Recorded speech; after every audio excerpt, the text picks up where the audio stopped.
Welcome to this special edition of Power and Politics. I'm Rosemary Barton. The wait is over. The first U.S. presidential debate is about to begin with.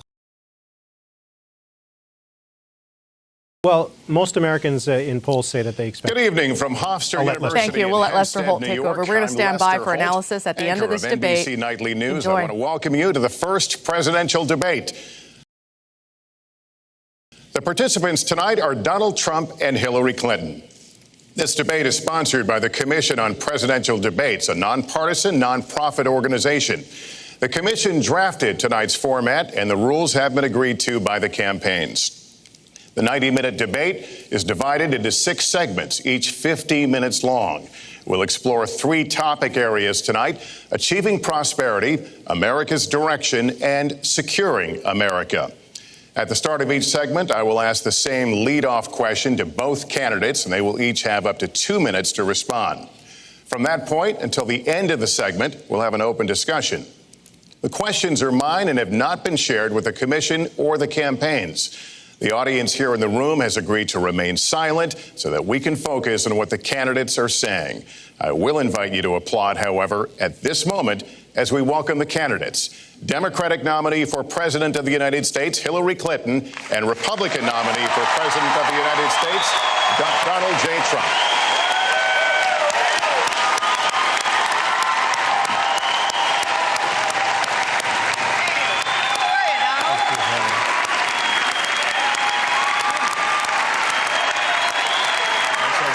Good luck to you. Mr. Trump, good luck to you.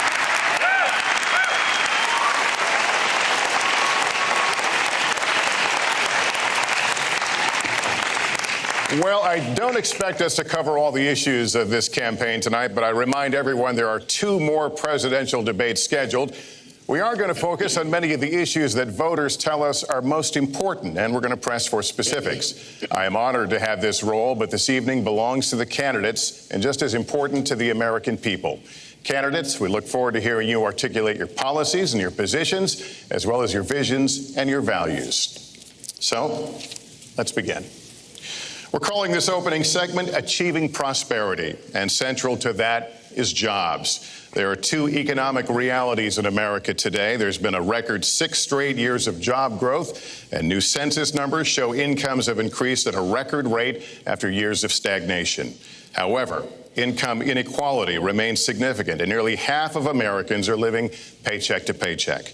Beginning with you, Secretary Clinton, why are you a better choice than your opponent to create the kinds of jobs that will put more money into the pockets of American workers? Well, thank you, Lester, and thanks to Hofstra for hosting us. The central question in this election is really what kind of country we want to be and what kind of future we'll build together. Today is my granddaughter's 2nd birthday, so I think about this a lot. First, we have to build an economy that works for everyone, not just those at the top. That means we need new jobs, good jobs, with rising incomes. I want us to invest in you. I want us to invest in your future. That means jobs in infrastructure, in advanced manufacturing, in innovation and technology, clean renewable energy, and small business, because most of the new jobs will come from small business. We also have to make the economy fairer. That starts with raising the national minimum wage and also guarantee, finally, equal pay for women's work. I also want to see more companies do profit sharing. If you help create the profits, you should be able to share in them, not just the executives at the top. And I want us to do more to support people who are struggling to balance family and work. I've heard from so many of you about the difficult choices you face and the stresses that you're under. So let's have paid family leave, earned sick days. Let's be sure we have affordable child care and debt-free college. How are we going to do it? We're going to do it by having the wealthy pay their fair share and close the corporate loopholes. Finally, we tonight are on the stage together, Donald Trump and I. Donald, it's good to be with you. We're going to have a debate where we are talking about the important issues facing our country. You have to judge us. Who can shoulder the immense, awesome responsibilities of the presidency? Who can put into action the plans that will make your life better? I hope that I will be able to earn your vote on November 8th. Secretary Clinton, thank you. Mr. Trump, the same question to you. It's about putting more money into the pockets of American workers. You have up to 2 minutes. Thank you, Lester. Our jobs are fleeing the country. They're going to Mexico. They're going to many other countries. You look at what China is doing to our country in terms of making our product. They're devaluing their currency, and there's nobody in our government to fight them. And we have a very good fight, and we have a winning fight, because they're using our country as a piggy bank to rebuild China, and many other countries are doing the same thing. So we're losing our good jobs, so many of them. When you look at what's happening in Mexico, a friend of mine who builds plants said it's the eighth wonder of the world. They're building some of the biggest plants anywhere in the world, some of the most sophisticated, some of the best plants. With the United States, as he said, not so much. So Ford is leaving. You see that, their small car division leaving. Thousands of jobs, leaving Michigan, leaving Ohio. They're all leaving, and we can't allow it to happen anymore. As far as child care is concerned and so many other things, I think Hillary and I agree on that. We probably disagree a little bit as to numbers and amounts and what we're going to do, but perhaps we'll be talking about that later. But we have to stop our jobs from being stolen from us. We have to stop our companies from leaving the United States, and with it, firing all of their people. All you have to do is take a look at Carrier Air Conditioning in Indianapolis. They fired 1,400 people. They're going to Mexico. So many, hundreds and hundreds of companies are doing this. We cannot let it happen. Under my plan, I'll be reducing taxes tremendously, from 35% to 15% for companies, small and big businesses. That's going to be a job creator like we haven't seen since Ronald Reagan.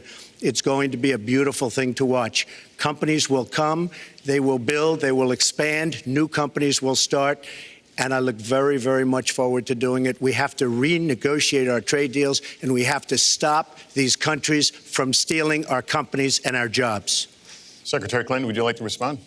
Well, I think that trade is an important issue. Of course, we are 5% of the world's population. We have to trade with the other 95%.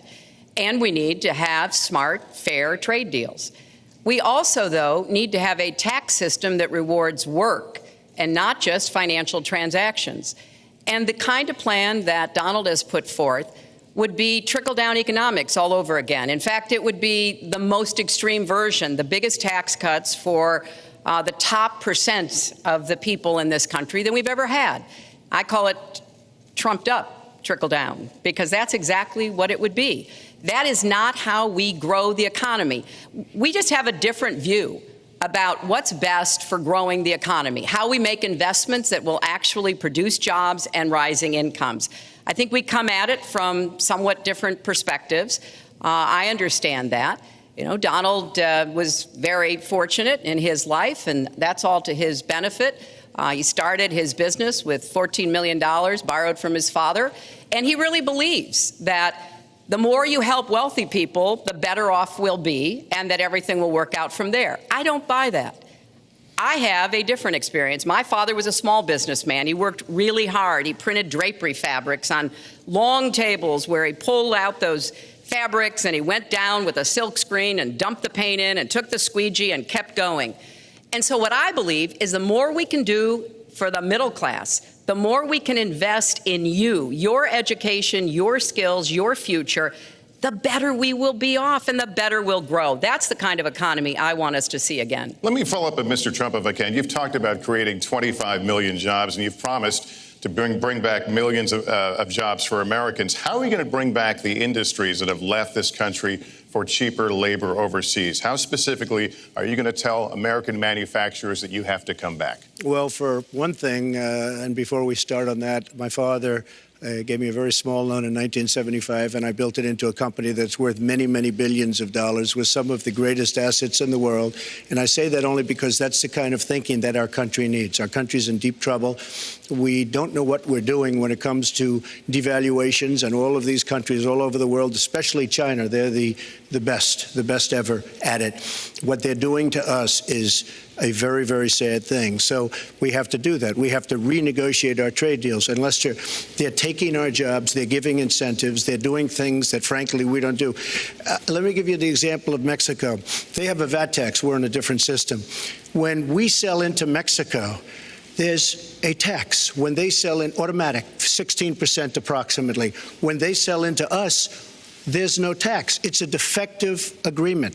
It's been defective for a long time, many years, but the politicians haven't done anything about it. Now, in all fairness to Secretary Clinton, yes, is that okay? Good. I want you to be very happy. It's very important to me. But in all fairness to Secretary Clinton, when she started talking about this, it was really very recently. She's been doing this for 30 years. And why hasn't she made the agreements better? The NAFTA agreement is defective just because of the tax and many other reasons, but just because of the fact. Let me interrupt just a moment. But Secretary Clinton and others, politicians, should have been doing this for years, not right now because of the fact that we've created a movement. They should have been doing this for years.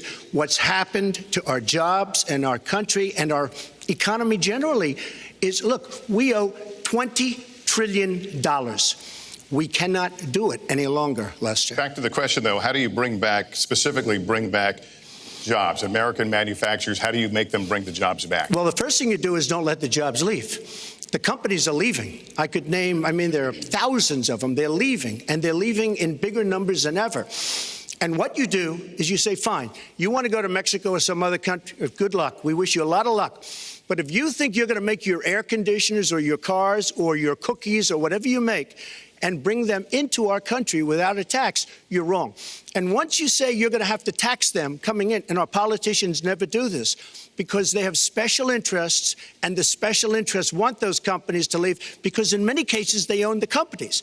So what I'm saying is we can stop them from leaving. We have to stop them from leaving, and that's a big, big factor. Let me let Secretary Clinton get Well, in here. let's stop for a second and remember where we were 8 years ago. We had the worst financial crisis, the Great Recession, the worst since the 1930s.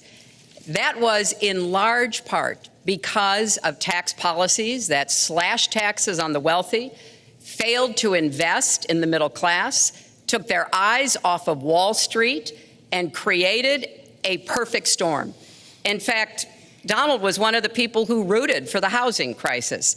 He said back in 2006, gee, I hope it does collapse because then I can go in and buy some and make some money. Well, it did collapse. That's called business, by the way. 9 million people, 9 million people lost their jobs, 5 million people lost their homes, and $13 trillion in family wealth was wiped out. Now, we have come back from that abyss, and it has not been easy. So we're now on the precipice of having a potentially much better economy, but the last thing we need to do is to go back to the policies that failed us in the first place. Independent experts have looked at what I've proposed and looked at what Donald's proposed, and basically they've said this, that if his tax plan, which would blow up the debt by over $5 trillion and would in some instances disadvantage middle-class families compared to the wealthy, were to go into effect, we would lose 3.5 million jobs and maybe have another recession. They've looked at my plans and they've said, okay, if we can do this, and I intend to get it done, we will have 10 million more new jobs because we will be making investments where we can grow the economy. Take clean energy.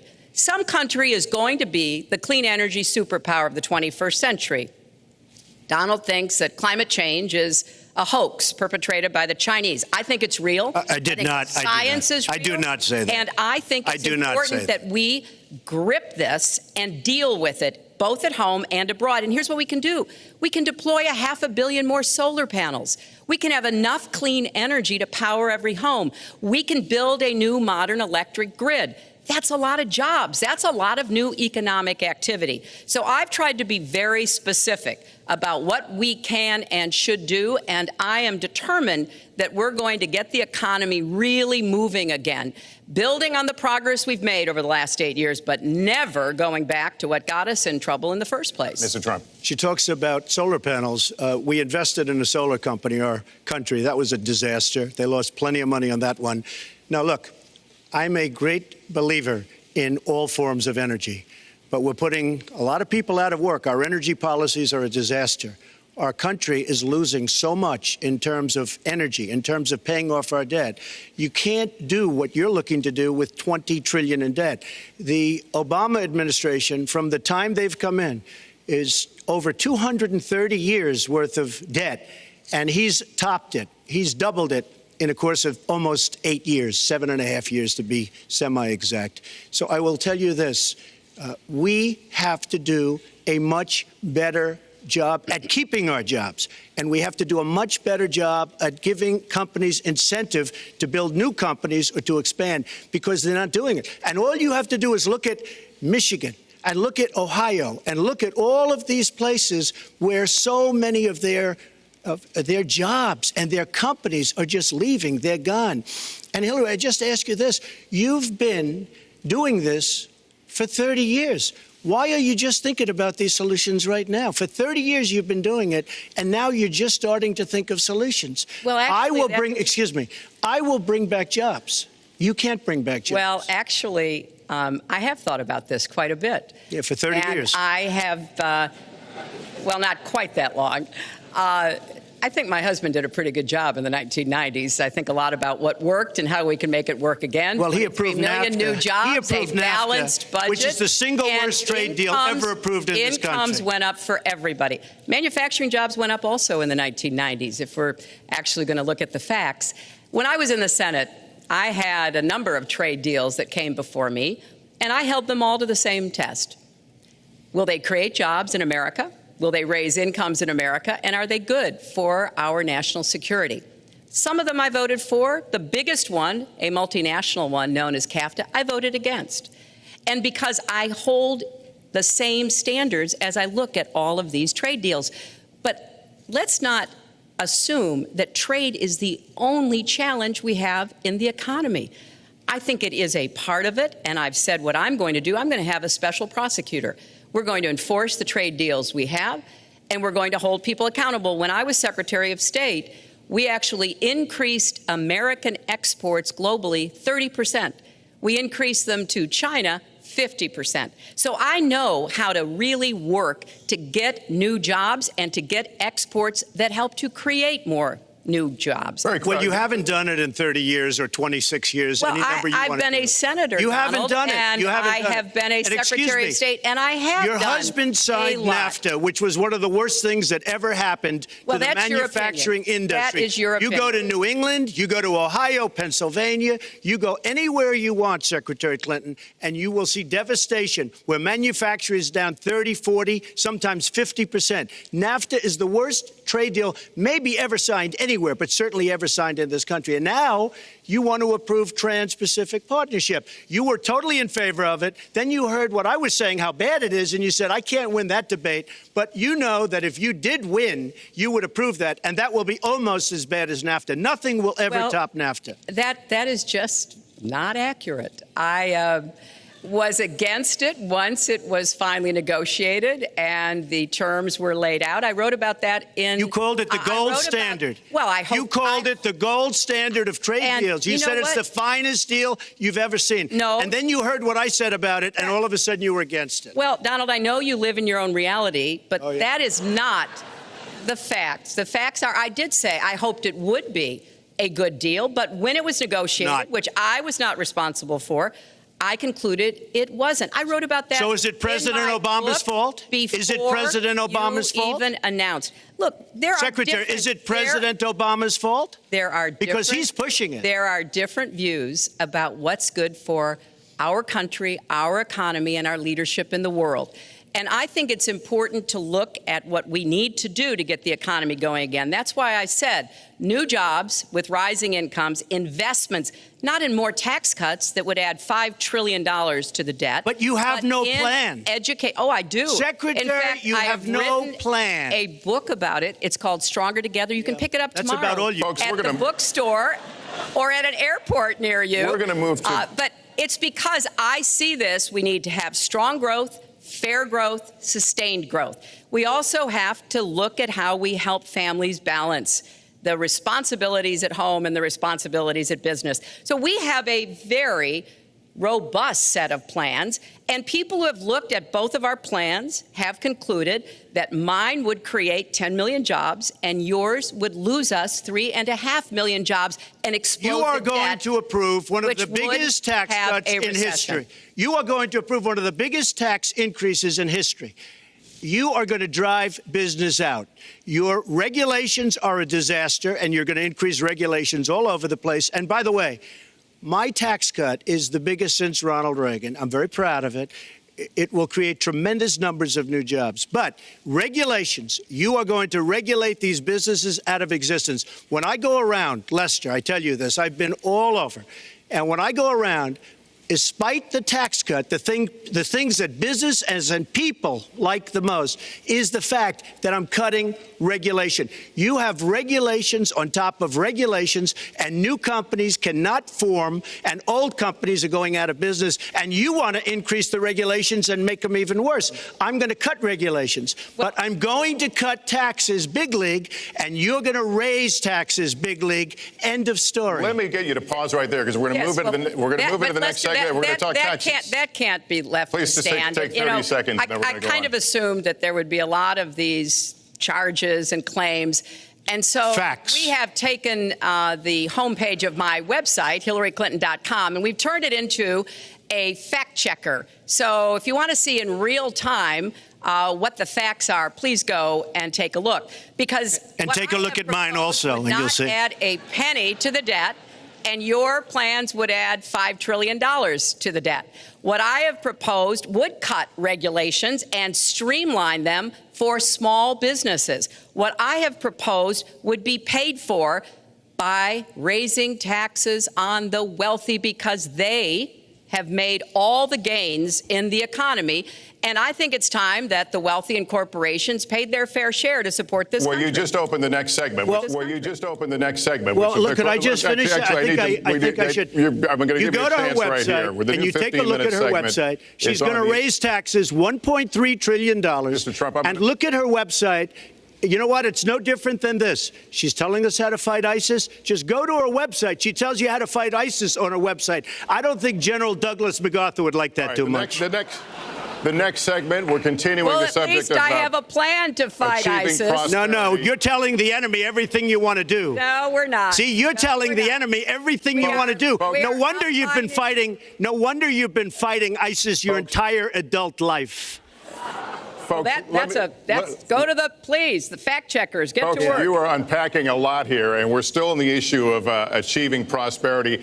And I want to talk about taxes. The fundamental difference between the two of you concerns the wealthy.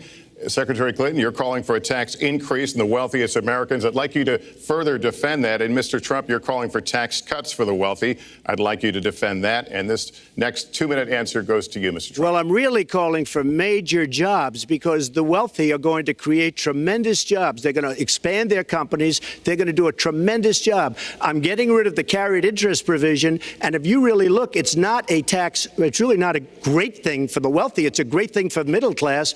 It's a great thing for companies to expand.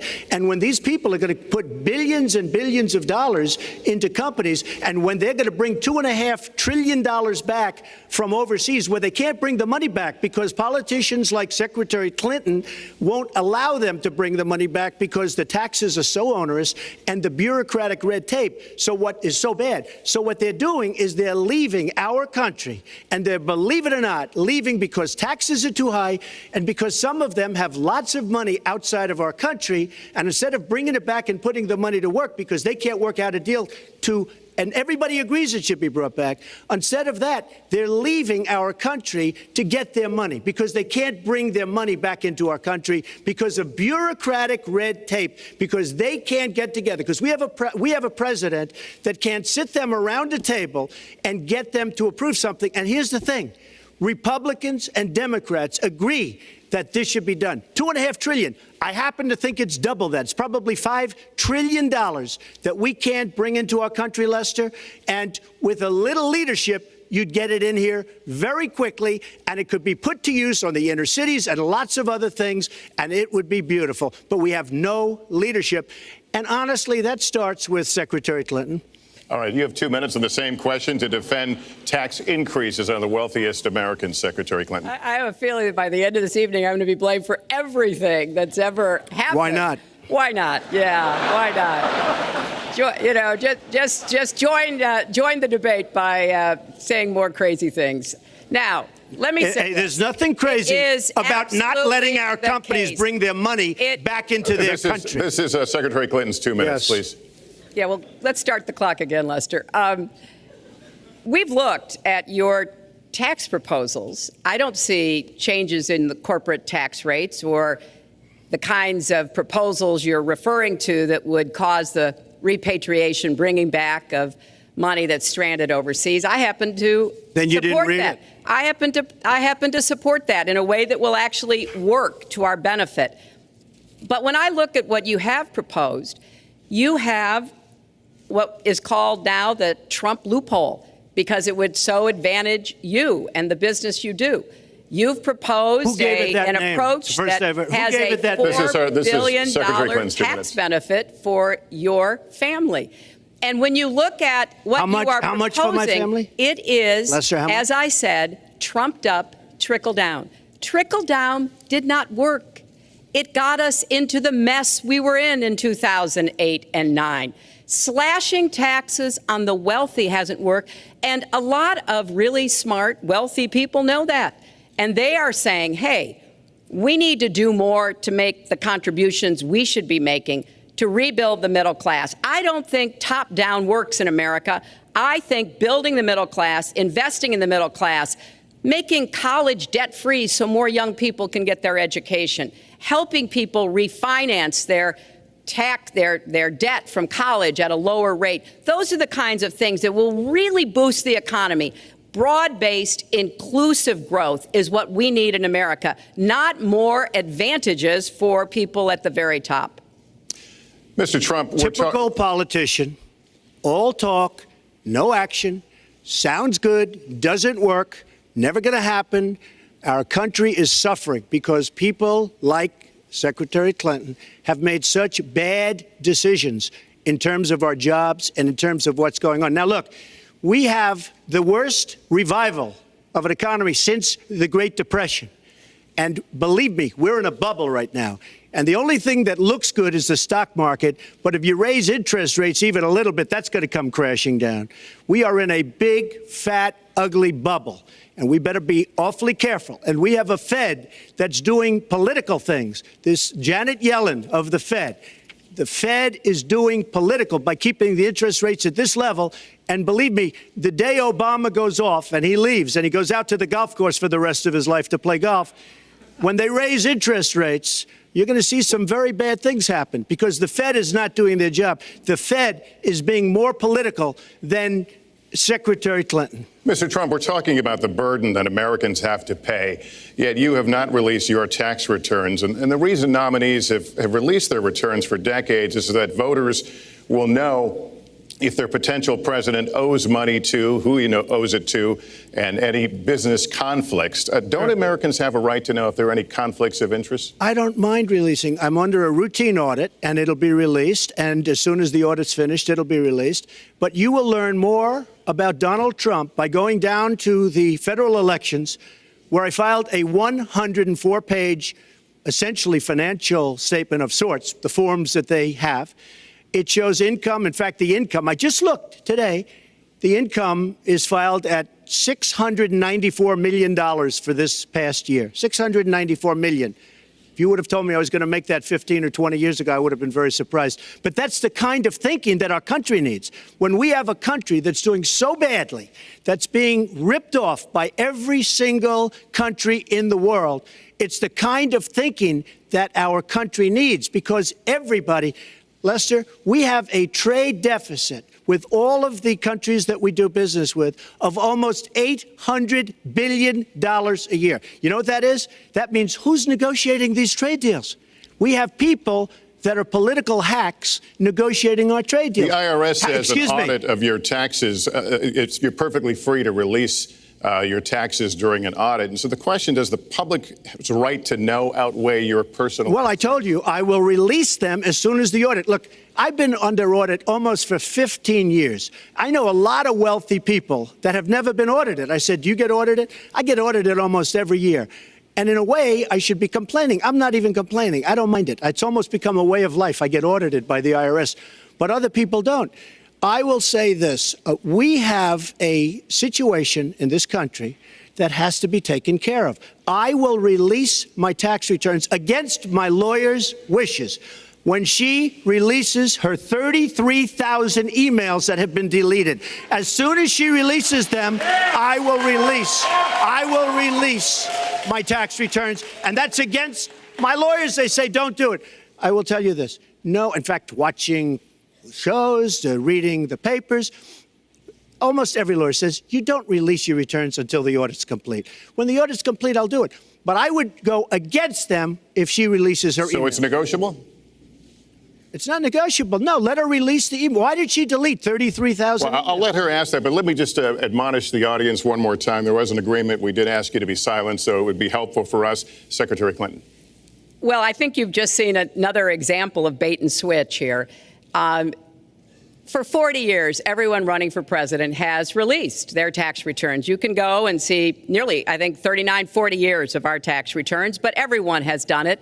We know the IRS has made clear there is no prohibition on releasing it when you're under audit. So you've got to ask yourself, why won't he release his tax returns? And I think there may be a couple of reasons. First, maybe he's not as rich as he says he is. Second, maybe he's not as charitable as he claims to be. Third, we don't know all of his business dealings, but we have been told through investigative reporting that he owes about $650 million to Wall Street and foreign banks. Or maybe he doesn't want the American people, all of you watching tonight, to know that he's paid nothing in federal taxes, because the only years that anybody's ever seen were a couple of years when he had to turn them over to state authorities when he was trying to get a casino license, and they showed he didn't pay any federal income tax. So if he's paid zero, that means zero for troops, zero for vets, zero for schools or health. And I think probably he's not all that enthusiastic about having the rest of our country see what the real reasons are, because it must be something really important, even terrible, that he's trying to hide. And the financial disclosure statement, they don't give you the tax rate. They don't give you all the details that tax returns would. And it just seems to me that this is something that the American people deserve to see. And I have no reason to believe that he's ever going to release his tax returns, because there's something he's hiding. And we'll guess. We'll keep guessing at what it might be that he's hiding. But I think the question is, were he ever to get near the White House, what would be those conflicts? Who does he owe money to? Well, he owes you the answers to that, and he should provide them. He also raised the issue of your emails. Do you want to respond to that? I do. You know, I made a mistake using a private email. That's for sure. And if I had to do it over again, I would obviously do it differently. But I'm not going to make any excuses. It was a mistake, and I take responsibility for that. Mr. Trump? That was more than a mistake. That was done purposely. Okay, that was not a mistake. That was done purposely. When you have your staff taking the Fifth Amendment, taking the Fifth, so they're not prosecuted. When you have the man that set up the illegal server taking the Fifth, I think it's disgraceful. And believe me, this country thinks it's disgraceful. It really thinks it's disgraceful also. As far as my tax returns, you don't learn that much from tax returns, that I can tell you. You learn a lot from financial disclosure. And you should go down and take a look at that. The other thing, I'm extremely underleveraged. The report that said 650, which, by the way, a lot of friends of mine that know my business said, boy, that's really not a lot of money. It's not a lot of money relative to what I had. The buildings that were in question, they said in the same report, which was actually wasn't even a bad story, to be honest with you, but the buildings are worth $3.9 billion. And the 650 isn't even on that. But it's not 650. It's much less than that. But I could give you a list of banks. I would, if that would help you, I would give you a list of banks. These are very fine institutions, very fine banks. I could do that very quickly. I am very underleveraged. I have a great company. I have a tremendous income. And the reason I say that is not in a braggadocious way. It's because it's about time that this country had somebody running it that has an idea about money. When we have $20 trillion in debt and our country's a mess, you know, it's one thing to have $20 trillion in debt and our roads are good and our bridges are good and everything's in great shape. Our airports are like from a third world country. You land at LaGuardia, you land at Kennedy, you land at LAX, you land at Newark, and you come in from Dubai and Qatar and you see these incredible, you come in from China, you see these incredible airports, and you land, we've become a third world country. So, the worst of all things has happened. We owe $20 trillion, and we're a mess. We haven't even started. And we've spent $6 trillion in the Middle East, according to a report that I just saw, whether it's 6 or 5, but it looks like it's 6. $6 trillion in the Middle East. We could have rebuilt our country twice.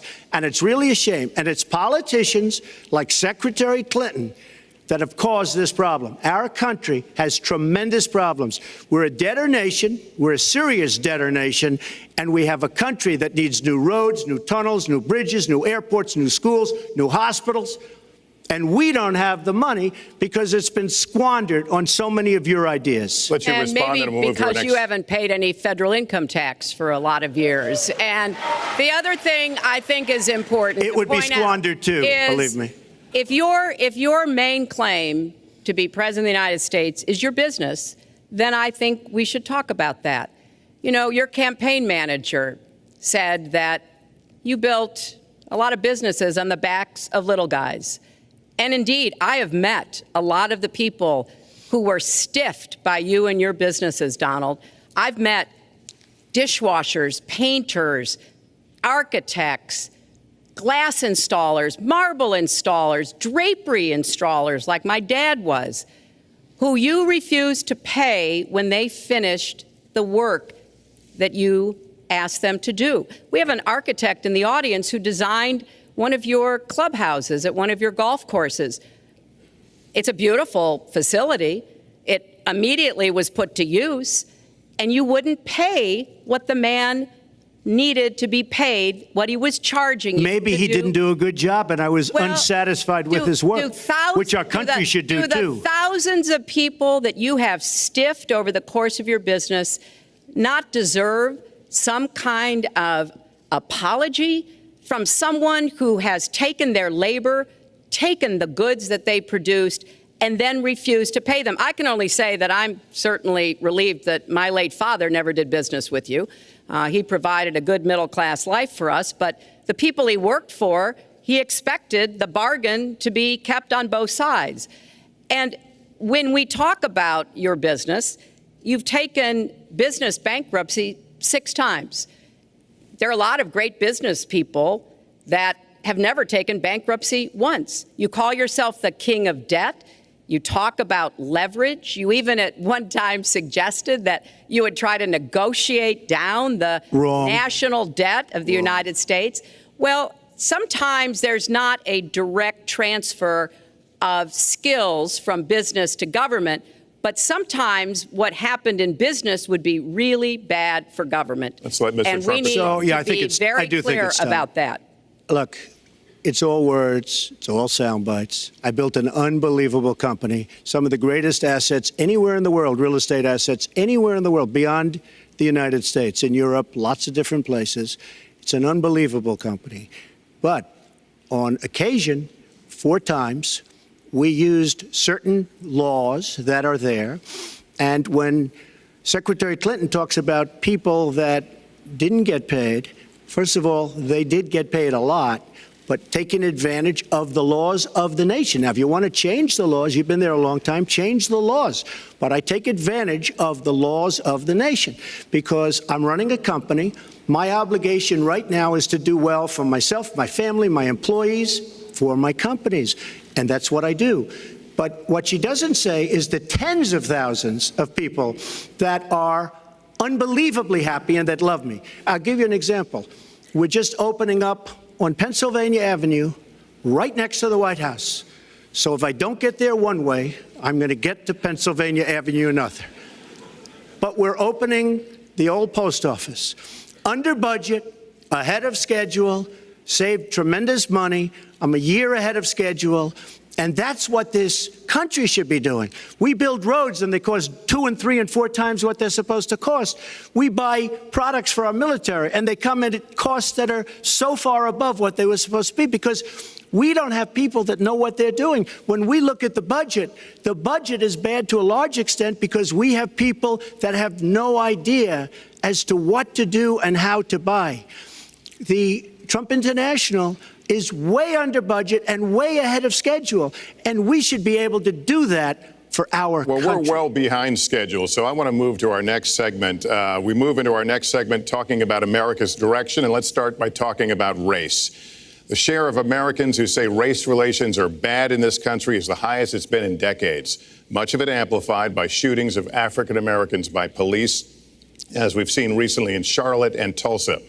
Race has been a big issue in this campaign, and one of you is going to have to bridge a very wide and bitter gap. So how do you heal the divide? Secretary Clinton, you get 2 minutes on this. Well, you're right. Race remains a significant challenge in our country.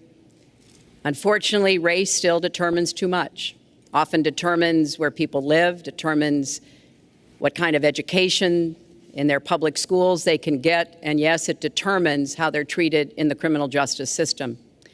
We've just seen those 2 tragic examples in both Tulsa and Charlotte.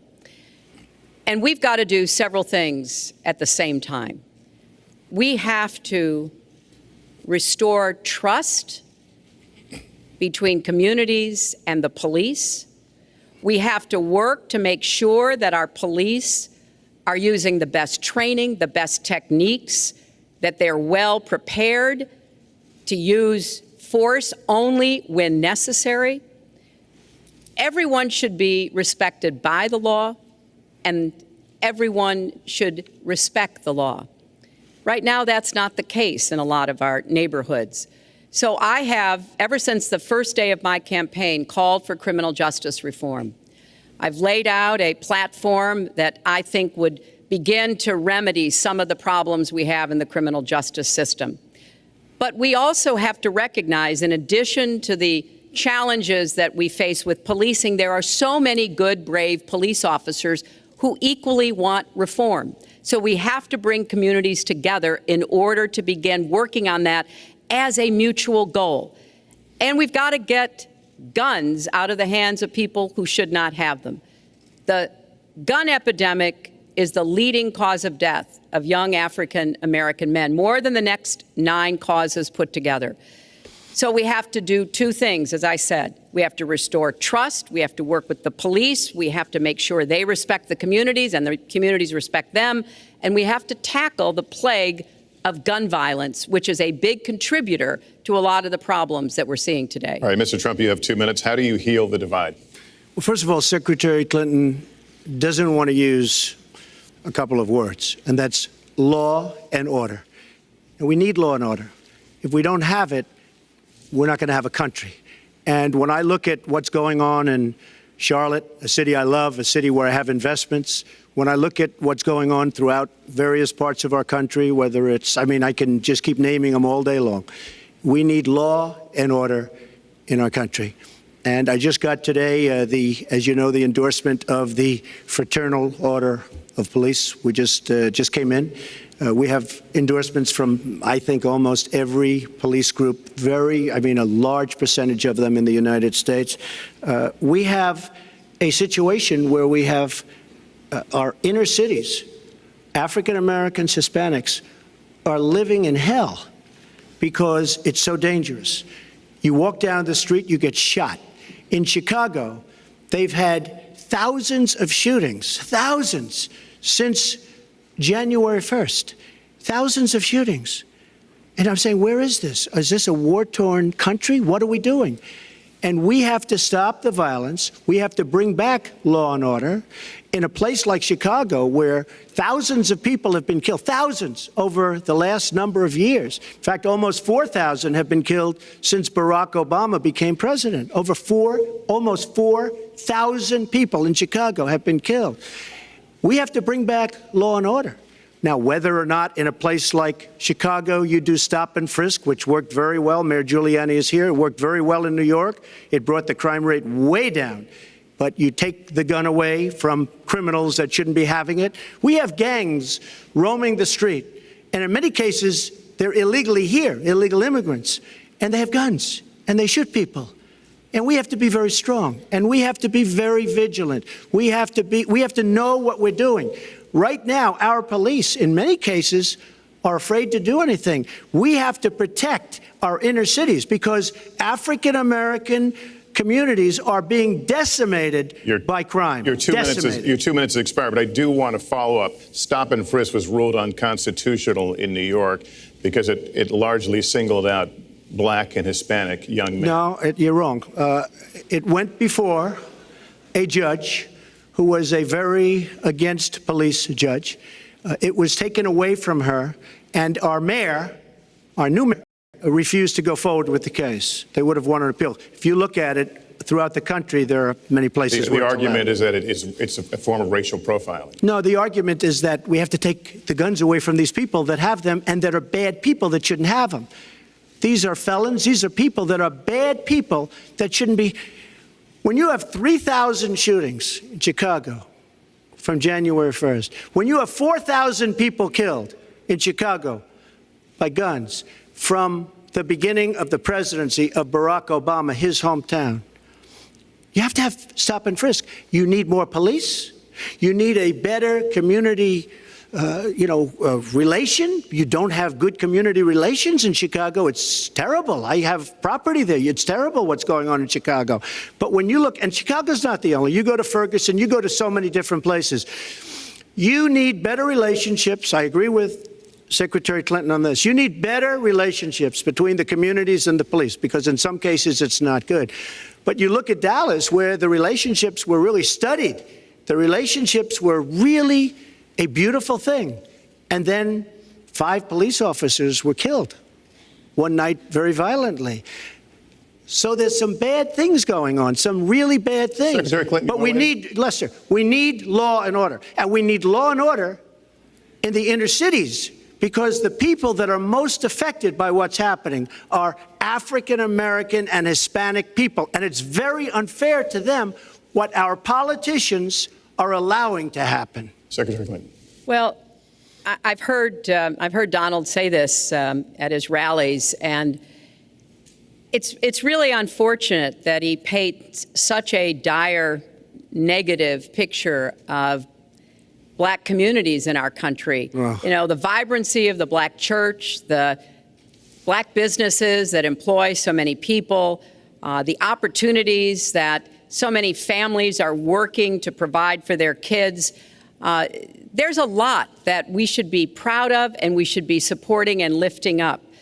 But we do always have to make sure we keep people safe.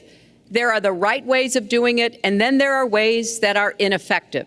Stop and frisk was found to be unconstitutional, and in part because it was ineffective. It did not do what it needed to do. Now, I believe in community policing, and in fact, violent crime is 1/2 of what it was in 1991. Property crime is down 40%.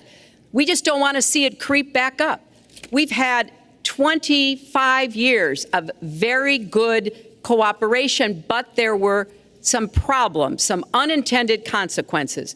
Too many young African American and Latino men ended up in jail for nonviolent offenses, and it's just a fact that if you're a young African American man and you do the same thing as a young white man, you are more likely to be arrested, charged, convicted, and incarcerated.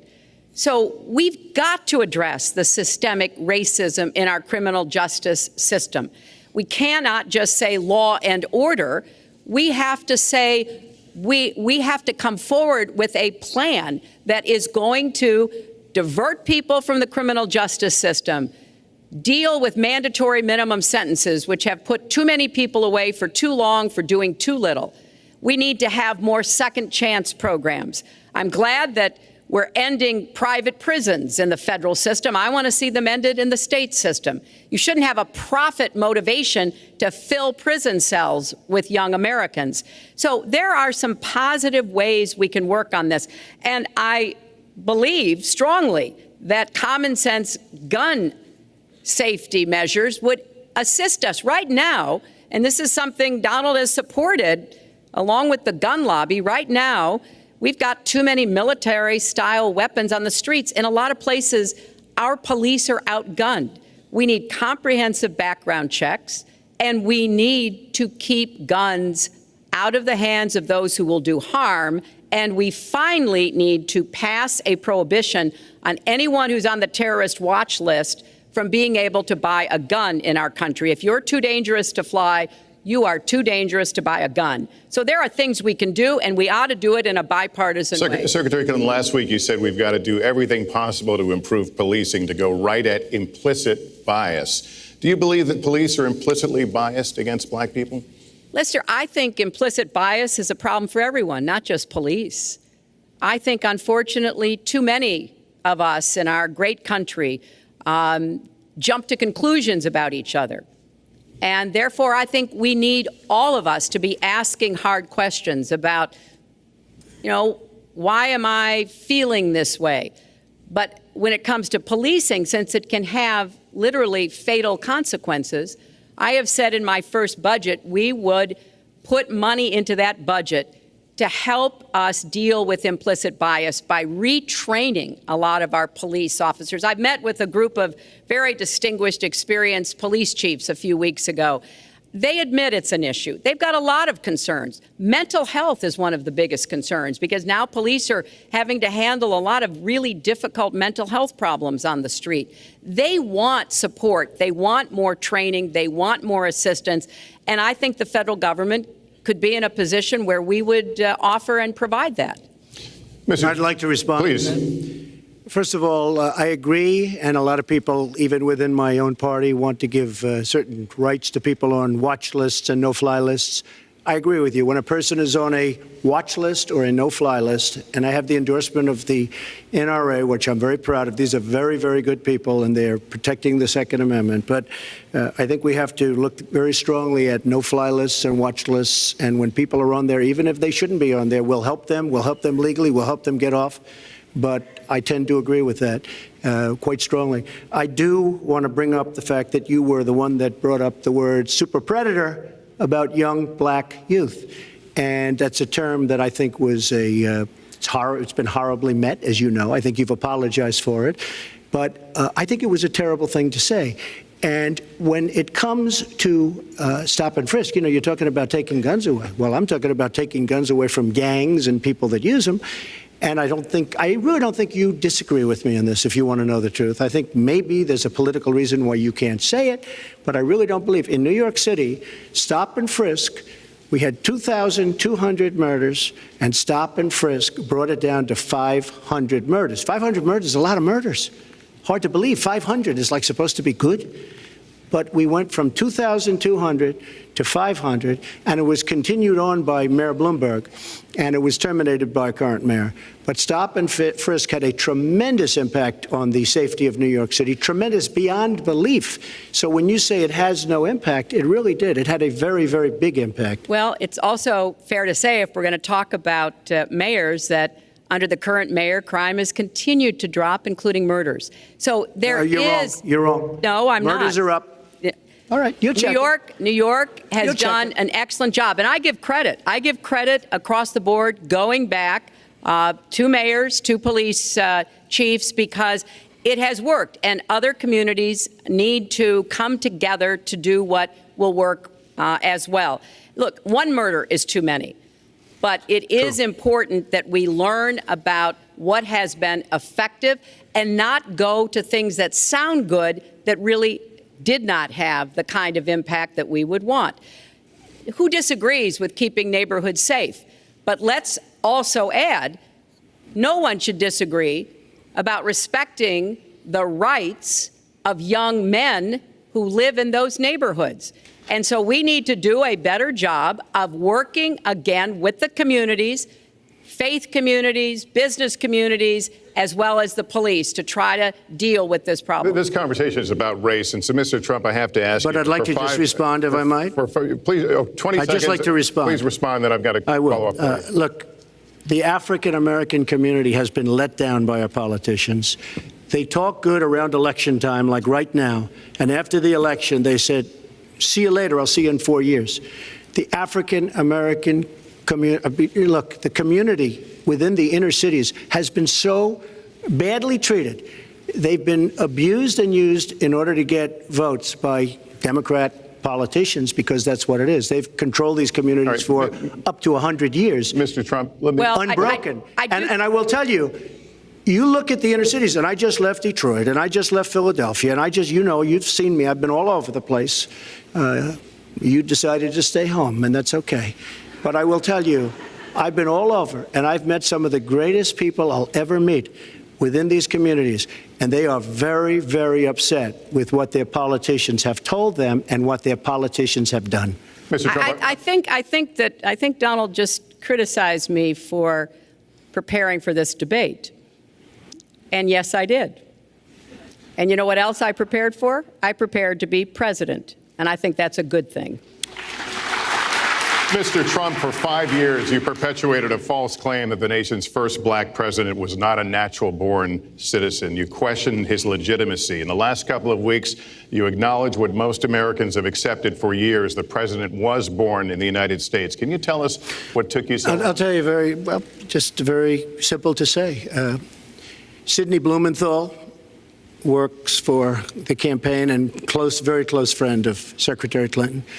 And her campaign manager, Patty Doyle, went to, during the campaign, her campaign against President Obama, fought very hard. And you can go look it up and you can check it out. And if you look at CNN this past week, Patty Solis Doyle was on Wolf Blitzer saying that this happened. Blumenthal sent McClatchy, highly respected reporter at McClatchy, to Kenya to find out about it. They were pressing it very hard.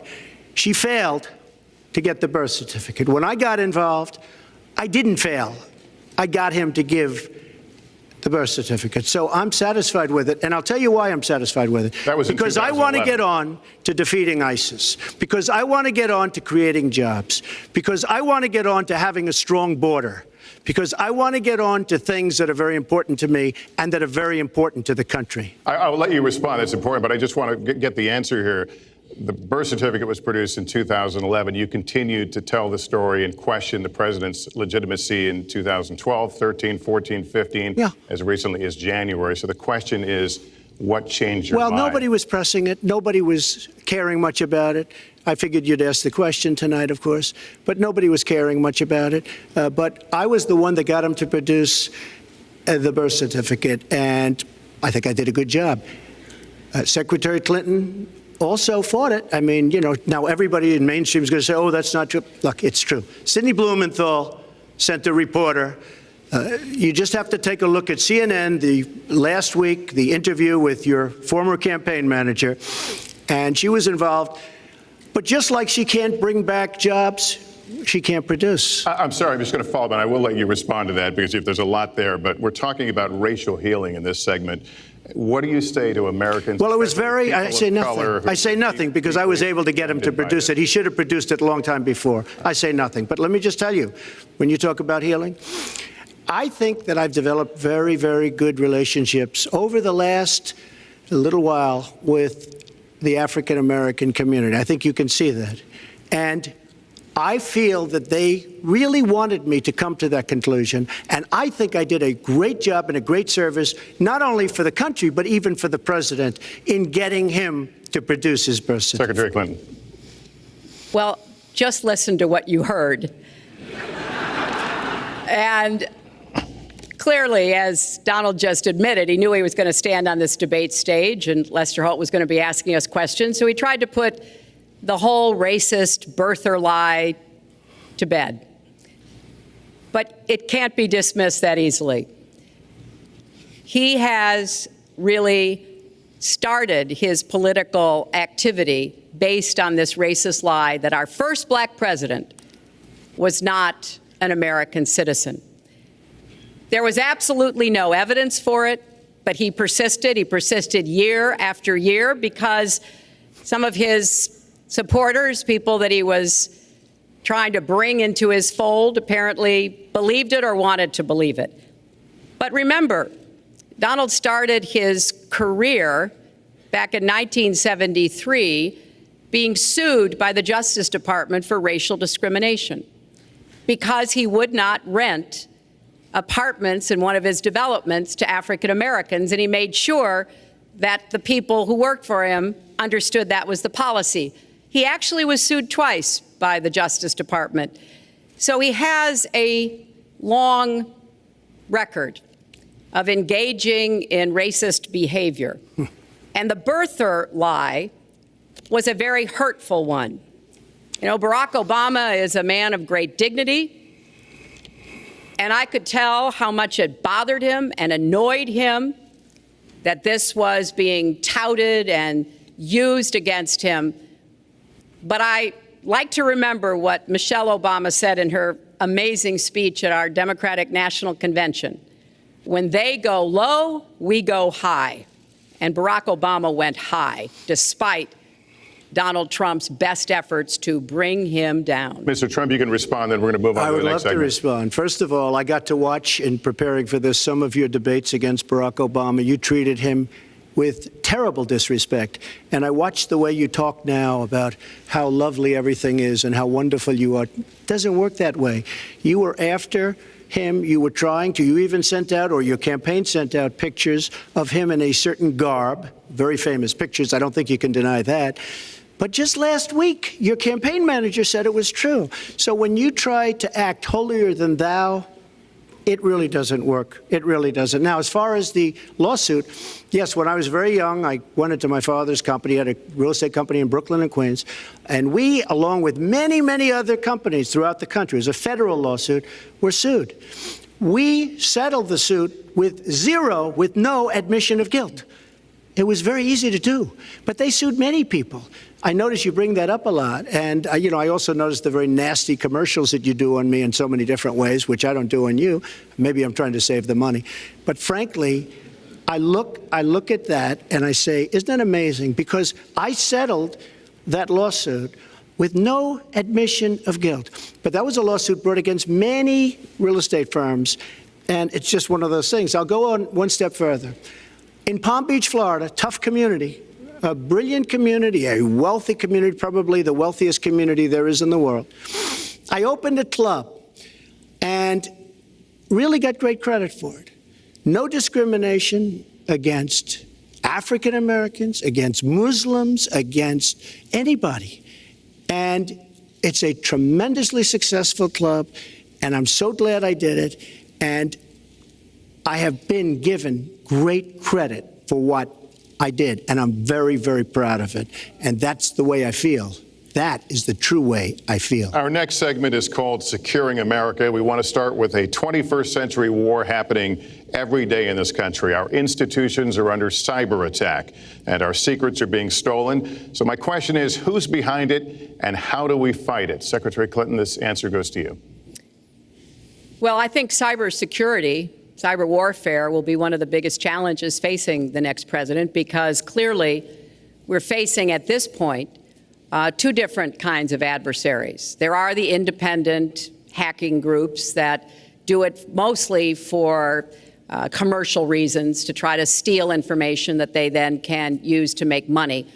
But increasingly, we are seeing cyber attacks coming from states, organs of states. The most recent and troubling of these has been Russia. There's no doubt now that Russia has used cyber attacks against all kinds of organizations in our country, and I am deeply concerned about this. I know Donald's very praiseworthy of Vladimir Putin, but Putin is playing a really tough, long game here. And one of the things he's done is to let loose cyber attackers to hack into government files, to hack into personal files, hack into the Democratic National Committee. And we recently have learned that, that this is one of their preferred methods of trying to wreak havoc and collect information. We need to make it very clear, whether it's Russia, China, Iran, or anybody else, the United States has much greater capacity, and we are not going to sit idly by and permit state actors to go after our information, our private sector information or our public sector information. And we're going to have to make it clear that we don't want to use the kinds of tools that we have. We don't want to engage in a different kind of warfare, but we will defend the citizens of this country. And the Russians need to understand that. I think they've been treating it as almost a probing. How far would we go? How much would we do? And that's why I was so shocked when Donald publicly invited Putin to hack into Americans. That is just unacceptable. It's one of the reasons why 50 national security officials who served in Republican administration 2 minutes has expired. have said that Donald is unfit to be the commander-in-chief. It's comments like that that really worry people who understand the threats that we face. Mr. Trump, you have 2 minutes in the same question. Who's behind it? And how do we find I do it? want to say that I was just endorsed, and more are coming next week. It'll be over 200 admirals, many of them are here, admirals and generals endorsed me to lead this country. That just happened, and many more are coming, and I'm very proud of it. In addition, I was just endorsed by ICE. They've never endorsed anybody before on immigration. I was just endorsed by ICE. I was just recently endorsed 16,500 Border Patrol agents. So when Secretary Clinton talks about this, I mean, I'll take the admirals and I'll take the generals any day over the political hacks that I see that have led our country so brilliantly over the last 10 years with their knowledge, okay? Because look at the mess that we're in. Look at the mess that we're in. As far as the cyber, I agree to parts of what Secretary Clinton said. We should be better than anybody else, and perhaps we're not. I don't think anybody knows it was Russia that broke into the DNC. She's saying Russia, Russia, Russia, but maybe it was. I mean, it could be Russia, but it could also be China. It could also be lots of other people. It also could be somebody sitting on their bed that weighs 400 pounds, okay? You don't know who broke in to DNC, but what did we learn with DNC? We learned that Bernie Sanders was taken advantage of by your people, by Debbie Wasserman Schultz. Look what happened to her. But Bernie Sanders was taken advantage of. That's what we learned. Now, whether that was Russia, whether that was China, whether it was another country, we don't know. Because the truth is, under President Obama, we've lost control of things that we used to have control over. We came in with the Internet. We came up with the Internet. And I think Secretary Clinton and myself would agree very much. When you look at what ISIS is doing with the Internet, they're beating us at our own game, ISIS. So we have to get very, very tough on cyber and cyber warfare. It is a huge problem. I have a son. He's 10 years old. He has computers. He is so good with these computers. It's unbelievable. The security aspect of cyber is very, very tough, and maybe it's hardly doable. But I will say we are not doing the job we should be doing. But that's true throughout our whole governmental society. We have so many things that we have to do better, Lester, and certainly cyber is one of them. Secretary Clinton. Well, I think there are a number of issues that we should be addressing. I have put forth a plan to defeat ISIS. It does involve going after them online. I think we need to do much more with our tech companies to prevent ISIS and their operatives from being able to use the Internet to radicalize, even direct people in our country and Europe and elsewhere. But we also have to intensify our air strikes against ISIS and eventually support our Arab and Kurdish partners to be able to actually take out ISIS in Raqqa and their claim of being a caliphate. We're making progress. Our military is assisting in Iraq, and we're hoping that within the year we'll be able to push ISIS out of Iraq and then, really squeeze them in Syria. But we have to be cognizant of the fact that they've had foreign fighters coming to volunteer for them, foreign money, foreign weapons. So we have to make this the top priority. And I would also do everything possible to take out their leadership. I was involved in a number of efforts to take out al-Qaeda leadership when I was Secretary of State, including, of course, taking out bin Laden. And I think we need to go after Baghdadi as well, make that one of our organizing principles, because we've got to defeat ISIS, and we've got to do everything we can to disrupt their propaganda efforts online. You mentioned ISIS, and we think of ISIS certainly as over there, but there are American citizens who have been inspired to commit acts of terror on American soil. The latest incident, of course, the bombings we just saw in New York and New Jersey, the knife attack at a mall in Minnesota, and the last year, deadly attacks in San Bernardino and Orlando.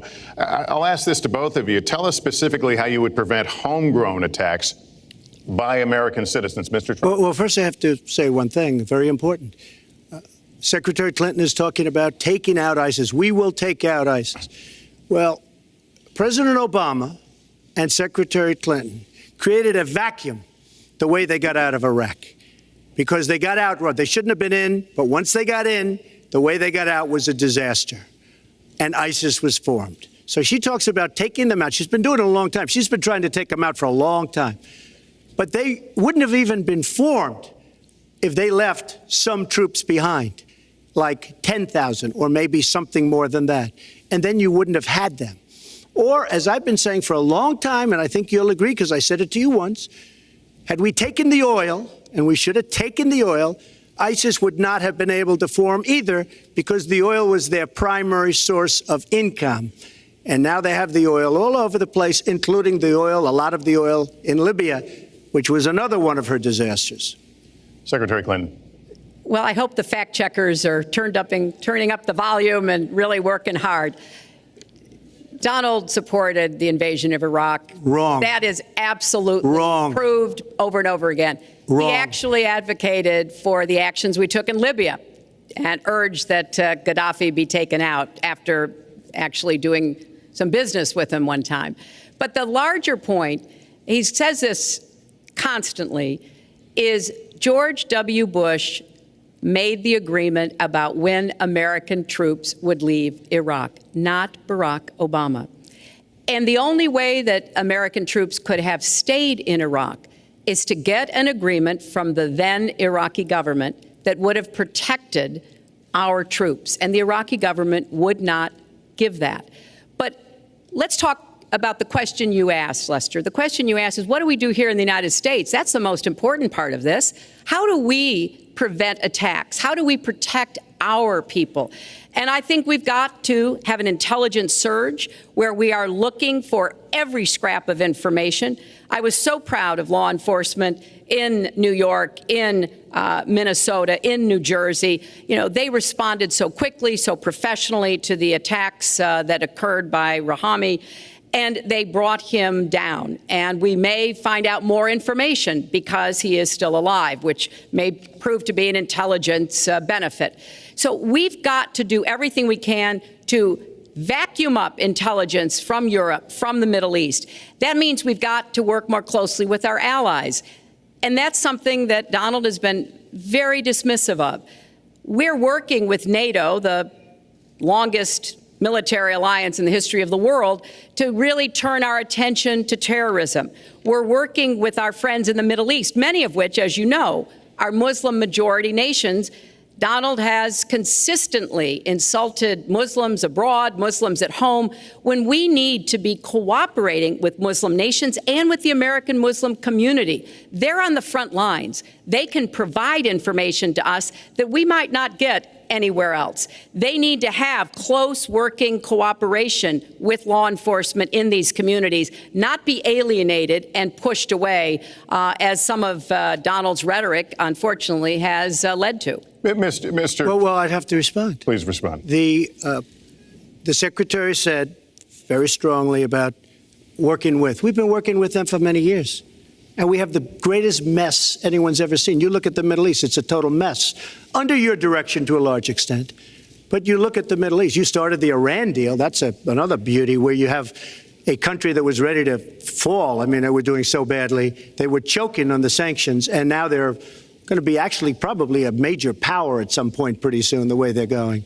But when you look at NATO, I was asked on a major show, what do you think of NATO? And you have to understand, I'm a business person. I did really well, but I have common sense. And I said, well, I'll tell you, I haven't given lots of thought to NATO, but two things.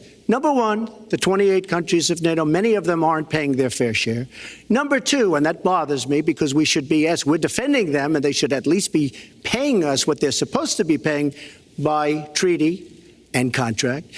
And number two, I said, and very strongly, NATO could be obsolete because, and I was very strong on this, and it was actually covered very accurately in the New York Times, which is unusual for the New York Times, to be honest. But I said, they do not focus on terror. And I was very strong, and I said it numerous times. And about 4 months ago, I read on the front page of the Wall Street Journal that NATO is opening up a major terror division. And I think that's great. And I think we should get, because we pay approximately 73% of the cost of NATO. It's a lot of money to protect other people. But I'm all for NATO. But I said they have to focus on terror also. And they're going to do that. And that was, believe me, I'm sure I'm not going to get credit for it, but that was largely because of what I was saying and my criticism of NATO. I think we have to get NATO to go into the Middle East with us, in addition to surrounding nations, and we have to knock the hell out of ISIS, and we have to do it fast.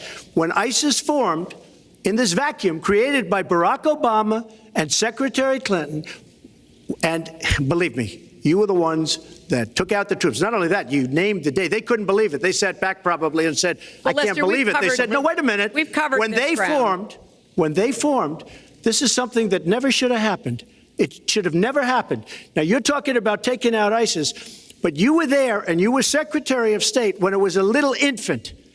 Now it's in over 30 countries. And you're going to stop them? I don't think so. Mr. Trump, a lot of these are judgment questions. You had supported the war in Iraq before the invasion. What makes your judgment? I did not support the war in Iraq. 2002. That is a mainstream media nonsense put out by her because she, frankly, I think the best person in her campaign is mainstream media. My question is, since you would you like to supported hear? it, why is your war. Wait a minute. I was against the war in Iraq, just so you put it out. The record shows otherwise. The record but does not show that. Why is your judgment? The record shows that I'm right. When I did an interview with Howard Stern, very lightly, first time anyone's asked me that, I said, very lightly, I don't know, maybe, who knows, essentially. I then did an interview with Neil Cavuto. We talked about the economy is more important. I then spoke to Sean Hannity, which everybody refuses to call Sean Hannity. I had numerous conversations with Sean Hannity at Fox, and Sean Hannity said, and he called me the other day, and I spoke to him about it. He said, you were totally against the war, because he was for the war. Why is your judgment better than... And that was before the war started. Sean Hannity said very strongly to me and other people, he's willing to say, but nobody wants to call him, I was against the war. He said, you used to have fights with me because Sean was in favor of the war. And I understand that side also, not very much, because we should have never been there. But nobody called Sean Hannity. And then they did an article in a major magazine shortly after the war started, I think in 2004, but they did an article which had me totally against the war in Iraq. And one of your compatriots said, you know, whether it was before or right after, Trump was definitely, because if you read this article, there's no doubt. But if somebody, and I'll ask the press, if somebody would call up Sean Hannity, this was before the war started, he and I used to have arguments about the war. I said it's a terrible and a stupid thing. It's going to destabilize the Middle East, and that's exactly what it's done. It's been a disaster. My reference was to what you had said in 2002, and my question was, why is your judgment any different than Mrs. Clinton? Well, I have much better judgment than she does. There's no question about that. I also have a much better temperament than she has. You know, I have a much better. She spent, let me tell you, she spent hundreds of millions of dollars on an advertising. You know, they get Madison Avenue into a room, they put names. Oh, temperament, let's go after. I think my strongest asset, maybe by far, is my temperament. I have a winning temperament. I know how to win. She does not know how to win. Clinton? Wait, the AFL-CIO the other day, behind the blue screen, I don't know who you were talking to, Secretary Clinton, but you were totally out of control. I said, there's a person with a temperament that's got a problem. Secretary Clinton. Woo, okay. Let's talk about two important issues that were briefly mentioned by Donald. First, NATO. You know, NATO as a military alliance has something called Article 5, and basically it says this: an attack on one is an attack on all. And do you know the only time it's ever been invoked? After 9/11, when the 28 nations of NATO said that they would go to Afghanistan with us to fight terrorism, something that they still are doing by our side. With respect to Iran, when I became Secretary of State, Iran was weeks away from having enough nuclear material to form a bomb. They had mastered the nuclear fuel cycle under the Bush administration. They had built covert facilities. They had stocked them with centrifuges that were whirling away. And we had sanctioned them. I voted for every sanction against Iran when I was in the Senate, but it wasn't enough. So I spent a year and a half putting together a coalition that included Russia and China to impose the toughest sanctions on Iran. And we did drive them to the negotiating table. And my successor, John Kerry, and President Obama got a deal that put a lid on Iran's nuclear program without firing a single shot. That's diplomacy. That's coalition building. That's working with other nations. The other day, I saw Donald saying that there were some Iranian sailors on a ship in the waters off of Iran, and they were taunting American sailors who were on a nearby ship. He said, you know, if they taunted our sailors, I'd blow them out of the water and start another war. That's not good judgment. That is not the right temperament to be commander-in-chief, to be taunted. And the worst part of what we've heard Donald say has been about nuclear weapons. He has said repeatedly that he didn't care if other nations got nuclear weapons, Japan, South Korea, even Saudi Arabia. It has been the policy of the United States, Democrats and Republicans, to do everything we could to reduce the proliferation of nuclear weapons. He even said, well, you know, if there were a nuclear war in the East Asia, well, you know, that's fine. You know, have a good time, folks. And in fact, his cavalier attitude about nuclear weapons is so deeply troubling. That is the #1 threat we face in the world, and it becomes particularly threatening if terrorists ever get their hands on any nuclear material. So a man who can be provoked by a tweet should not have his fingers anywhere near the nuclear codes, as far as I think anyone with any sense about this should be concerned. That line's getting a little bit old, I must say. Listen, it's a good one, though. I would like to, well describes the problem. It's not an accurate one at all. It's not an accurate one. So I just want to give a lot of things, and just to respond, I agree with her on one thing. The single greatest problem the world has is nuclear armament, nuclear weapons, not global warming like you think and your president thinks. Nuclear is the single greatest threat. Just to go down the list, we defend Japan, we defend Germany, we defend South Korea, we defend Saudi Arabia, we defend countries. They do not pay us what they should be paying us because we are providing tremendous service and we're losing a fortune. That's why we're losing. We lose on everything. I say, who makes these? We lose on everything. Well, I said that it's very possible that if they don't pay a fair share, because this isn't 40 years ago where we could do what we're doing. We can't defend Japan, a behemoth selling us cars by the million. We need to move on. Wait, but it's very important. All I said was they may have to defend themselves or they have to help us out. We're a country that owes $20 trillion. They have to help us out. As far as the nuclear is concerned, I agree. It is the single greatest threat that this country has. Which leads my next question as we enter our last segment here still on the subject of securing America. On nuclear weapons, President Obama reportedly considered changing the nation's longstanding policy on first use. Do you support the current policy? Mr. Trump, you have 2 minutes on that. Well, I have to say that, for what Secretary Clinton was saying about nuclear with Russia, She's very cavalier in the way she talks about various countries. But Russia's been expanding. They have a much newer capability than we do. We have not been updating from the new standpoint. I looked the other night, I was seeing B-52s. They're old enough that your father, your grandfather could be flying them. We are not keeping up with other countries. I would like everybody to end it, just get rid of it.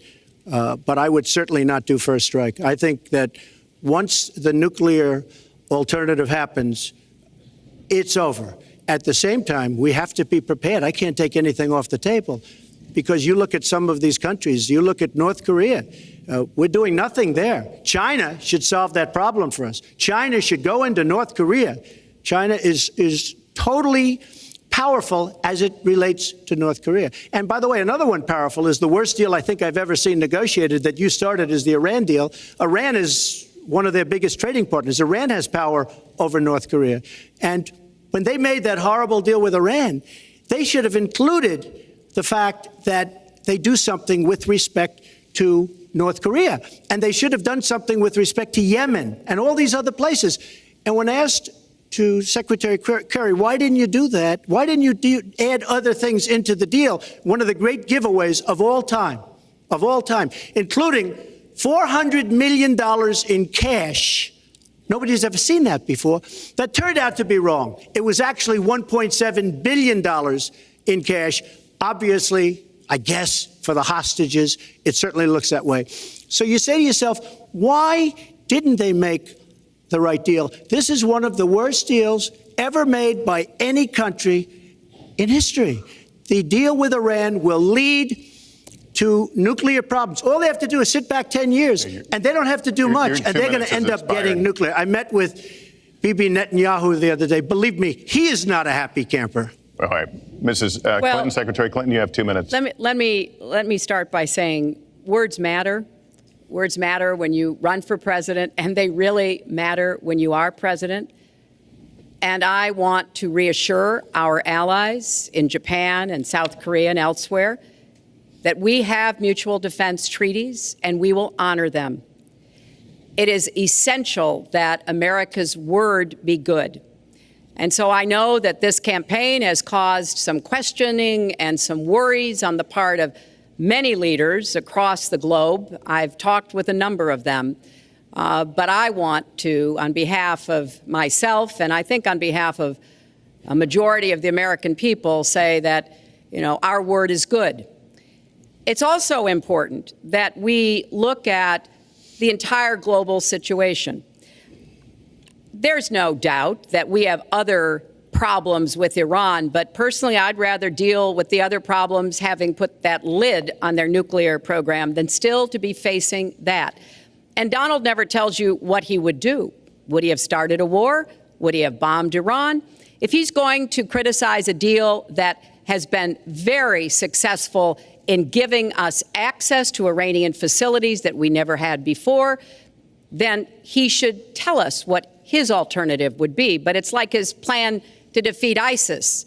He says it's a secret plan, but the only secret is that he has no plan.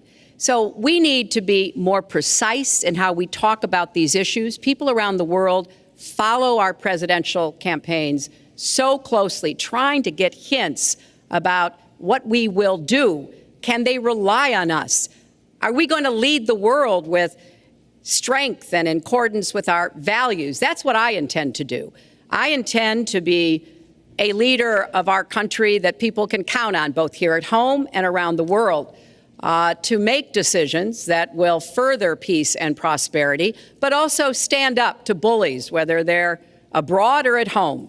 We cannot let those who would try to destabilize the world, to interfere with American interests and security, to be given any opportunities at all. Is expired. Let's do one thing I'd like to say. Very quickly. I will go very quickly, but I will tell you that Hillary will tell you to go to her website and read all about how to defeat ISIS, which she could have defeated by never having it, get going in the first place. Right now, it's getting tougher and tougher to defeat them because they're in more and more places, more and more states, more and more nations. Mr. Trump. And it's a big problem.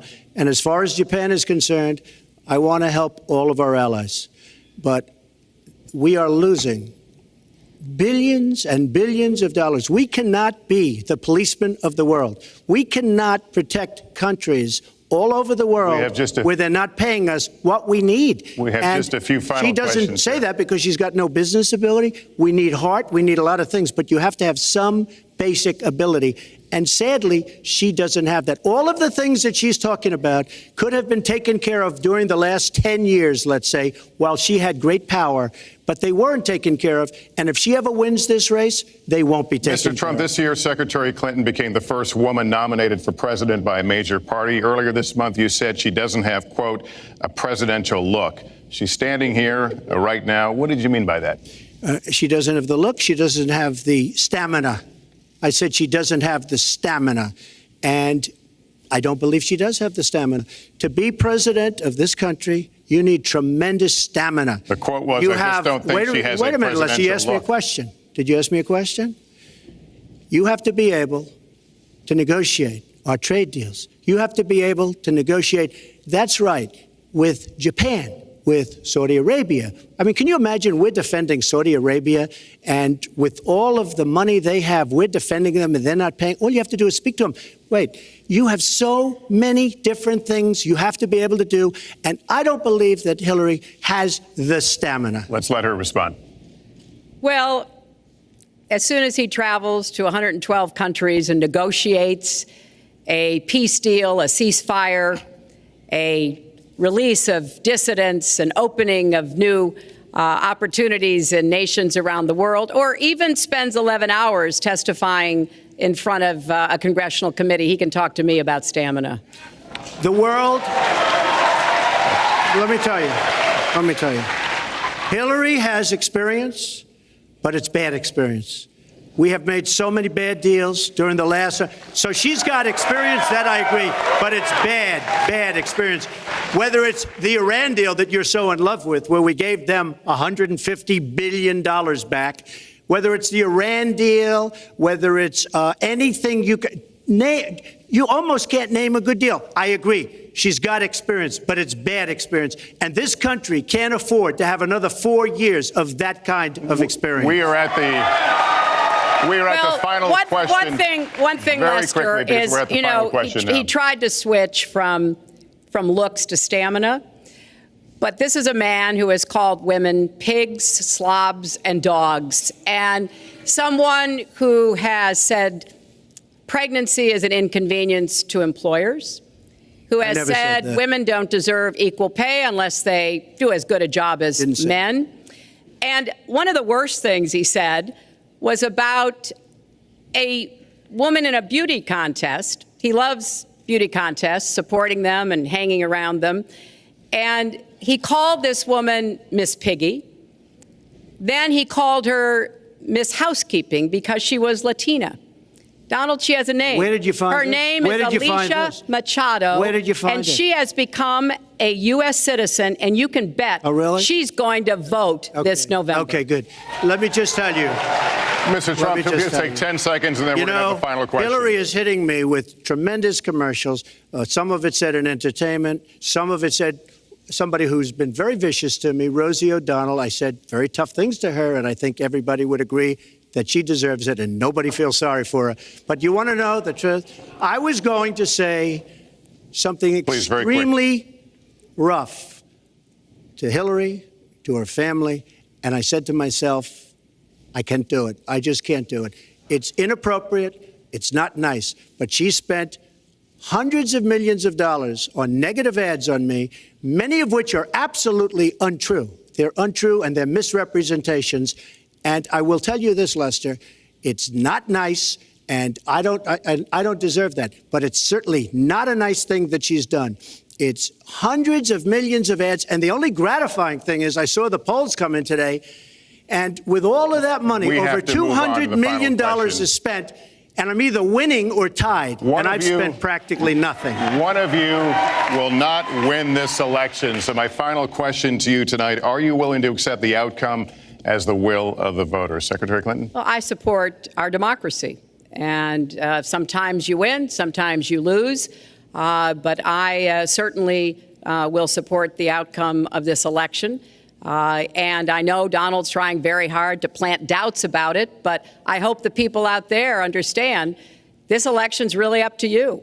It's not about us so much as it is about you and your families and the kind of country and future you want. So I sure hope you will get out and vote as though your future depended on it, because I think it does. Mr. Trump, very quickly, the same question. Will you accept the outcome as the will of the voters? I want to make America great again.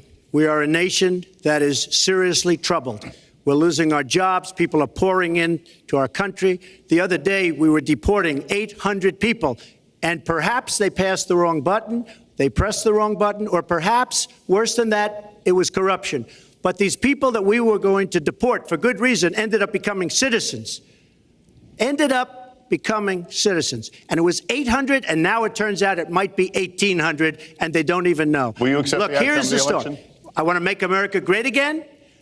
I'm going to be able to do it. I don't believe Hillary will. The answer is, if she wins, I will absolutely support her. All right. Well, that is going to do it for us. That concludes our debate for this evening. A spirited one. We covered a lot of ground, not everything, as I suspected we would.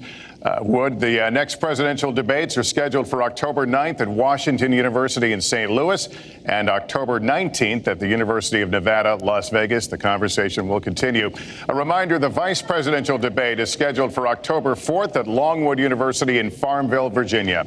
My thanks to Hillary Clinton and to Donald Trump and to Hofstra University for hosting us tonight. Good night, everyone.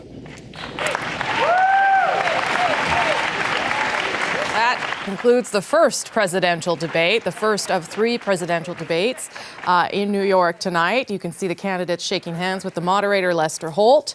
And we'll keep that picture up as we bring in tonight's power panel. In Washington, Politico's Louisa Savage. In Toronto, Amanda Alvaro from Pomp and Circumstance. Here in studio, Tim Powers from Summa Strategies, Media Styles Ian Capstick, and CBC poll analyst Eric Grenier. So I'm going to leave the pictures up because they are still compelling. And let's get some initial reaction. Amanda, how about you? What do you make of what you just saw for the past hour and a half?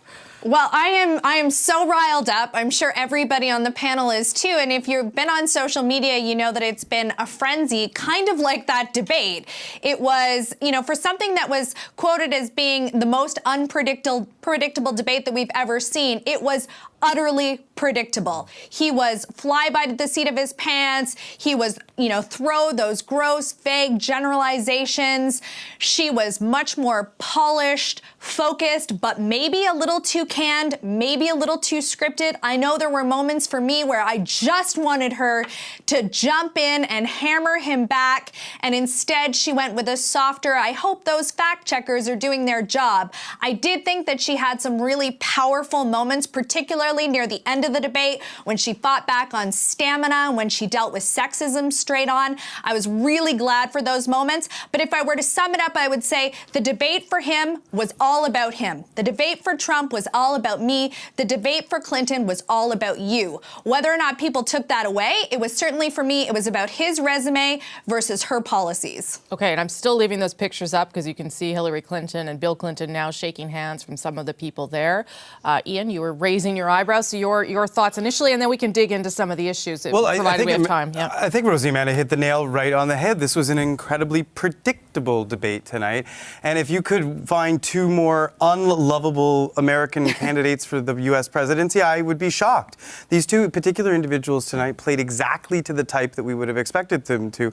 I mean, almost goes without saying that Donald Trump was an absolute buffoon tonight, but I think that for the record, we should probably suggest that he was not just a buffoon tonight, but he was outwardly racist on several occasions, and quite frankly, he was wrong more times than any given fact checker could possibly count. It's a good thing the entire American media corps is on top of him and every single word that he said. Now, at the flip side, Hillary Clinton really didn't do herself that many particular favors tonight. She didn't particularly excel at some of the attacks that were clearly rehearsed and well practiced. She does not have the charisma of some previous presidential debaters.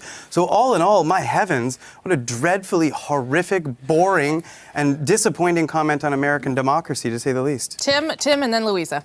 Well, Donald would just say he expected to hear everything Ian said, and he's cultivated the audience, at least the people he wants to talk to in the audience in that regard. What's fascinating for me, though, is we shouldn't dismiss this. Trump has clearly calculated, for good or for bad, that his stick works, and he's not backing away from it at all. If you use that overused phrase, he's clearly doubling down on it. You look at his linguistic patterns; they're simple, they're basic. It's us versus them. I'm with you. These politicians are against you. I've made lots of money, so you should hire me. Oh, by the way, I take pride in that I haven't paid taxes and that I dodge the laws, and damn it, that's a good thing. To me, he reminds me of the barroom savant.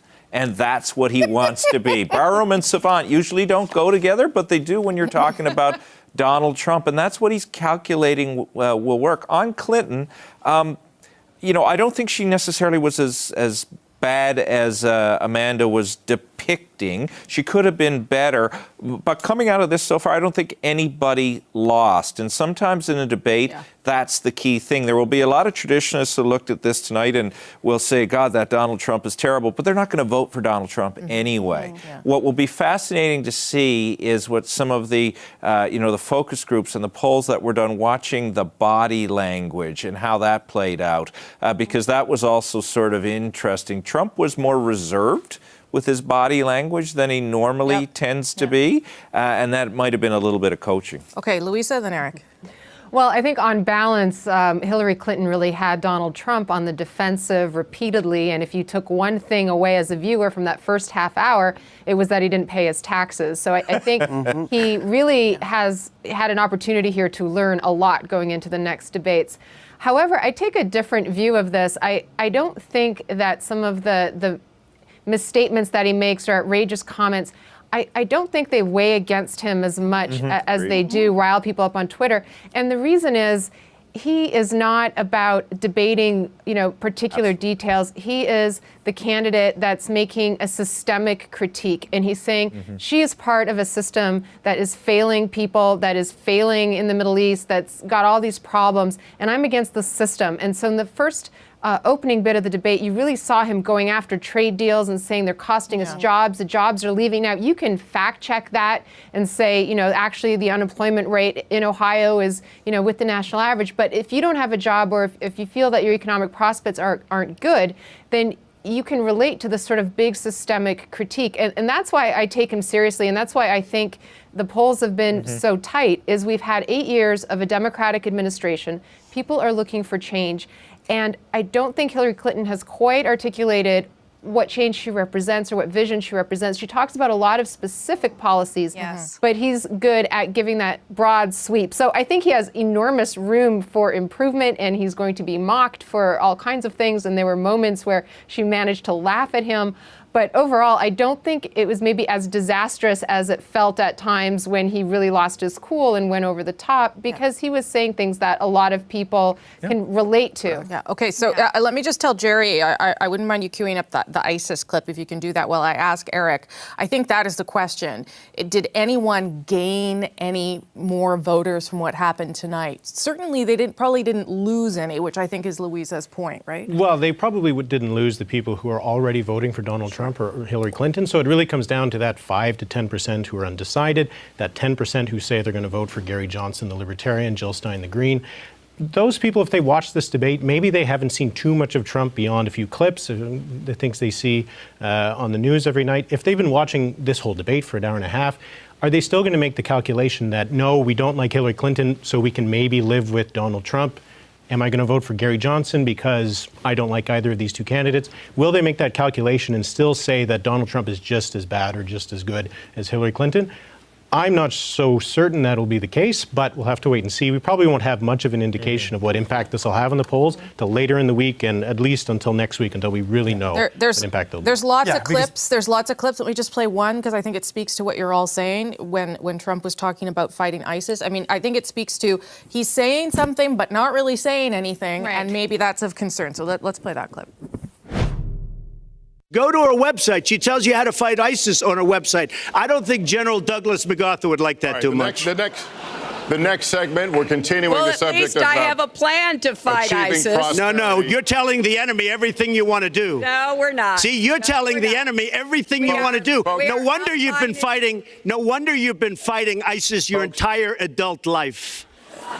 folks, Go to the fact checkers, get folks, to work. you are. So I think that raises a lot of points. One that Amanda made, one that Louisa made. It's a good example of sort of the dynamic there. Yeah, and I think the entire panel is agreeing here that what we're seeing here is a manifestation of the campaign thus far. This is exactly the campaign that Trump has rolled out. And thus far, people like us sitting in these positions have sort of scoffed and said, oh, jeepers, it's not going to work. Until, of course, it does continue to work with the exact type of voter pools that we're talking about. And I think that that's the number one concern as we take a look at this particular debate. When you don't have a clear Hillary Clinton win, when really Hillary Clinton walks away from this debate not losing voters, but not really gaining as much as she could have otherwise potentially gained by knocking him down a few pegs, what we have on our hands here is a Donald Trump who is still gaining on the Democratic Party as it looks today from our vantage point, which again, as Eric has quite rightly said, people in our positions are not particularly great at judging these things right who after knows? the fact. Yeah, and it comes down to the media coverage of it as well, which again goes to how and what the power of Donald Trump's rhetoric is. There are only so many 5 to 10 second blocks you can fill on the nightly news. And he repeats his sentences, and Tim has quite rightly pointed to the sentence structure and how simple he keeps these things so that his message can be ultimately much better controlled than the Clinton message, which is far more articulate, but let's face it, you need 30, 45 seconds to understand some of what she's trying to say. Tim. If we were sitting covering any other debate and a politician in that debate said, I don't pay taxes and I'm smart, and I dodge the laws. And I'm not worried about take advantage of the nuclear system. weapons. And I don't pay laws, Yeah. and came up with that convoluted story about birthers. Or the and, 400-pound hacker sitting on the bed hacking That's the DNC. apparently Chris Christie. People Indeed. on Twitter have told me that. But look But at it's- the context that he said it in. He said, I don't pay taxes because I'm smart. And then later he went on to say it would have been squandered. And that's sort of part of this bigger Part of the The anti-establishment narrative. It's yes. the anti-establishment thing. That's why he gets away with it. I've been watching this thinking if you're an educated, wealthier voter in the suburbs who would have voted for Romney or did vote for Romney, but couldn't quite get on the Trump wagon or have been waiting to see, did he say anything that put him now over the line, beyond the pale, unacceptable? Or if you're a Hill Republican, did he do anything that was outrageous? Did he talk about the size of his genitalia? I mean, we didn't have that in this debate. We had a few over-the-top moments, a few misstatements, actually, by both of them. But he didn't do anything that was so completely outrageous. I think the back and forth about Obama's birth certificate he did. For was some very Republicans, harmful Louisa, to and him. here's what I think it is. For some Republicans, he went after free Tim's trade. next. Tim is right? next. I mean, and I'll toss right to Tim. But for some conservatives, he went after conservatism writ large today. So there are people like the previous presidents of the United States who are Republican who are very uncomfortable with him going after things like NAFTA and TPP because that's where their bread is buttered. Well, Let's not yeah, think sure, that But he's Dick been, Cheney saying, doesn't but he's been have saying to. that for a long time. Okay, Yeah, I Tim's agree. Tim's turn. Well, it's fascinating, Rick. Go back to the beginning of the debate, and where Clinton, I thought, was clever at the beginning, she tried to establish the frame. And she used two questions. What kind of country do you want, and who can shoulder responsibility? And though she was extremely detailed, as she often is in answering that, she stuck more to her particular narrative, I think, and she's going to want to try and leave that there. You saw her often talking about Trump trickle-down economics, trying to leave that in people's minds. And then she went after the central narrative of Trump, which was also sort of wise, which is, I'm this great business guy, I'm a business guy, and you know what, I get stuff done. Yeah. And I think she's got to keep coming back at that because the people who like Trump, I think, want to believe that what he's selling, they can buy. Yeah. But if they suddenly discover that what he's been selling is a whole bag of goods, and he's just like the anti-establishment people, or he'd like the establishment people he's trying to unpack, he's going to have trouble. Okay, Amanda, then Eric. Well, I think the real challenge was that he opened the door and she just didn't shut him down. Yeah. He opened the door on personal taxes. She just didn't shut him down. And the problem is that when you have 90 minutes and she provides articulate, thoughtful, considered answers, and he provides sound bites, he really is the king of reality TV. And the debate's a bit like reality TV. So what do we remember? We remember that jobs are leaving. We remember that she had 30 years to fix it and she didn't, that she's a typical politician plan, says stuff, but it doesn't work, that we're going to take guns away from bad people. He knows how to create, as outrageous and ludicrous as some of his statements are, he knows how to create memorable moments. She doesn't go for the clip. Okay. She goes for the thoughtful response. And does that stick with people? I only got about 8 minutes. So, Eric, two things that I think where, everyone agrees that he has to pick up more African Americans. He tried to make pleas, but he talked about the stop and frisk. Still thinks it's a great idea and didn't do much around the whole birther story to help himself. So I don't know that, I'll go to Eric and then Louisa. I don't know how you pick up African Americans when you're saying stuff like that. He's not going to. He's down 80 points among African Americans. That's not Yikes. going to increase by telling them what the hell do you have to lose. Yeah. To quote Donald Trump. But I think one of the things we should ask ourselves is why did Donald Trump make some gains in the polls lately over the last month or so? There was the Democratic convention, but primarily it was because we were talking a lot about Hillary Clinton, about foundation, emails, her health. It was a lot about Clinton, a lot less about Trump, who was being a bit more reserved. He wasn't making the kind of gaffes that we had seen earlier on in the campaign. So my question is this a moment where we're still going to be talking about Hillary Clinton, or are people going to be talking a bit more about that whole segment on his tax returns, which I thought was a very strong segment? Yes. And then if a lot of people are starting to ask themselves, that's why is Trump not wanting to talk about that? Why does he not want to talk about when he was those discriminatory practices? If it goes back towards that, then maybe that momentum that he was gaining simply because people were focusing on Hillary Clinton starts to go away. Shift back. Louisa, then Ian. Well, I think that's right. And another area that Clinton is hoping they'll be talking about is his climate denial, because she sees this as an opportunity to go after young people who haven't really rallied toward her. And the fact that he said he didn't ever say that climate change was a hoax perpetrated by China, and you could see it in his Twitter feed that there was his tweet, that gives the cable networks now something to chew on and talk about. So we'll be hearing that over and over again. So that helps her, not him. Certainly the stop and frisk, that really helps her because she's trying to motivate African American voters and Latino voters to come out and vote for her, the so-called Obama coalition. So to the extent that he offends them, that helps her, of course. I just want to go back to one point about trade, because I think it's really important, and I think it's important also for Canada. We just did a poll with Harvard University looking at attitudes about trade, and it was quite remarkable, the reversal among rank and file Republicans. They are now much more critical and opposed to trade agreements than Democrats, and that's really interesting and a flip. So this whole campaign and the Trump movement, it may not be reflected in the opinions of members of Congress and senators on Capitol Hill, but it is reflective of where the grassroots is now of the Republican Party. Well, and that really does start to demonstrate how complex the grassroots and the Republicans are in the United States right now, right? When we take a look at how many factions there are, really a lot of this comes down to, can Donald Trump get some of these people to vote for him? What Hillary Clinton didn't go after tonight is what's really interesting to me. Ivanka Trump and his multiple marriages, and the fact that he may not be the most Christian, shall we say, of Republican candidates. Is that really a strong super? Well, I'm just saying, it's not. And here's the interesting part, is that he came so close to bringing up Jennifer Flowers tonight, of course. I didn't want to insult the family. I didn't want to insult the family. He came for not bringing it up. He came so close, but just enough. So what kind of interests me is, what do the next several debates bring? If this is where we kind of came, This is where we start. The gloves almost came off tonight. Will they fully come off? And at that point, do we start turning off certain segments of voters who perhaps hated Bill Clinton because of his adulterous ways, who see Donald Trump as being an absolute hypocrite? And that leads me to the debate about the audit, right? And I think that this points to the incredibly astute analysis we're getting from D.C. today, which is that this is part of his systemic attack, that he's been under audit by the IRS for 15 years. You heard him saying it. Other people aren't under that same audit. They're coming after me, and people do believe that. But what they don't believe is, why are you hurting those little guys, those people that Clinton couldn't quite tee up the attack on, that architect in the audience, or the beauty pageant contestant who she didn't quite get there with that sort of pre-staged attack. She needs a lot more authenticity, that kind of, dare I say it, that Donald Trump-esque authenticity. She smiled a few times, though.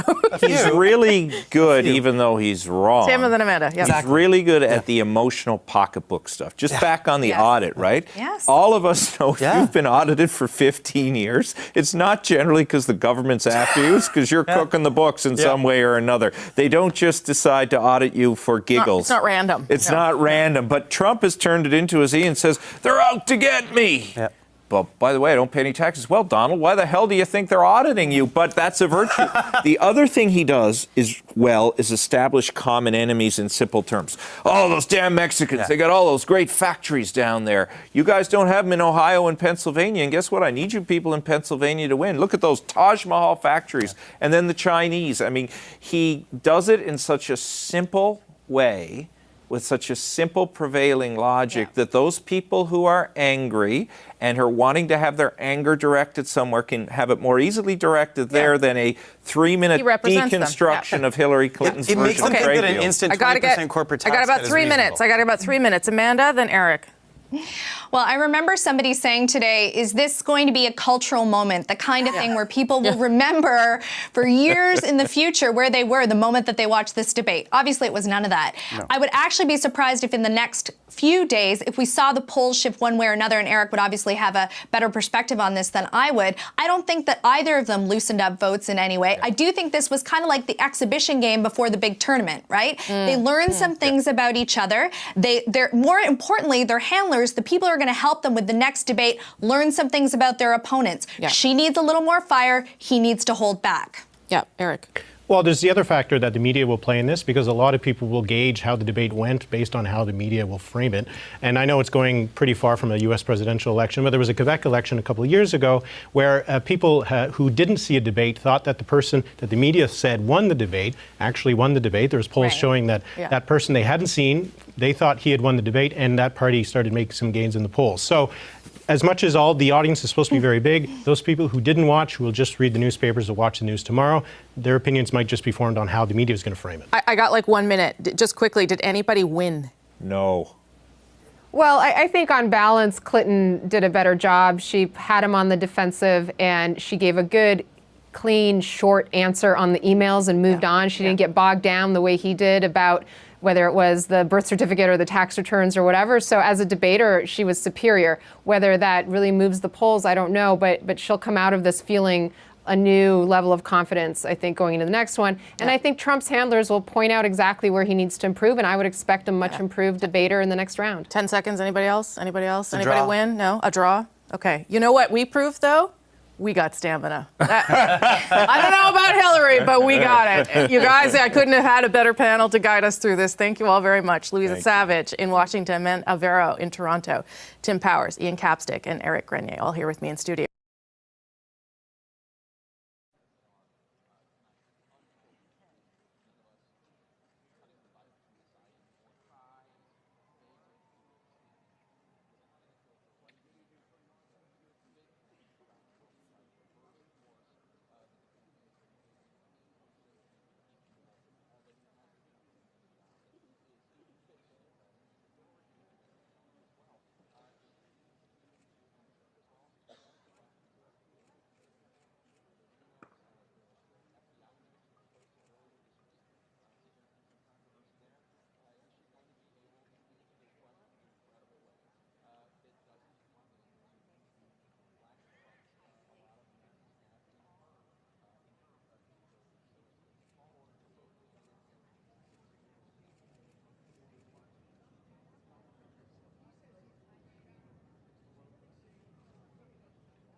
Good evening from the Thomas and Mack Center at the University of Nevada, Las Vegas. I'm Chris Wallace of Fox News, and I welcome you to the third and final of the 2016 presidential debates between Secretary of State Hillary Clinton and Donald J. Trump.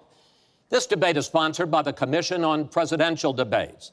The commission has designed the format, 6 roughly 15-minute segments with 2-minute answers to the first question, then open discussion for the rest of each segment. Both campaigns have agreed to those rules. For the record, I decided the topics and the questions in each topic. None of those questions has been shared with the commission or the 2 candidates. The audience here in the hall has promised to remain silent. No cheers, boos, or other interruptions so we and you can focus on what the candidates have to say. No noise except right now, as we welcome the Democratic nominee for president, Secretary Clinton, and the Republican nominee for president, Mr. Trump.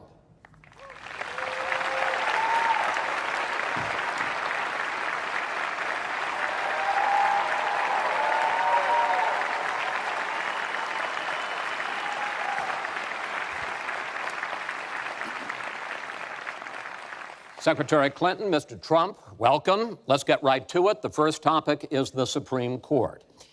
You both talked briefly about the court in the last debate, but I want to drill down on this because the next president will almost certainly have at least 1 appointment and likely or possibly 2 or 3 appointments, which means that you will, in effect, determine the balance of the court for what could be the next quarter century.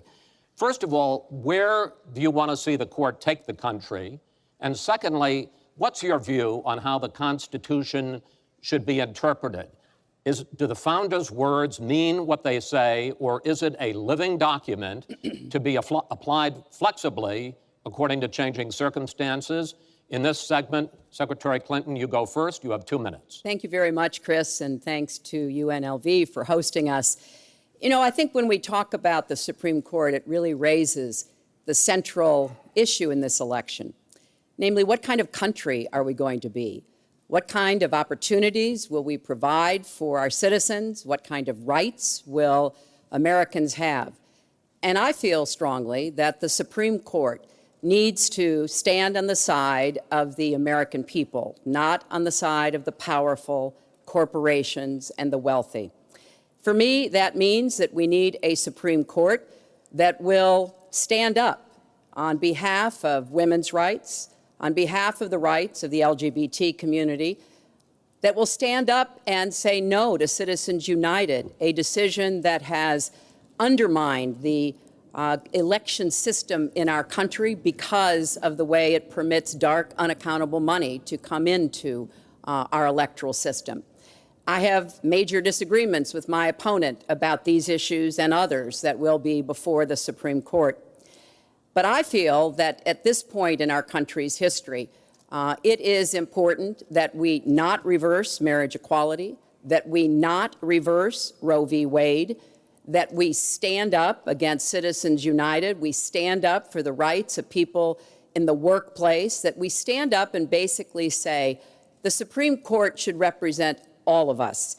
That's how I see the court, and the kind of people that I would be looking to nominate to the court would be in the great tradition of standing up to the powerful, standing up on behalf of our rights as Americans. And I look forward to having that opportunity. I would hope that the Senate would do its job and confirm the nominee that President Obama has sent to them. That's the way the Constitution fundamentally should operate. The president nominates, and then the Senate advises and consents or not, but they go forward with the process. Secretary Clinton, thank you. Mr. Trump, same question. Where do you want to see the court take the country, and how do you believe the Constitution should be interpreted?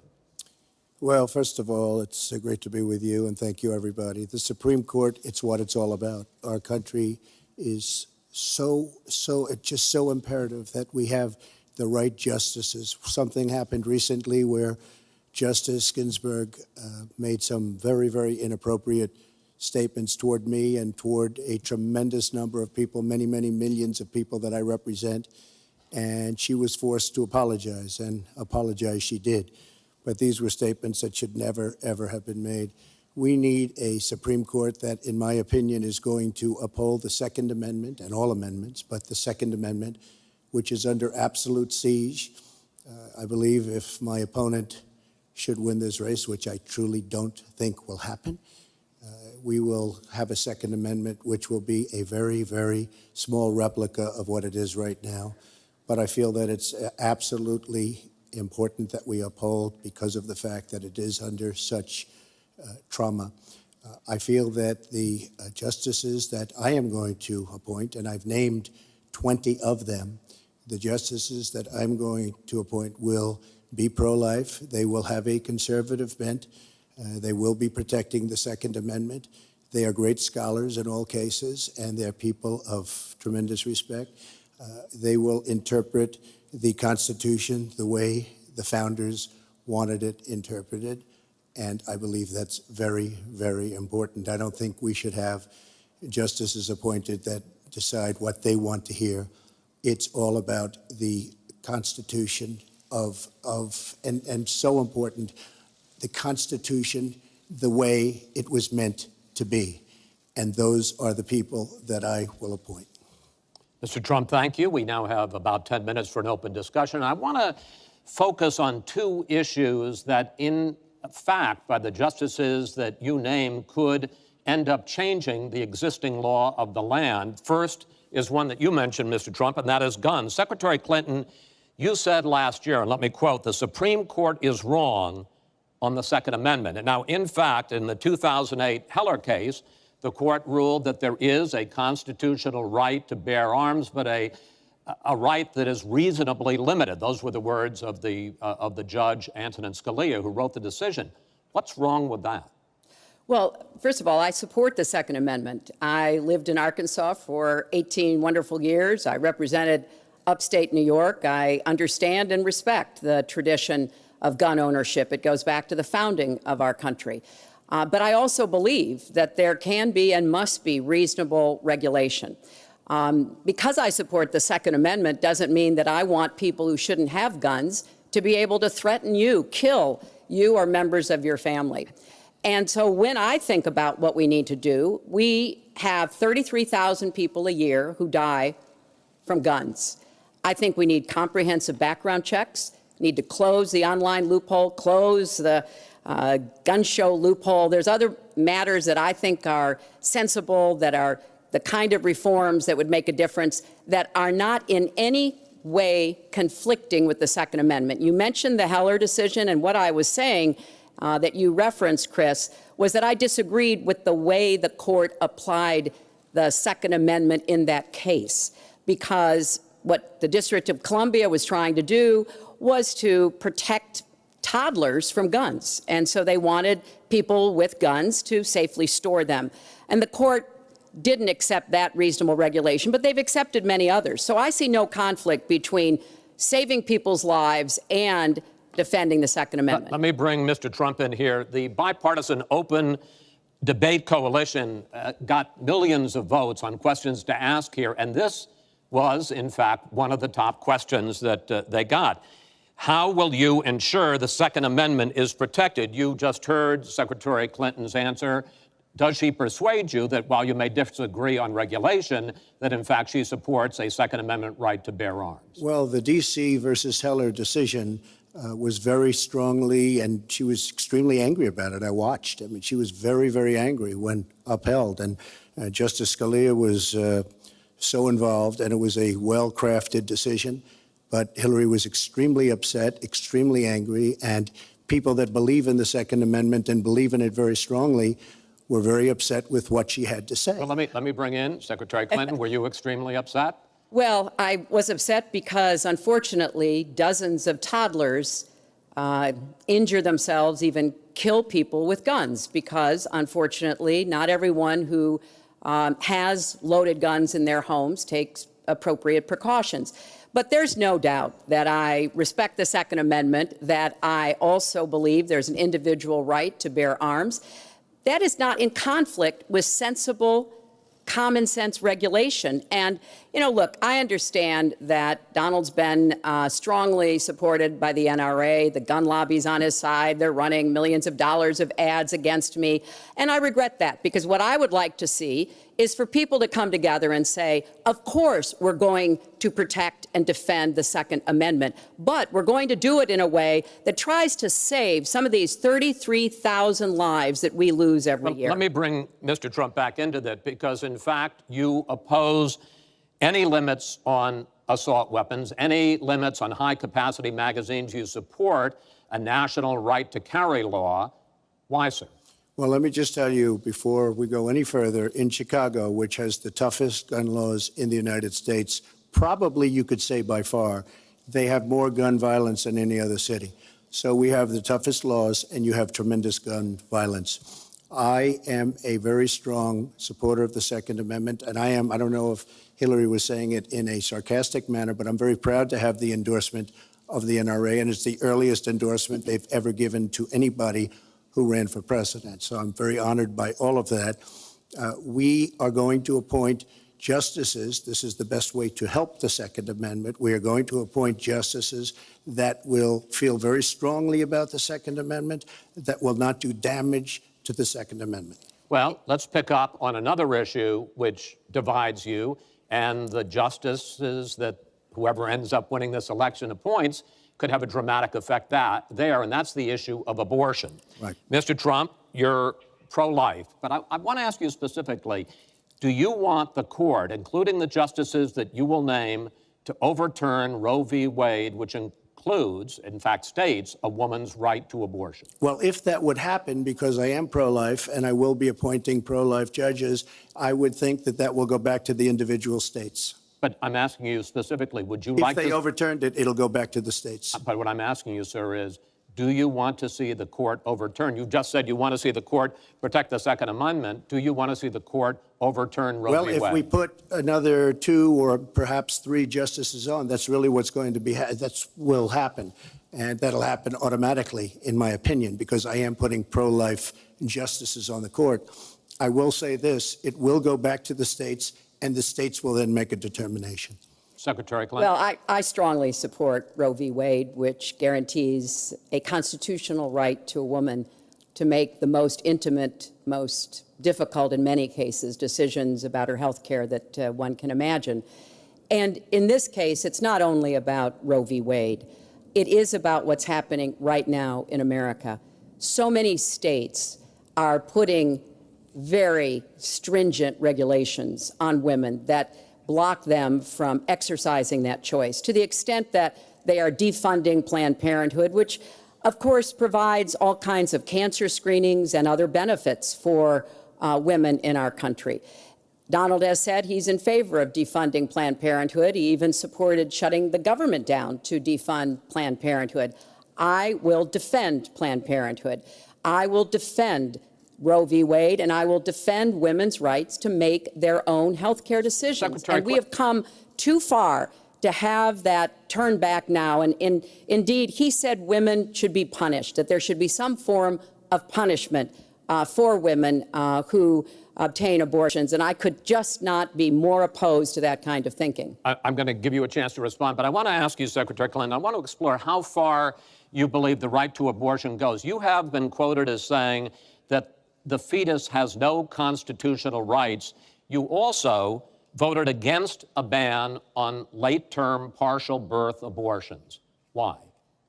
Because Roe v. Wade very clearly sets out that there can be regulations on abortion so long as the life and the health of the mother are taken into account. And when I voted as a senator, I did not think that that was the case. The kinds of cases that fall at the end of pregnancy are often the most heartbreaking, painful decisions for families to make. I have met with women who, toward the end of their pregnancy, get the worst news one could get, that their health is in jeopardy if they continue to carry to term, or that something terrible has happened or just been discovered about the pregnancy. I do not think the United States government should be stepping in and making those most personal of decisions. So you can regulate if you are doing so with the life and the health of the mother taken into account. Mr. Trump, your reaction, and particularly on this issue of late-term partial birth Well, abortion. I think it's terrible. If you go with what Hillary is saying, in the 9th month, you can take the baby and rip the baby out of the womb of the mother just prior to the birth of the baby. Now, you can say that that's okay, and Hillary can say that that's okay, but it's not okay with me. Because based on what she's saying and based on where she's going and where she's been, you can take the baby and rip the baby out of the womb in the 9th month on the final day. And that's not acceptable. Well, that is not what happens in these cases. And using that kind of scare rhetoric is just terribly unfortunate. You should meet with some of the women that I've met with, women I've known over the course of my life. This is one of the worst possible choices that any woman and her family has to make. And I do not believe the government should be making it. You know, I've had the great honor of traveling across the world on behalf of our country. I've been to countries where governments either forced women to have abortions like they used to do in China, or forced women to bear children like they used to do in Romania. And I can tell you the government has no business in the decisions that women make with their families in accordance with their faith, with medical advice, and I will stand up for that right. All right. But just briefly, I want to move on to another honestly, segment. nobody has business doing what I just said, doing that as late as 1 or 2 or 3 or 4 days prior to birth. Nobody has that. All right. Let's move on to the subject of immigration. And there is almost no issue that separates the two of you more than the issue of immigration. Actually, there are a lot of issues that separate the two of you. Mr. Trump, you want to build a wall. Secretary Clinton, you have offered no specific plan for how you want to secure our southern border. Mr. Trump, you are calling for major deportations. Secretary Clinton, you say that within your first 100 days as president, you're going to offer a package that includes a pathway to citizenship. The question really is, why are you right and your opponent wrong? Mr. Trump, you go first in this segment. You have 2 minutes. Well, first of all, she wants to give amnesty, which is a disaster and very unfair to all of the people that are waiting in line for many, many years. We need strong borders. In the audience tonight, we have 4 mothers of, I mean, these are unbelievable people that I've gotten to know over a period of years whose children have been killed, brutally killed by people that came into the country illegally. You have thousands of mothers and fathers and relatives all over the country.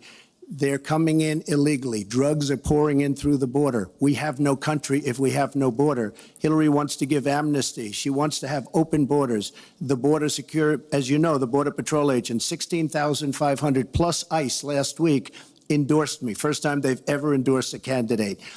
It means their job is tougher, but they know what's going on. They know it better than anybody. They want strong borders. They feel we have to have strong borders. I was up in New Hampshire the other day. The biggest complaint they have, it's with all of the problems going on in the world, many of the problems caused by Hillary Clinton and by Barack Obama, all of the problems, their single biggest problem is heroin that pours across our southern borders, just pouring and destroying their youth. It's poisoning the blood of their youth and plenty of other people. We have to have strong borders. We have to keep the drugs out of our country. Right now, we're getting the drugs, they're getting the cash. We need strong borders. We need we cannot give amnesty. Now, I want to build the wall. We need the wall. The Border Patrol, ICE, they all want the wall.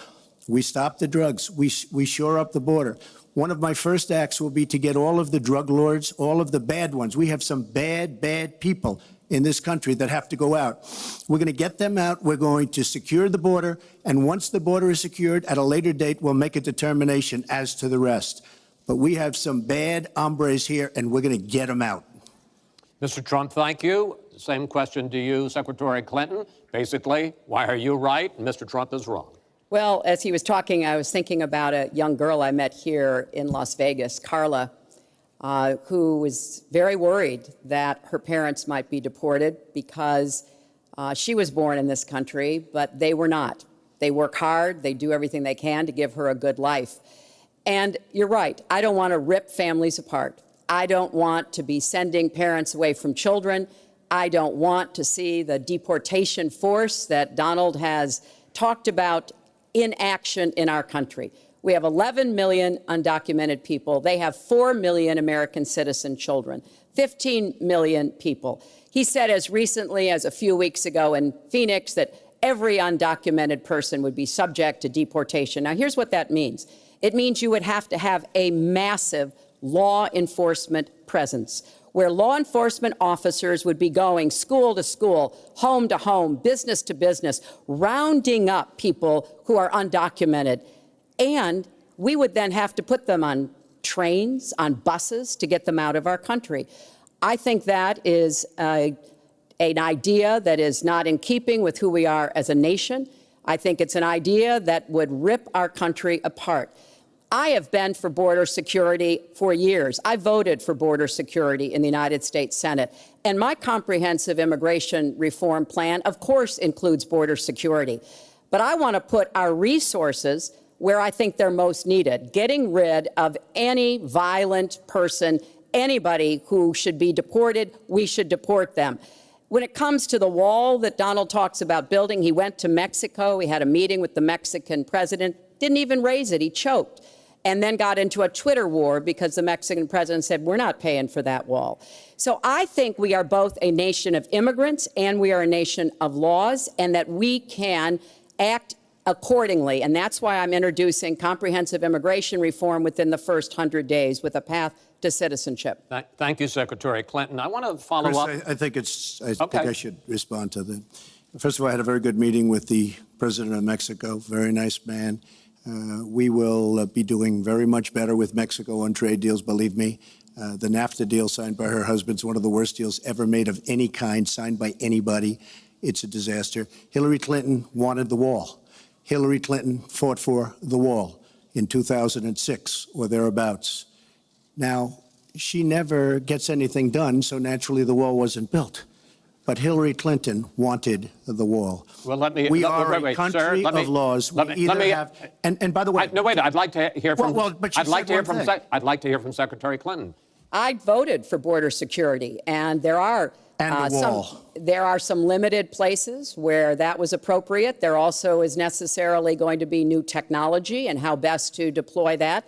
But it is clear when you look at what Donald has been proposing, he started his campaign bashing immigrants, calling Mexican immigrants rapists and criminals and drug dealers, that he has a very different view about what we should do to deal with immigrants. Now, what I am also arguing is that bringing undocumented immigrants out from the shadows, putting them into the formal economy will be good, because then employers can't exploit them and undercut Americans' wages. And Donald knows a lot about this. He used undocumented labor to build the Trump Tower. He underpaid undocumented workers, and when they complained, he basically said what a lot of employers do. You complain, I'll get you deported. I want to get everybody out of the shadows, get the economy working, and not let employers like Donald exploit undocumented workers, which hurts them but also hurts American workers. Mr. Trump. President Obama has moved millions of people out. Nobody knows about it. Nobody talks about it. But under Obama, millions of people have been moved out of this country. They've been deported. She doesn't want to say that, but that's what's happened, and that's what's happened big league. As far as moving these people out and moving, we either have a country or we don't. We're a country of laws. We either have a border or we don't.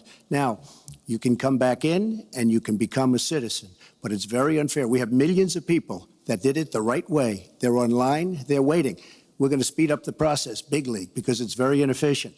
But they're online and they're waiting to become citizens. Very unfair that somebody runs across the border, becomes a citizen. Under her plan, you have open borders. You would have a disaster on trade, and you will have a disaster with your open borders. But what she doesn't say is that President Obama has deported millions and millions of people just the way it is. Secretary Clinton, I want to. We will not have open borders. Well, let me that is a rank mischaracterization. Secretary Clinton. We will have secure borders, but we will also have reform. And this used to be a bipartisan issue. Ronald Reagan was the last president to sign immigration reform, and George W. Bush supported it as well. Secretary Clinton, I want to clear up your position on this issue, because in a speech you gave to a Brazilian bank for which you were paid $225,000, we've learned from the WikiLeaks that you said this, and I want to quote, "My dream is a hemispheric common market with open trade and open borders." So That's Thank the you. question. That's the question. Please quiet, everybody. Is that your dream, open borders? Well, if you went on to read the rest of the sentence, I was talking about energy. You know, we trade more energy with our neighbors than we trade with the rest of the world combined. And I do want us to have an electric grid, an energy system that crosses borders. I think that will be a great benefit to us. But you are very clearly quoting from WikiLeaks. And what's really important about WikiLeaks is that the Russian government has engaged in espionage against Americans. They have hacked American websites, American accounts of private people, of institutions. Then they have given that information to WikiLeaks for the purpose of putting it on the internet. This has come from the highest levels of the Russian government, clearly from Putin himself, in an effort, as 17 of our intelligence agencies have confirmed, to influence our election. So I actually think the most important question of this evening, Chris, is finally, will Donald Trump admit and condemn that the Russians are doing this and make it clear that he will not have the help of Putin in this election, that he rejects Russian espionage against Americans, which he actually encouraged in the past? Those are the questions we need answered. We've never had anything like this happen in any of our elections before. That was a great pivot off the fact that she wants open borders, okay?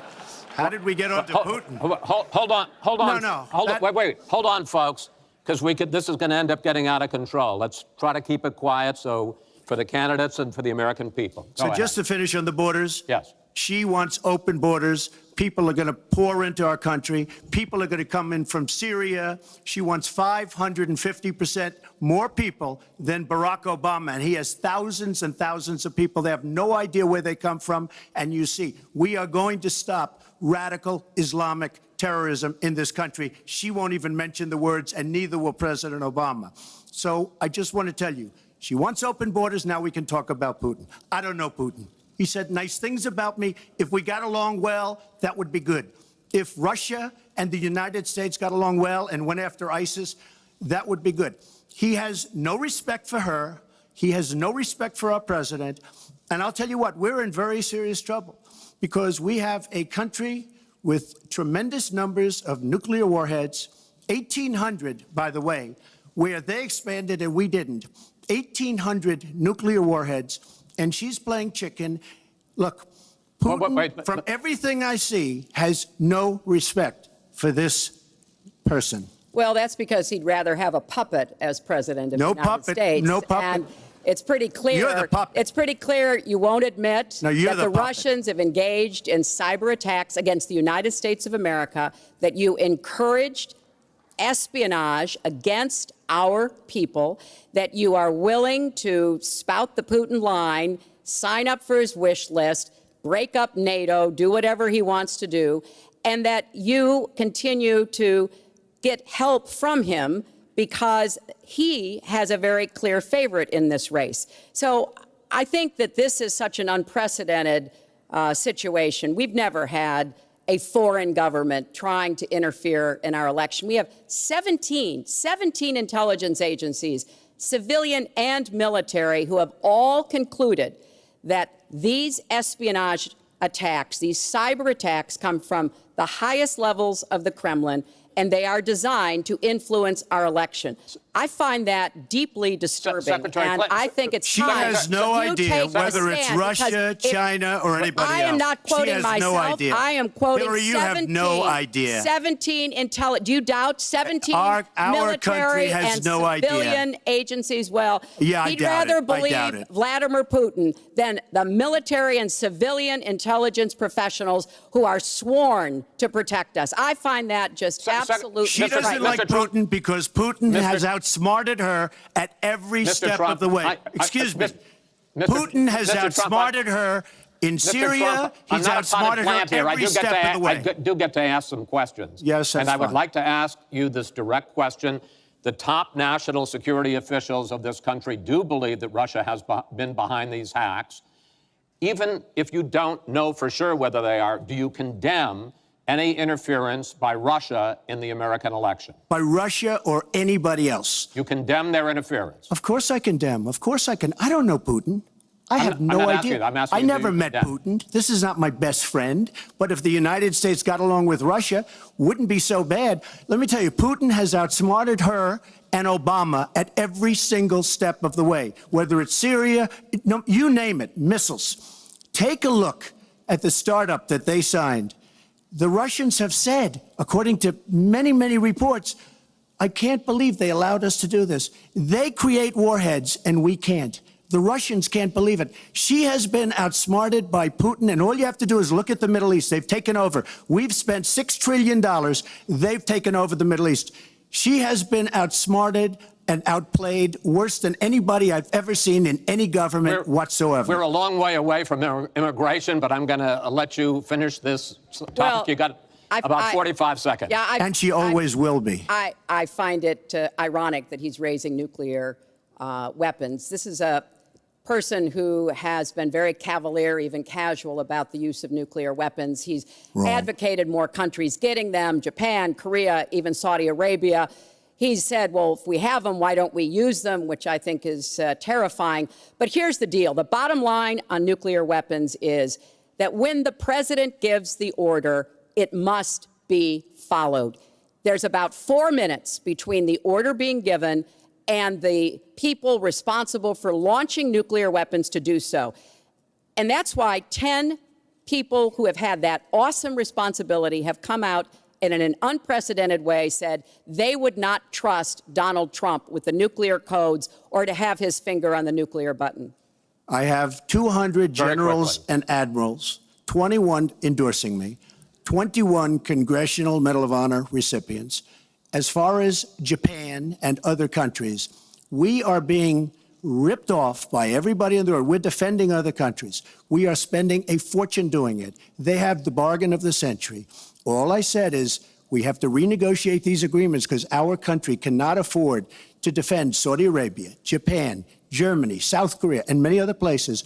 We cannot continue to afford. She took that as saying nuclear weapons. Look, she's been proven to be a liar on so many different ways. This is just another lie. Well, I'm just quoting you when There's you were no asked quote. about You're a not going to find a potential quote from me. nuclear competition in Asia. You said, you know, go ahead, enjoy yourselves, folks. That kind And defend of language, yourselves. And the defend United yourselves. I didn't say States has nuclear. kept And the defend peace. yourself. The United States has kept the peace through our alliances. Donald wants to tear up our alliances. I think it makes the world safer, and frankly, it makes the United States safer. I would work with our allies in Asia, in Europe, in the Middle East, and elsewhere. That's the only way we're going to be able to keep the peace. We are going to move on to the next topic, which is the economy, and I hope we handle that as well as we did immigration. You also have very different ideas about how to get the economy growing faster. Secretary Clinton, in your plan, government plays a big role. You see more government spending, more entitlements, more tax credits, more tax penalties. Mr. Trump, you want to get government out with lower taxes and less regulation. Yes. We're going to drill down into this a little bit more, but in this overview, please explain to me why you believe that your plan will create more jobs and growth for this country and your opponent's plan will not. In this round, you go first, Secretary Clinton. Well, I think when the middle class thrives, America thrives. And so my plan is based on growing the economy, giving middle class families many more opportunities.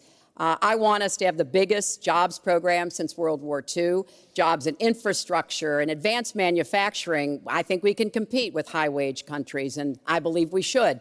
New jobs in clean energy, not only to fight climate change, which is a serious problem, but to create new opportunities and new businesses. I want us to do more to help small business. That's where 2/3 of the new jobs are going to come from. I want us to raise the national minimum wage because people who live in poverty should not, who work full-time should not still be in poverty. And I sure do want to make sure women get equal pay for the work we do. I feel strongly that we have to have an education system that starts with preschool and goes through college. That's why I want more technical education in high schools and in community colleges, real apprenticeships to prepare young people for the jobs of the future. I want to make college debt-free, and for families making less than $125,000, you will not get a tuition bill from a public college or university if the plan that I worked on with Bernie Sanders is enacted. And we're going to work hard to make sure that it is, because we are going to go where the money is. Most of the gains in the last years since the Great Recession have gone to the very top. So we are going to have the wealthy pay their fair share. We're going to have corporations make a contribution greater than they are now to our country. That is a plan that has been analyzed by independent experts, which said that it could produce 10 million new jobs. By contrast, Donald's plan has been analyzed to conclude it might lose 3.5 million jobs. Why? Because his whole plan is to cut taxes, to give the biggest tax breaks ever to the wealthy and to corporations, adding $20 trillion to our debt and causing the kind of dislocation that we have seen before, because it truly will be trickle-down economics on steroids. So the plan I have, I think, will actually produce greater opportunities. The plan he has will cost us jobs and possibly lead to another Great Recession. Secretary, thank you. Mr. Trump, why will your plan create more jobs and growth than Secretary Clinton? Well, first of all, before I start on my plan, her plan is going to raise taxes and even double your taxes. Her tax plan is a disaster. And she can say all she wants about college tuition, and I'm a big proponent. We're going to do a lot of things for college tuition, but the rest of the public's going to be paying for it. We will have a massive, massive tax increase under Hillary Clinton's plan. But I'd like to start off where we left, because when I said Japan and Germany, and I'm not to single them out, but South Korea, these are very rich, powerful countries. Saudi Arabia, nothing but money. We protect Saudi Arabia. Why aren't they paying? She immediately, when she heard this, I questioned it. And I questioned NATO. Why aren't the NATO questioned? Why aren't they paying? Because they weren't paying. Since I did this was a year ago, all of a sudden they're paying. And I've been given a lot of credit for it. All of a sudden they're starting to pay up. They have to pay up. We're protecting people. They have to pay up.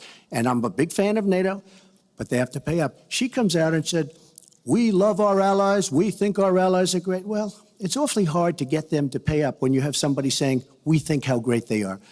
We have to tell Japan in a very nice way. We have to tell Germany, all of these countries, South Korea, we have to say, you have to help us out.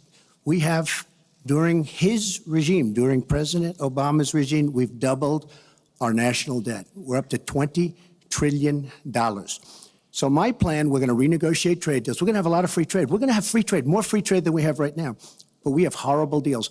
Our jobs are being taken out by the deal that her husband signed, NAFTA, one of the worst deals ever. Our jobs are being sucked out of our economy. You look at all of the places that I just left. You go to Pennsylvania, you go to Ohio, you go to Florida, you go to any of them. You go upstate New York. Our jobs have fled to Mexico and other places. We're bringing our jobs back. I am going to renegotiate NAFTA. And if I can't make a great deal, then we're going to terminate NAFTA and we're going to create new deals. We're going to have trade, but we're going to terminate it. We're going to make a great trade deal. And if we can't, we're going to do it. We're going to go a separate way, because it has been a disaster.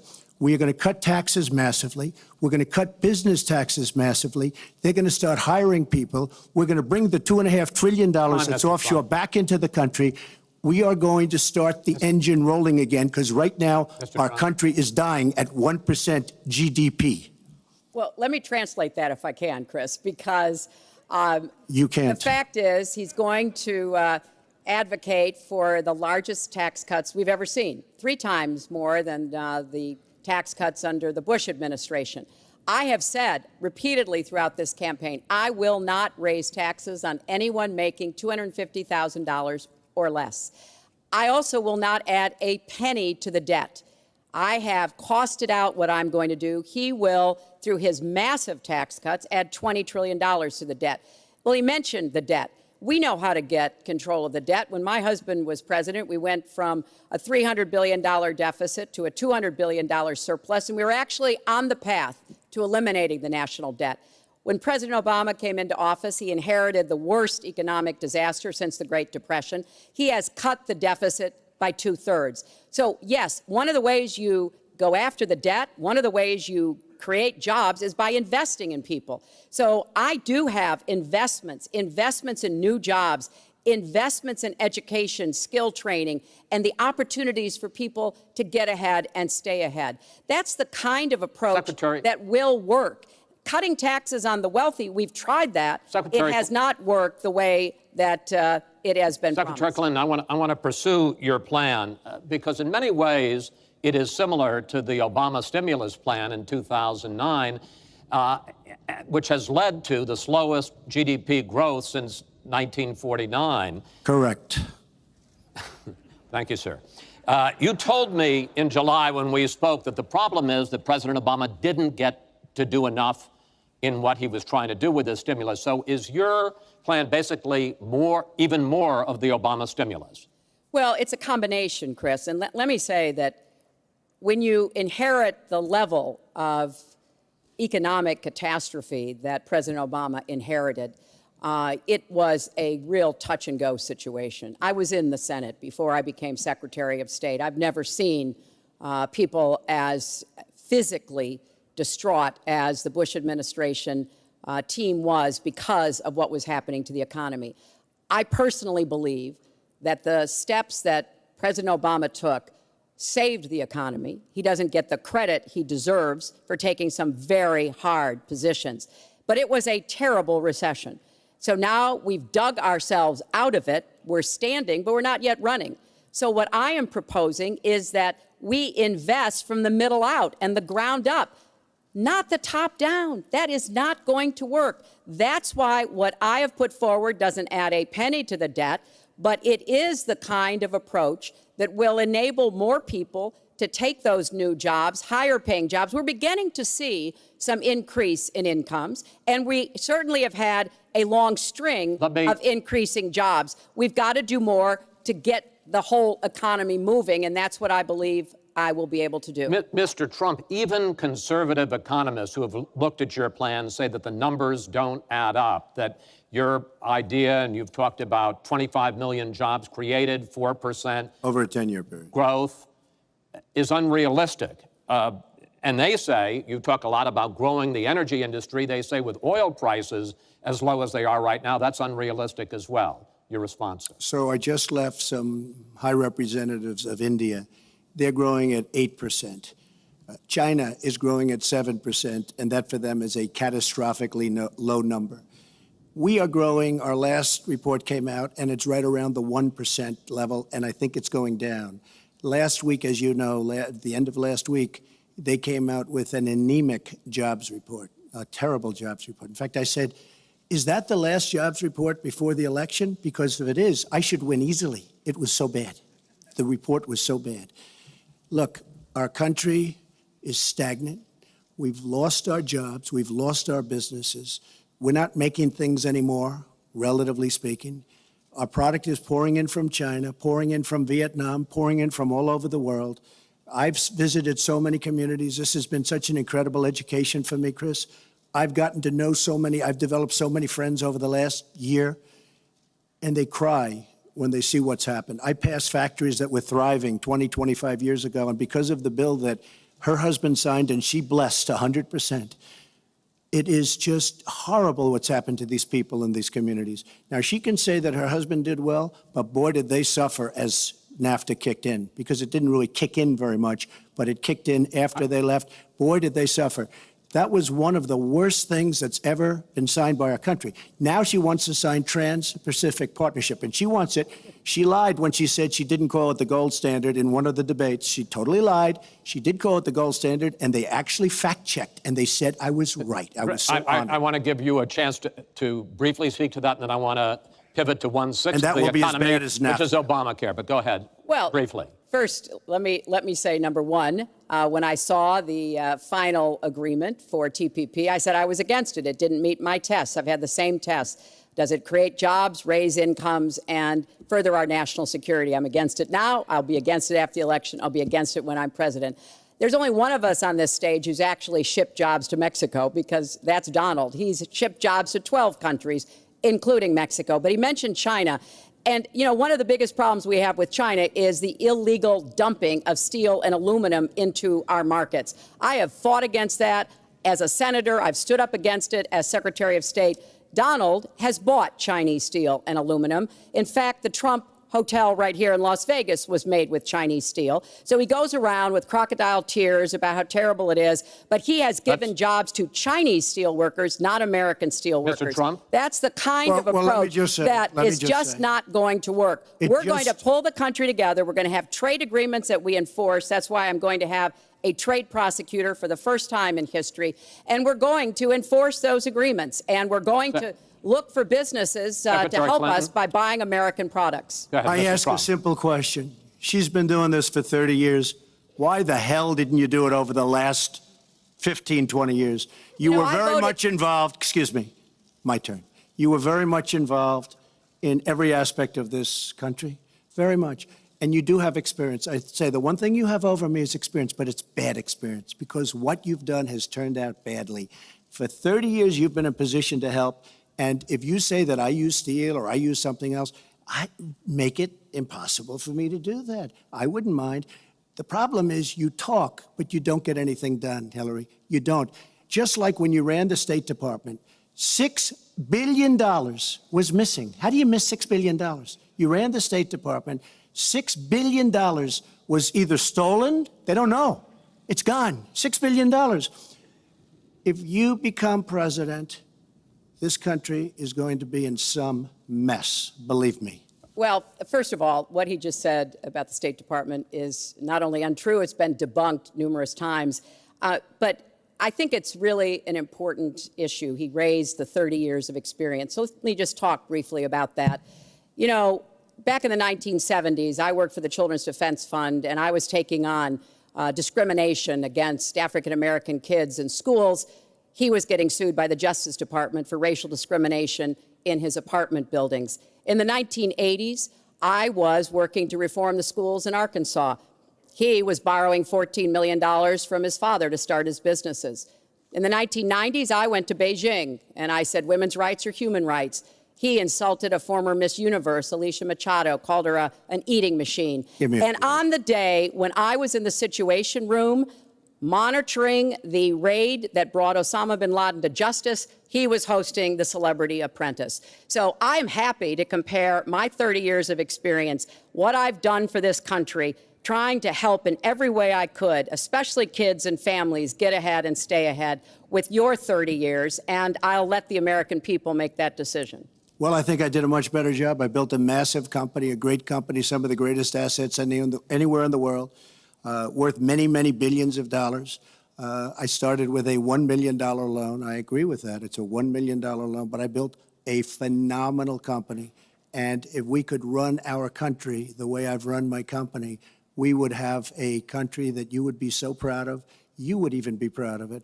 And frankly, when you look at her real record, take a look at Syria, take a look at the migration, take a look at Libya, take a look at Iraq. She gave us ISIS because her and Obama created this huge vacuum. And a small group came out of that huge vacuum because we should have never been in Iraq, but once we were there, we should have never got out the way they wanted to get out. She gave us ISIS as sure as you are sitting there. And what happened is now ISIS is in 32 countries. And now I listen how she's going to get rid of ISIS. She's going to get rid of nobody. All right, we are going to get to foreign hotspots in a few moments, but the next segment is fitness to be president of the United States. Mr. Trump, at the last debate, you said your talk about grabbing women was just that, talk, and that you'd never actually done it. And since then, as we all know, 9 women have come forward and said that you either groped them or kissed them without their consent. Why would so many different women from so many different circumstances over so many different years, why would they all in this last couple of weeks make up, you deny this, why would they all make up these stories? And since this is a question for both of you, Secretary Clinton, Mr. Trump says what your husband did and that you defended was even worse.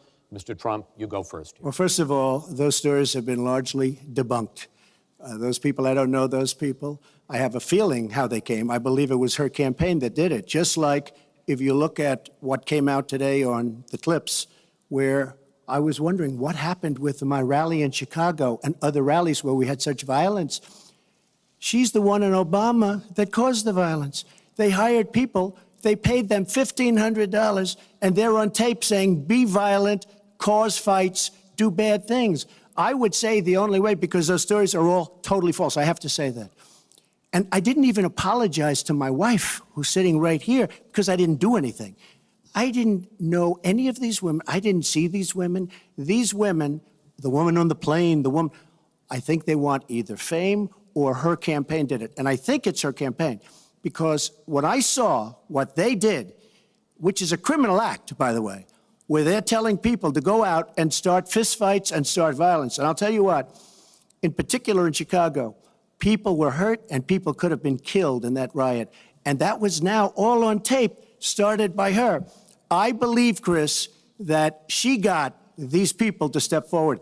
If it wasn't, they get their 10 minutes of fame.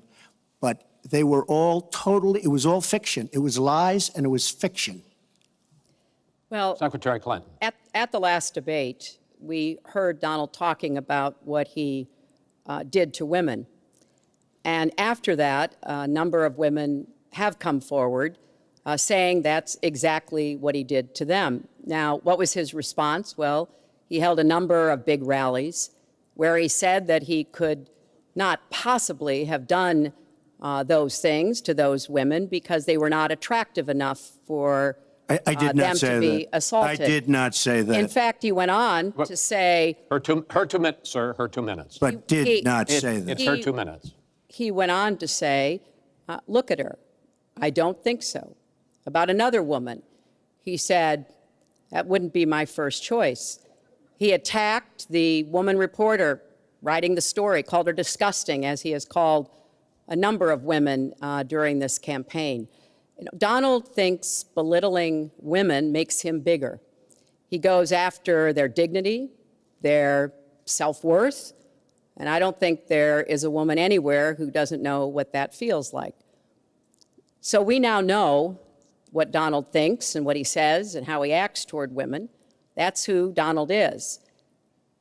I think it's really up to all of us to demonstrate who we are and who our country is, and to stand up and be very clear about what we expect from our next president, how we want to bring our country together, where we don't want to have the kind of pitting of people one against the other, where instead we celebrate our diversity, we lift people up, and we make our country even greater. America is great because America is good. And it really is up to all of us to make that true now and in the future, and particularly for our children and our grandchildren. Mr. Trump. Nobody has more respect for women than I do. Nobody. Nobody has more respect. Please, everybody. And frankly, those stories have been largely debunked. And I really want to just talk about something slightly different. She mentions this, which is all fiction, all fictionalized, probably or possibly started by her and her very sleazy campaign. But I will tell you, what isn't fictionalized are her emails, where she destroyed 33,000 emails criminally, after getting a subpoena from the United States Congress. What happened to the FBI? I don't know. We have a great general, 4-star general, today, you read it in all the papers, going to potentially serve 5 years in jail for lying to the FBI. One lie. She's lied hundreds of times to the people, to Congress, and to the FBI. He's going to probably go to jail. This is a 4-star general. And she gets away with it, and she can run for the presidency of the United States.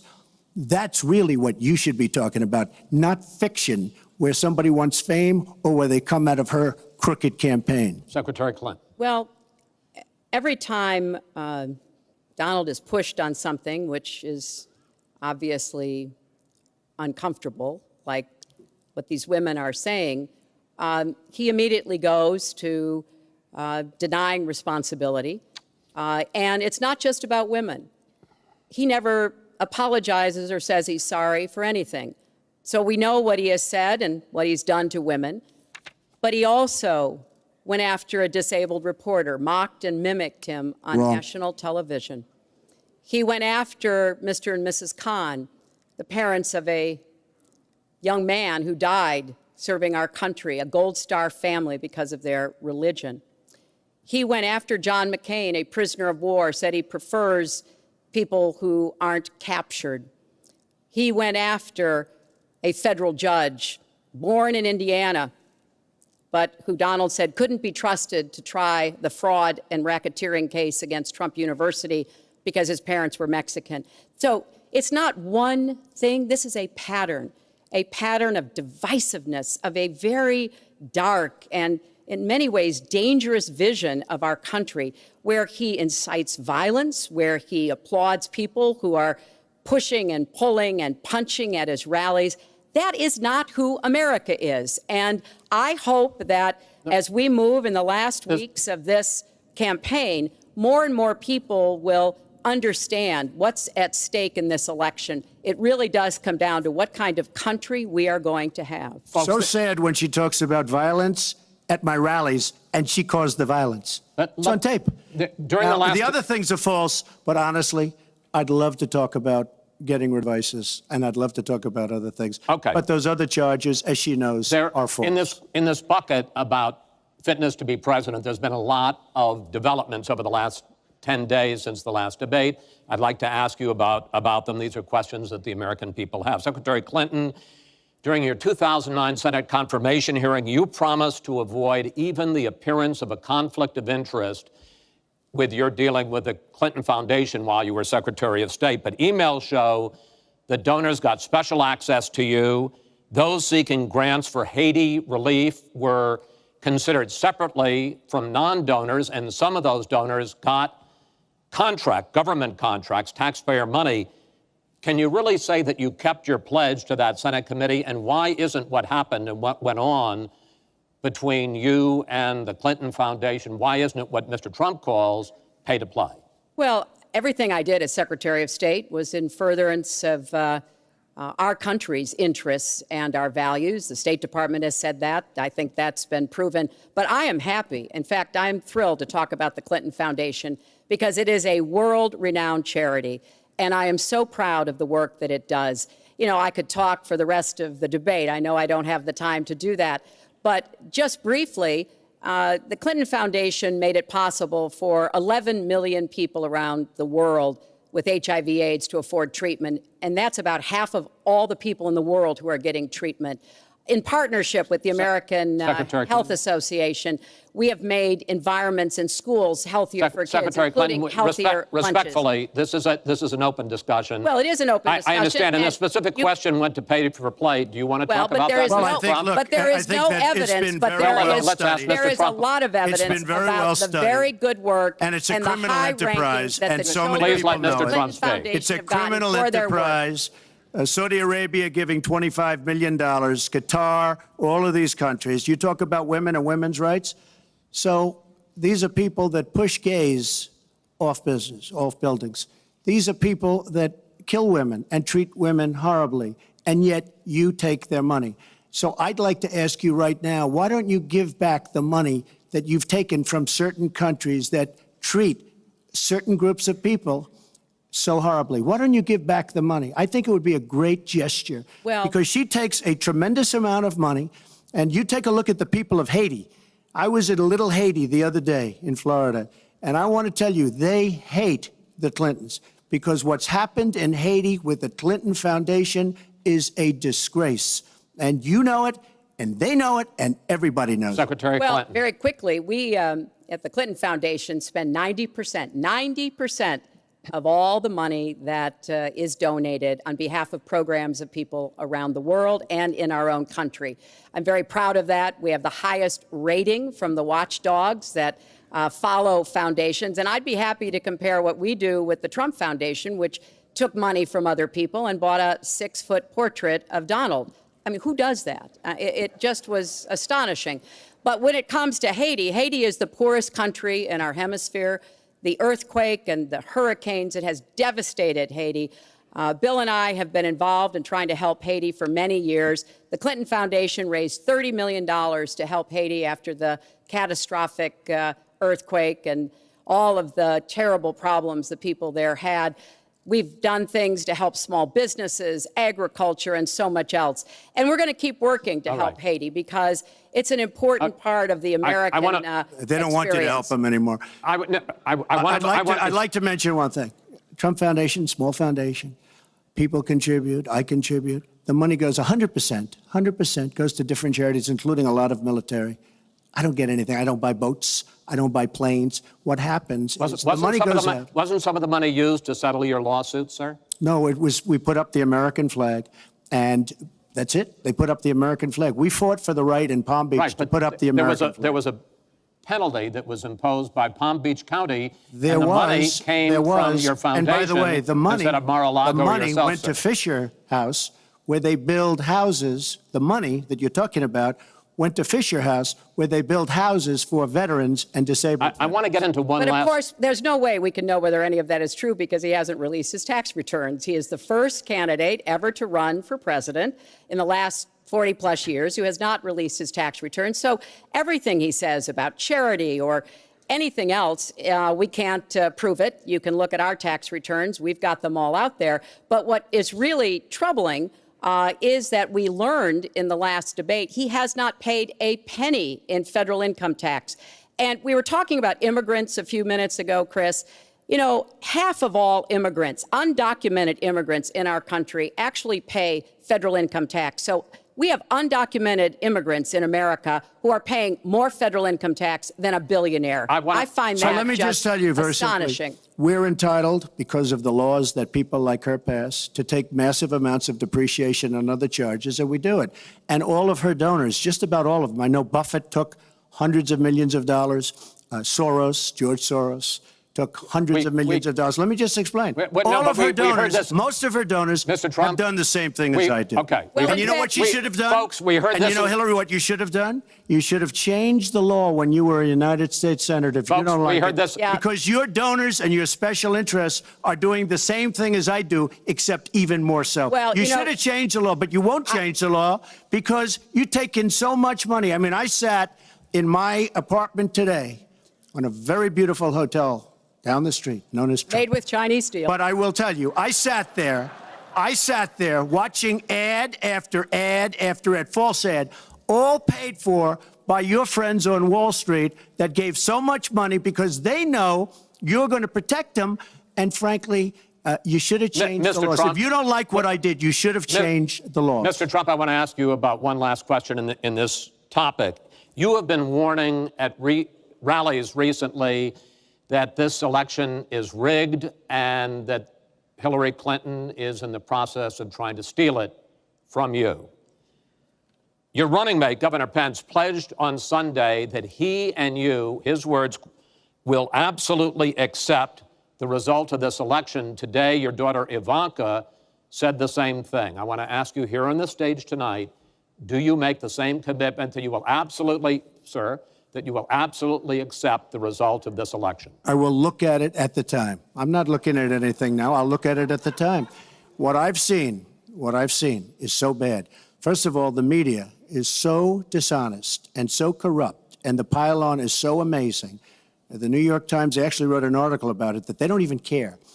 It's so dishonest, and they've poisoned the minds of the voters. But unfortunately for them, I think the voters are seeing through it. I think they're going to see through it. We'll find out on November 8th, but I think they're going to see through it. But, sir, if you look, excuse me, Chris, if you look at your voter rolls, you will see millions of people that are registered to vote. Millions. This isn't coming from me. This is coming from Pew Report and other places. Millions of people that are registered to vote that shouldn't be registered to vote. So let me just give you one other thing. So I talk about the corrupt media. I talk about the millions of people. Tell you one other thing. She shouldn't be allowed to run. She's guilty of a very, very serious crime. She should not be allowed to run. And just in that respect, I say it's rigged because she should never, Chris, she should never have been allowed to run for the presidency based on what she did with emails and so many other things. But, sir, there is a tradition in this country. In fact, one of the prides of this country is the peaceful transition of power, and that no matter how hard fought a campaign is, that at the end of the campaign, that the loser concedes to the winner. Not saying that you're necessarily going to be the loser or the winner, but that the loser concedes to the winner and that the country comes together in part for the good of the country. Are you saying you're not prepared now to commit to that principle? What I'm saying is that I will tell you at the time. I'll keep you in suspense. Well, okay? Chris, let me respond to that because that's horrifying. You know, every time Donald thinks things are not going in his direction, he claims whatever it is rigged against him. The FBI conducted a year-long investigation into my emails. They concluded there was no case. He said the FBI was rigged. He lost the Iowa caucus. He lost the Wisconsin primary. He said the Republican primary was rigged against him. Then Trump University gets sued for fraud and racketeering. He claims the court system and the federal judge is rigged against him. There was even a time when he didn't get an Emmy for his TV program 3 years in a row, and he started tweeting that the Emmys were rigged against him. Should have gotten it. This is a mindset. This is how Donald thinks. And it's funny, but it's also really troubling. Okay. No, that is not the way our democracy works. We've been around for 240 years. We've had free and fair elections. We've accepted the outcomes when we may not have liked them. And that is what must be expected of anyone standing on a debate stage during a general election. You know, President Obama said the other day, when you're whining before the game is even finished, it just shows you're not up to doing the job. And let's be clear about what he is saying and what that means. He is denigrating, he's talking down our democracy. And I, for one, am appalled that somebody who is the nominee of one of our two major parties would take that kind of position. I think what the FBI did and what the Department of Justice did, including meeting with her husband, the Attorney General, on the back of an airplane on the tarmac in Arizona, I think it's disgraceful. I think it's a disgrace. All right. I think we've never had a situation so bad Hold on, in this folks. country. This doesn't do any good for anyone. Let's please continue the debate, and let's move on to the subject of foreign hotspots. The Iraqi offensive to take back Mosul has begun. If they are successful in pushing ISIS out of that city and out of all of Iraq, the question then becomes, what happens the day after? And that's something that whoever of you ends up as president is going to have to confront. Will you put U.S. troops into that vacuum to make sure that ISIS doesn't come back or isn't replaced by something even worse? Secretary Clinton, you go first in this segment. You have 2 minutes.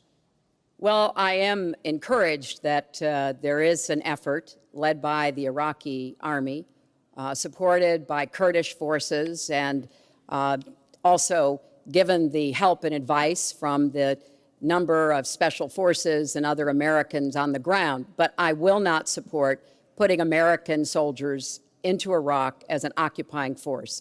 I don't think that is in our interests, and I don't think that would be smart to do. In fact, Chris, I think that would be a big red flag waving for ISIS to reconstitute itself. The goal here is to take back Mosul. It's going to be a hard fight. I've got no illusions about that. And then continue to press into Syria to begin to take back and move on Raqqa, which is the ISIS headquarters. I am hopeful that the hard work that American military advisors have done will pay off, and that we will see a really successful military operation. But we know we've got lots of work to do. Syria will remain a hotbed of terrorism as long as the civil war, aided and abetted by the Iranians and the Russians, continue. So I have said, look, we need to keep our eye on ISIS. That's why I want to have an intelligence surge that protects us here at home, why we have to go after them from the air, on the ground, online, why we have to make sure here at home we don't let terrorists buy weapons. If you're too dangerous to fly, you're too dangerous to buy a gun.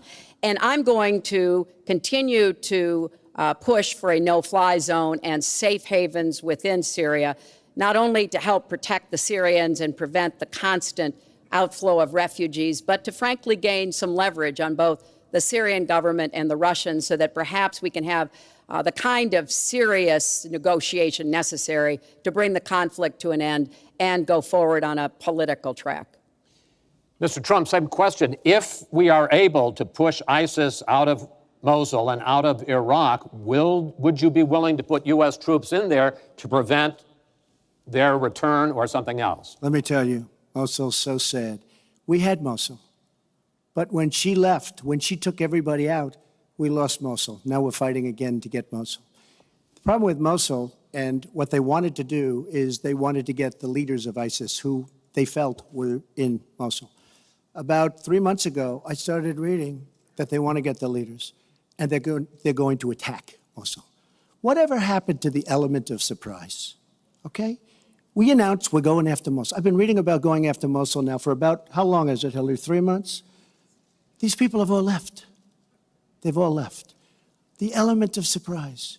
Douglas MacArthur, George Patton, spinning in their graves when they see the stupidity of our country. So we're now fighting for Mosul that we had. All she had to do is stay there. Now we're going in to get it. But you know who the big winner in Mosul is going to be after we eventually get it? And the only reason they did it is because she's running for the office of president. And they want to look tough. They want to look good. He violated the red line in the sand. And he made so many mistakes, made all mistakes. That's why we have the Great Migration. But she wanted to look good for the election. So they're going in. But who's going to get Mosul, really? We'll take Mosul eventually. By the way, if you look at what's happening, much tougher than they thought. Much, much tougher, much more dangerous, going to be more deaths than they thought. But the leaders that we wanted to get are all gone because they're smart. They say, what do we need this for? So Mosul is going to be a wonderful thing, and Iran should write us a letter of thank you, just like the really stupid, the stupidest deal of all time, a deal that's going to give Iran absolutely nuclear weapons. Iran should write us yet another letter saying thank you very much. Because Iran, as I said many years ago, Iran is taking over Iraq, something they've wanted to do forever, but we've made it so easy for them. So we're now going to take Mosul, and you know who's going to be the beneficiary? Iran. Boy, are they making, I mean, they are outsmarting. Look, you're not there. You might be involved in that decision, but you were there when you took everybody out of Mosul and out of Iraq. You shouldn't have been in Iraq, but you did vote for it. You shouldn't have been in Iraq, but once you were in Iraq, you should have never left the way. The point is, the big winner is going to be Iran. Well, you know, once again, Donald is implying that he didn't support the invasion of Iraq. I said it was a mistake. I've said that years ago. He has consistently denied what is a very clear fact, that before the invasion, he supported it. And, you know, I just want everybody to go Google it. Google Donald Trump Iraq, and you will see the dozens of sources which verify that he was for the invasion of Iraq. And you can actually hear the audio of him saying that. Now, why does that matter? Well, it matters because he has not told the truth about that position. I guess he believes it makes him look better now to contrast with me because I did vote for it. But what's really important here is to understand all the interplay. Mosul is a Sunni city. Mosul is on the border of Syria. And yes, we do need to go after Baghdadi, and just like we went after bin Laden while you were doing Celebrity Apprentice, and we brought him to justice. We need to go after the leadership, but we need to get rid of them, get rid of their fighters. They're estimated several thousand fighters in Mosul. They've been digging underground. They've been prepared to defend. It's going to be tough fighting, but I think we can take back Mosul, and then we can move on into Syria and take back Raqqa.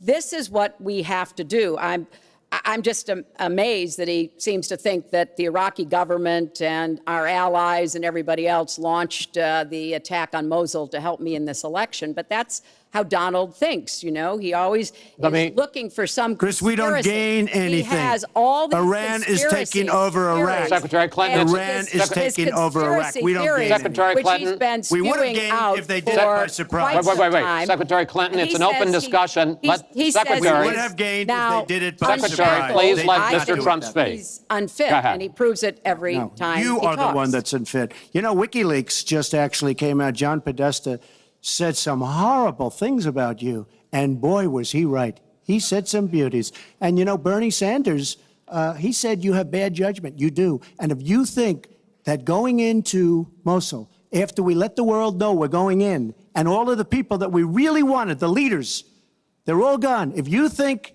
that was good, then you do. Now, John Podesta said you have terrible instincts. Bernie Sanders said you have bad judgment. I agree with both. Well, you should ask Bernie Sanders who he's supporting for president, and he has said, Which is as a he big has mistake. campaigned for me around the country, you are the most dangerous person to run for president in the modern history of America. I think he's right. Let's turn to Aleppo. Mr. Trump, in the last debate, you were both asked about the situation in the Syrian city of Aleppo, and I want to follow up on that because you said several things in that debate which were not true, sir. You said that Aleppo has basically fallen. In fact, there are. It's a catastrophe. It is a catastrophe, but there are a quarter. Have you seen it? Have you seen it? Sir, have you seen what's happened to Aleppo? If I might finish my question. Okay, so it hasn't fallen. Take a look at it. Well, there are 250,000 people still living there and being slaughtered. That's right. You also and said, they are being slaughtered yes, because of bad decisions. If I may just finish here. And you also said that that Syria and Russia are busy fighting ISIS. In fact, they have been the ones who've been bombing and shelling eastern Aleppo. And they just announced a humanitarian pause, in effect, admitting that they have been bombing and shelling Aleppo. Would you like to clear that up, sir? Well, Aleppo is a disaster. It's a humanitarian nightmare, but it has fallen from any standpoint. I mean, what do you need, a signed document? Take a look at Aleppo. It is so sad when you see what's happened.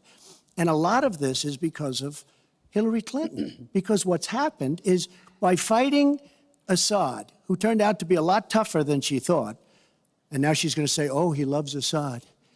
He's just much tougher and much smarter than her and Obama. And everyone thought he was gone 2 years ago, 3 years ago. He aligned with Russia. He now also aligned with Iran, who we made very powerful. We gave them $150 billion back. We give them $1.7 billion in cash. I mean cash, bundles of cash as big as this stage. We gave them $1.7 billion. Now, they have aligned. He has aligned with Russia and with Iran. They don't want ISIS, but they have other things because we're backing rebels. We don't know who the rebels are. We're giving them lots of money, lots of everything. We don't know who the rebels are. And when and if, and it's not going to happen because you have Russia and you have Iran now, but if they ever did overthrow Assad, you might end up with as bad as Assad is, and he's a bad guy. But you may very well end up with worse than Assad. If she did nothing, we'd be in much better shape. And this is what's caused the Great Migration, where she's taken in tens of thousands of Syrian refugees who probably, in many cases, not probably, who are definitely, in many cases, ISIS aligned, and we now have them in our country, and wait till you see, this is going to be the great Trojan horse, and wait till you see what happens in the coming years. Lots of luck, Hillary. Thanks a lot for doing a great job. Secretary Clinton, you have talked about, and in the last debate and again today, that you would impose a no-fly zone to try to protect the people of Aleppo and to stop the killing there. President Obama has refused to do that because he fears it's going to draw us closer or deeper into the conflict. And General Joseph Dunford, the chairman of the Joint Chiefs of Staff, says, you impose a no-fly zone, chances are you're going to get into a war, his words, with Syria and Russia. So the question I have is, if you impose a no-fly zone, first of all, how do you respond to their concerns? Secondly, if you impose a no-fly zone and a Russian plane violates that, does President Clinton shoot that plane down? Well, Chris, first of all, I think a no-fly zone could save lives and could hasten the end of the conflict. I am well aware of the really legitimate concerns that you have expressed from both the president and the general. This would not be done just on the first day. This would take a lot of negotiation. It would also take making it clear to the Russians and the Syrians that our purpose here was to provide safe zones on the ground. We've had millions of people leave Syria, and those millions of people inside Syria who've been dislocated. So I think we could strike a deal and make it very clear to the Russians and the Syrians that this was something that we believed was in the best interests of the people on the ground in Syria. It would help us with our fight against ISIS. But I want to respond to what Donald said about refugees. He's made these claims repeatedly. I am not going to let anyone into this country who is not vetted, who we do not have confidence in, but I am not going to slam the door on women and children. That picture of that little 4-year-old boy in Aleppo with the blood coming down his face while he sat in an ambulance is haunting. And so we are going to do very careful, thorough vetting. That does not solve our internal challenges with ISIS and our need to stop radicalization, to work with American Muslim communities who are on the front lines to identify and prevent attacks. In fact, the killer of the dozens of people at the nightclub in Orlando, the Pulse nightclub, was born in Queens, the same place Donald was born. So let's be clear about what the threat is and how we are best going to be able to meet it. And yes, some of that threat emanates from over in Syria and Iraq, and we've got to keep fighting, and I will defeat ISIS. And some of it is we have to up our game and be much smarter here Folks, at home. I want to get into our final segment. But I just have to, it's so quick. ridiculous she will defeat ISIS. We should have never let ISIS happen in the first place. And right now they're in 32 countries. Okay. You should have never. Wait 1 second. They had a ceasefire 3 weeks ago. A ceasefire, United States, Russia, Syria. And during the ceasefire, Russia took over vast swatches of land. And then they said, we don't want the ceasefire anymore. We are so outplayed on missiles, on ceasefires. They are outplayed. Now, she wasn't there. I assume she had nothing to do with it. But our country is so outplayed by Putin and Assad and, by the way, and by Iran. Nobody can believe how stupid our leadership is. Mr. Trump, Secretary Clinton, no, we need to move on to our final segment, and that is the national debt, which has not been discussed until tonight. Our national debt as a share of the economy, our GDP, is now 77%. That's the highest since just after World War II. But the nonpartisan Committee for a Responsible Federal Budget says, Secretary Clinton, under your plan, debt would rise to 86% of GDP over the next 10 years. Mr. Trump, under your plan, they say it would rise to 105% of GDP over the next 10 years. Question is, why are both of you ignoring this problem? Mr. Trump, you go first. Well, I say they're wrong because I'm going to create tremendous jobs. And we're bringing GDP from really 1%, which is what it is now. And if she got in, it'll be less than 0. But we're bringing it from 1% up to 4%. And I actually think we can go higher than 4%. I think you can go to 5 or 6%. And if we do, you don't have to bother asking your question because we have a tremendous machine. We will have created a tremendous economic machine once again. To do that, we're taking back jobs. We're not going to let our companies be raided by other countries where we lose all our jobs. We don't make our product anymore. It's very sad. But I'm going to create the kind of a country that we were from the standpoint of industry. We used to be there. We've given it up. We've become very, very sloppy. We've had people that are political hacks making the biggest deals in the world, bigger than companies. You take these big companies, these trade deals are far bigger than these companies. And yet we don't use our great leaders, many of whom back me and many of whom back Hillary, I must say. But we don't use those people. Those are the people, these are the greatest negotiators in the world. We have the greatest business people in the world. We have to use them to negotiate our trade deals. We use political hacks. We use people that get the position because they made a campaign contribution. And they're dealing with China and people that are very much smarter than they are. So we have to use our great people. But with that being said, we will create an economic machine, the likes of which we haven't seen in many decades. And people, Chris, will again go back to work, and they'll make a lot of money, and we'll have companies that will grow and expand and start from new. Secretary Clinton. Well, first, when I hear Donald talk like that and know that his slogan is "Make America Great Again," I wonder when he thought America was great. And before he rushes and says, you know, before you and President Obama were there, I think it's important to recognize that he has been criticizing our government for decades. You know, back in 1987, he took out a $100,000 ad in the New York Times during the time when President Reagan was president, and basically said exactly what he just said now, that we were the laughing stock of the world. He was criticizing President Reagan. This is the way Donald thinks about himself, puts himself into, the middle and says, I alone can fix it, as he said on the convention stage. But if you look at the debt, which is the issue you asked about, Chris, I pay for everything I'm proposing. I do not add a penny to the national debt. I take that very seriously because I do think it's one of the issues we've got to come to grips with. So when I talk about how we're going to pay for education, how we're going to invest in infrastructure, how we're going to get the cost of prescription drugs down, and a lot of the other issues that people talk to me about all the time, I've made it very clear we are going where the money is. We are going to ask the wealthy and corporations to pay their fair share. And there is no evidence whatsoever that that will slow down or diminish our growth. In fact, I think just the opposite. We'll have what economists call middle-out growth. We've got to get back to rebuilding the middle class, the families of America. That's where growth will come from. That's why I want to invest in you. I want to invest in your family. And I think that's the smartest way to grow the economy, to make the economy fairer.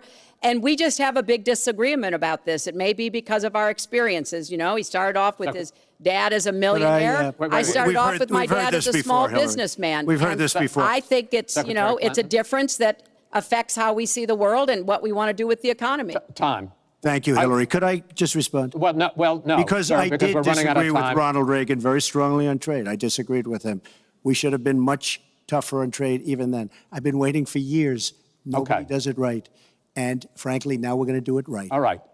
The one last area I want to get into with you in this debate is the fact that the biggest driver of our debt is entitlements, which is 60% of all federal spending. Now, the Committee for Responsible Federal Budget has looked at both of your plans, and they say neither of you has a serious plan that is going to solve the fact that Medicare is going to run out of money in the 2020s, Social Security is going to run out of money in the 2030s, and at that time, recipients are going to take huge cuts in their benefits. So, in effect, the final question I want to ask you in this regard is, and let me start with you, Mr. Trump, would President Trump make a deal to save Medicare and Social Security that included both tax increases and benefit cuts, in effect, a grand bargain on entitlements? I'm cutting taxes. We're going to grow the economy. It's going to grow at a record rate. But that's not going to help on entitlements. It's going to totally help you.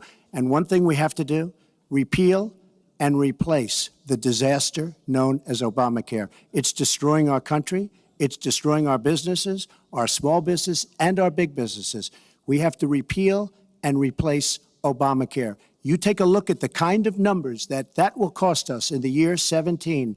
It is a disaster if we don't repeal and replace. Now, it's probably going to die of its own weight, but Obamacare has to go. The premiums are going up 60, 70, 80%. Next year, they're going to go up over 100%. And I'm really glad that the premiums have started. At least the people see what's happening, because she wants to keep Obamacare and she wants to make it even worse. And it can't get any worse. Bad health care at the most expensive price. We have to repeal and replace Obamacare. And Secretary Clinton, same question, because at this point, Social Security and Medicare are going to run out. The trust funds are going to run out of money.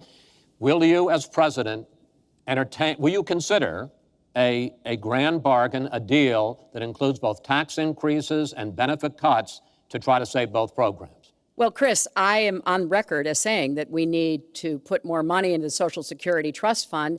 That's part of my commitment to raise taxes on the wealthy. My Social Security payroll contribution will go up, as will Donald's, assuming he can't figure out how to get out of it.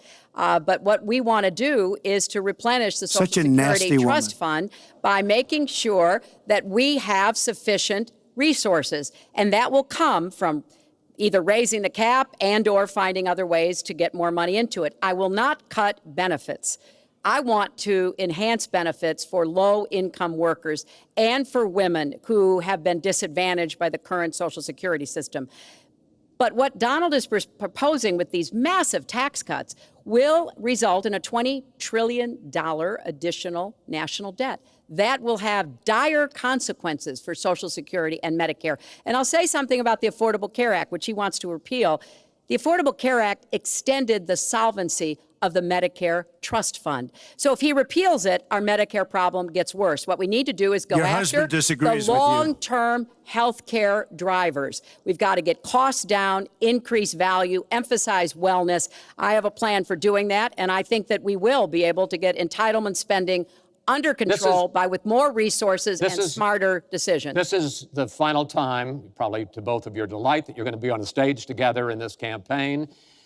I would like to end it on a positive note. You had not agreed to closing statements, but it seems to me in a funny way that might make it more interesting because you haven't prepared closing statements. So I'd like you each to take it. We're going to put a clock up, a minute, as the final question in the final debate to tell the American people why they should elect you to be the next president. This is another new mini segment. Secretary Clinton, it's your turn to go first. Well, I would like to say to everyone watching tonight that I'm reaching out to all Americans, Democrats, Republicans, and independents, because we need everybody to help make our country what it should be, to grow the economy, to make it fairer, to make it work for everyone. We need your talents, your skills, your commitment, your energy, your ambition.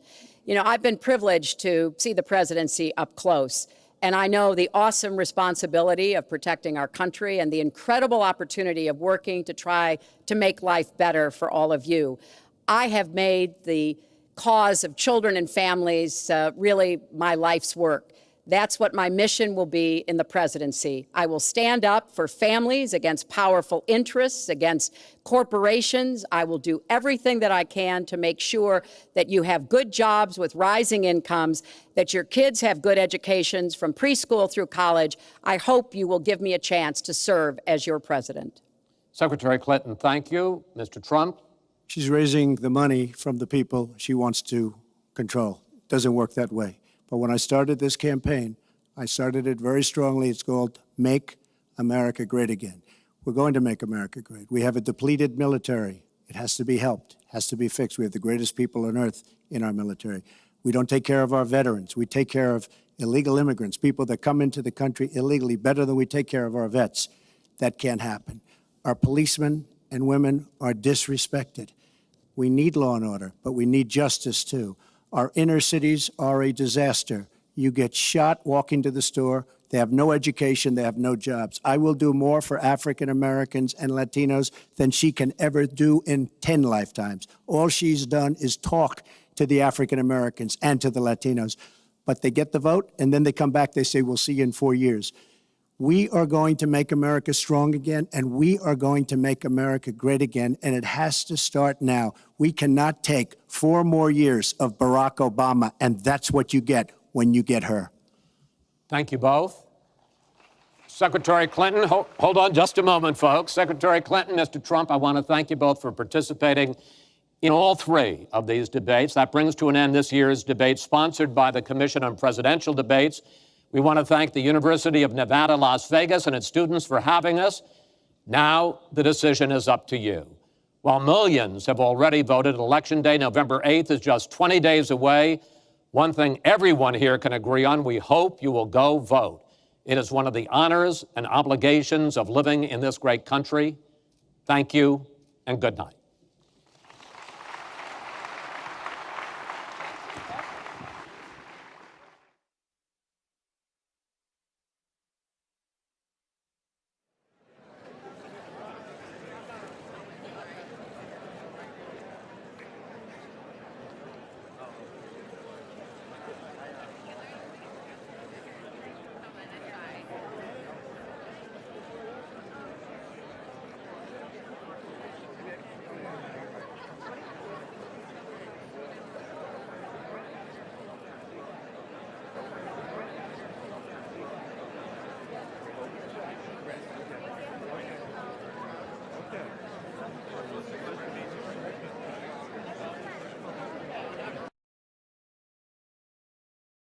Mr. President, do you think you have blood on your hands in Syria?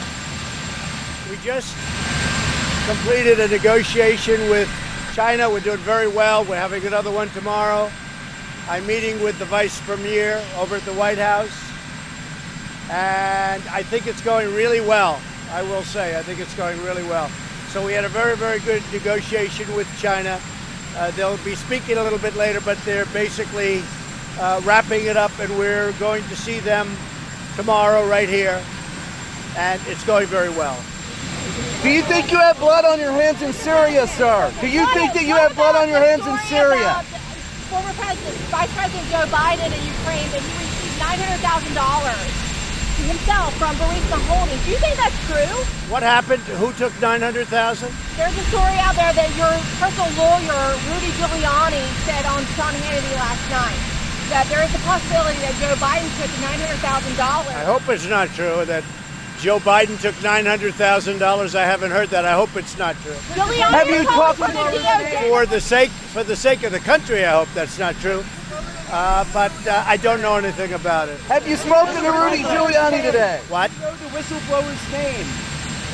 The whistleblower. Do you know the whistleblower's name? I don't know, but I know the whistleblower has been very inaccurate, because when we released the transcript of the conversation that I had with the president of Ukraine, who frankly today was very good, somewhere in Ukraine, I guess, gave a news conference on unrelated things, was asked a question, and he said President Trump behaved in a perfectly fine manner. There was nothing wrong in any way, shape, or form, something to that effect. So I appreciate that. But the president of Ukraine, that should be case over, because the president of Ukraine said that call was absolutely fine. I think he said that it resembled very much, that he remembered it. It was just like the transcript. Now, the transcript is a perfect transcript. There shouldn't be any further questions. But the president of Ukraine just made that statement, so that's good. Mr. President, have you spoken to Mitch McConnell? Do you continue to... I don't know those gentlemen. Now, it's possible I have a picture with them, because I have a picture with everybody. I have a picture with everybody here. But somebody said there may be a picture or something where at a fundraiser or somewhere. But I have pictures with everybody. I don't know if there's anybody I don't have pictures with. I don't know them. I don't know about them. I don't know what they do. But I don't know. Maybe they were clients of Rudy. You'd have to ask Rudy. I just don't know. And have you spoken to Rudy Giuliani today, sir? Have you spoken to him? Mr. President, yes, should the Senate allow a full trial to help, doesn't he? Mr. McConnell said he would. Well, I don't know how you can impeach on a conversation with the president of a country, in this case Ukraine, which was a perfect conversation, where the president of Ukraine just said there was no pressure put on him whatsoever, that we had a absolutely perfect conversation. Then on top of that, and maybe less importantly, frankly, but on top of that, we have a transcript of the conversation, fortunately, that's perfect. And I do think this, I think it's very unfair to heads of countries when they think every time they make a conversation or have a conversation with the president of the United States, it's going to be on, all over the world. I think that's very unfair. But in the case of what we're talking about, we released a perfect conversation. The president of Ukraine just confirmed that, and that should be case over. I will say this, Adam Schiff took that conversation before he saw it and fabricated a conversation. To me, that's criminal. What he did is criminal.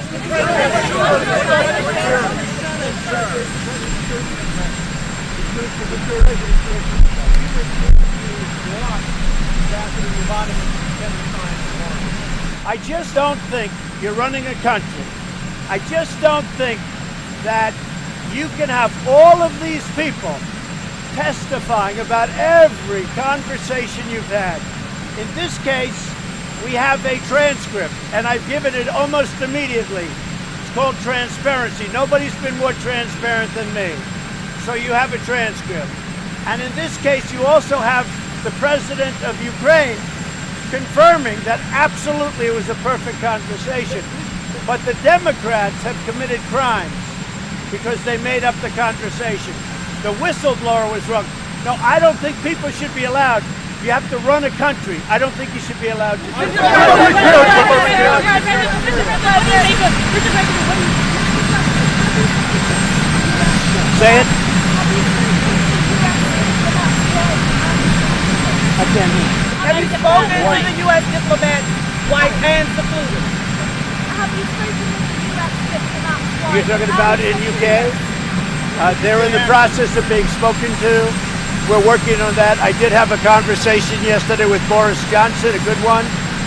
And we're talking about diplomatic immunity. It's a very interesting situation. We are trying to work something out. So we're going to try and work something out. I think we'll be able to. Mr. President, sir, Secretary Perry was just treated by the House Intelligence Committee for documents related to Ukraine. Sir, any response? How many people can they talk to? We had a simple conversation. Everybody knows what the conversation was because I gave it immediately when I heard about it. The whistleblower, who seems to be a Democrat that's involved with a lot of people, gave a false interpretation of the conversation because we have the conversation. The president of Ukraine just said just now that the conversation was absolutely perfect. No problem. It was a very good conversation. So I don't know why they'd be calling Rick Perry. I don't know why they'd be calling all these people. It's a very bad situation for our country. How do you know that the whistleblower is a Democrat, sir? How do you know if the whistleblower is a Democrat, sir? You just said the whistleblower was a Democrat. Who's reported? Are you concerned that Rudy Giuliani could be indicted in all of this? Well, I hope not. Again, I don't know how he knows these people. They're his clients. What? They're his clients. Okay, well, then they're clients. I mean, he's got a lot of clients. So I just don't know. I haven't spoken to Rudy about it. I don't know. I will say this, from what I heard, I just heard about this. They said we have nothing to do with it. We have nothing to do with it. Were you joking when you asked China to investigate Biden? Was I what? Were you joking when you asked China to investigate? China has to do whatever they want. If they want to look into something, they can look into it. If they don't want to look into it, they don't have to. Frankly, as far as I'm concerned, if China wants to look into something, I think that's great. And if they don't want to, I think that's great too. That's up to China. Do you know that they were trying, Mr. President? What do you make of the fact that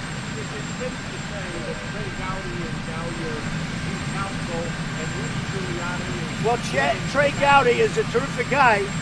I think there's a problem with he can't start for another couple of months because of lobbying rules and regulations. So you'll have to ask about that. I just heard Trey Gowdy can't start till sometime after January because of the lobbying rules and regulations. So I don't know. So we'll have to see. Mr.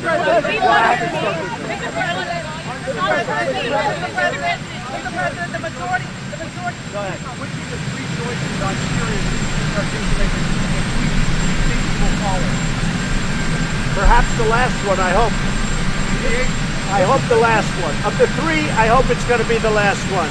Look, we have no soldiers in Syria. We've won. We beat ISIS, and we beat them badly and decisively. We have no soldiers. The last thing I want to do is bring thousands and thousands of soldiers in and defeat everybody again. We've already done that. So what we have is really two choices. You have the choice of bringing in the military and defeating everybody again, or you have the choice of financially doing some very strong things to Turkey so that they take it a little bit easy on really competition that is, I don't think it's being fairly treated in many ways, okay? We have a very good relationship with Kurds, or we can mediate. I hope we can mediate, John. I hope we can mediate. Say it. Turkey knows where I stand. And the last thing, okay, very simple. We had a big victory. We left the area. I don't think the American people want to see us go back in with our military, go back into that area again. We won. We left the area. I don't think we want to go back in. Let's see what happens. We are going to possibly do something very, very tough with respect to sanctions and other financial things.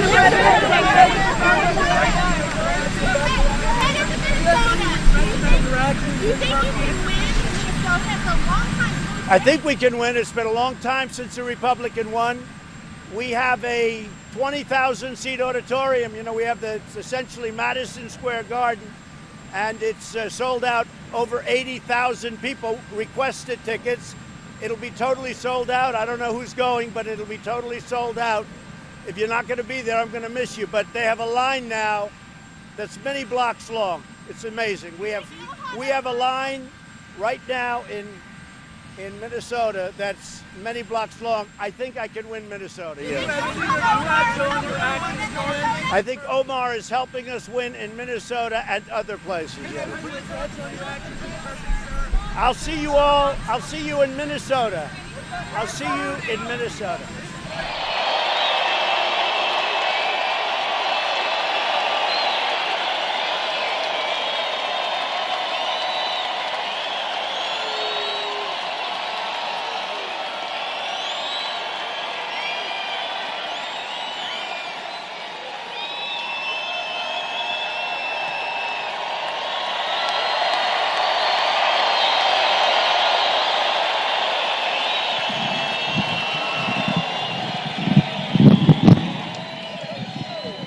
Minneapolis.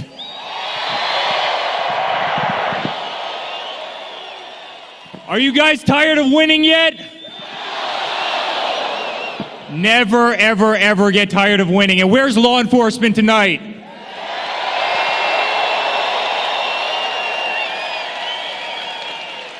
You are absolutely the best. You know, I was watching Fox and Friends. Fox is back there somewhere. Who likes Fox? I guess everybody in here likes Fox, right? And I saw this amazing officer, his name is Bob, and I called him. He was on TV, and he was talking about my father and what a great job he's done and how law enforcement is... Where's Bob? Wave to us, Bob.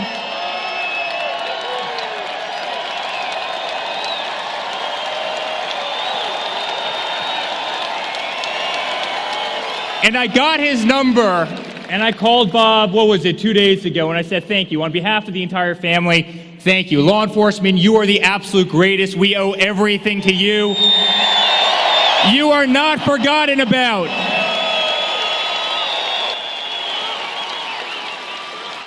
My father will never, ever forget about you. He has your back. Trust me, he loves you. We love you as a family, and we love you as a country.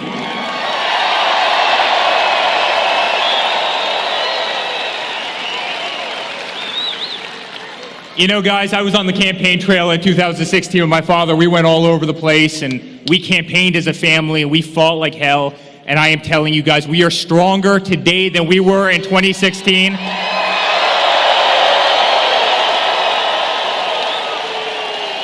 And we are going to win this state. Make no mistake about it.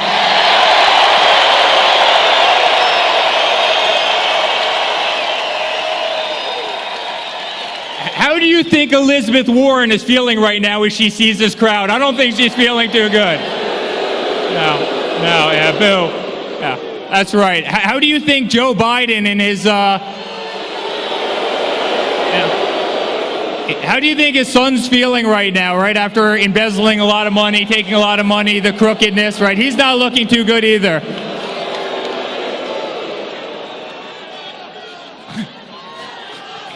Maybe lock her up goes to lock him up. I don't know. It might lock him up. I don't know. I like lock her up a little bit more, but it might, thank you. That's a good idea. I like that idea.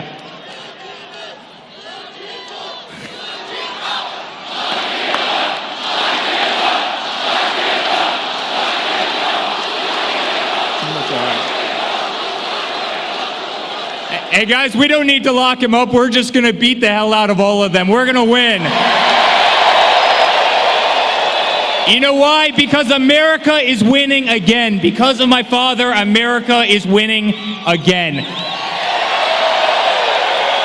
Yeah. Tonight's all about jobs. Tonight's about the military. I see some military guys up here in the front, and we love you. We absolutely love you. Thank you guys for the service. And my father's going to protect the Second Amendment. I know something that's near and dear to everybody in this room.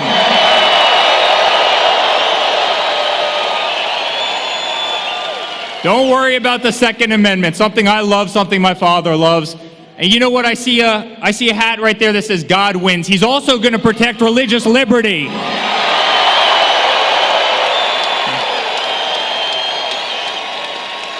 We're going to say Merry Christmas again, and we are saying Merry Christmas again.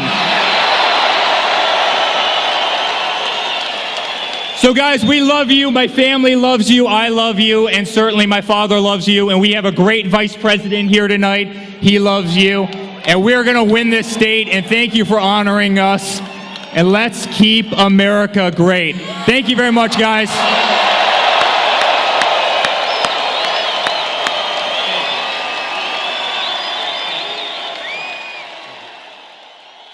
Well, hello, Minnesota.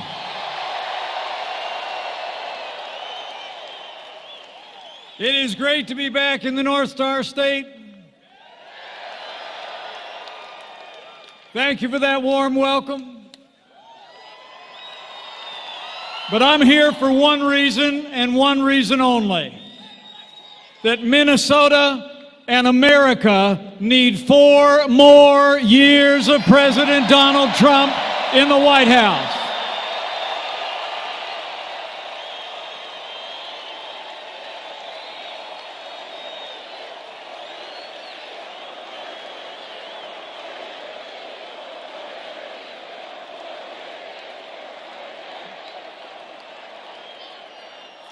Like all of you, I'm here because I stand with President Donald Trump.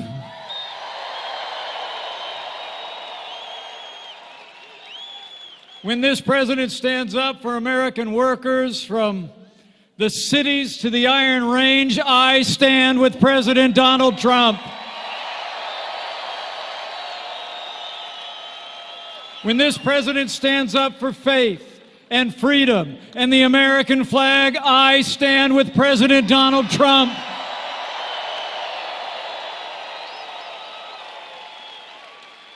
And when this president stands up to the radical Democrats in Congress trying to overturn the will of the American people with endless investigations and partisan politics, we stand with President Donald Trump.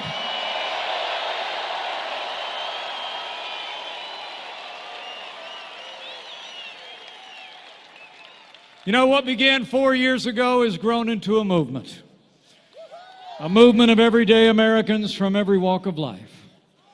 All of you believed we could be strong again. You believed we could be prosperous again.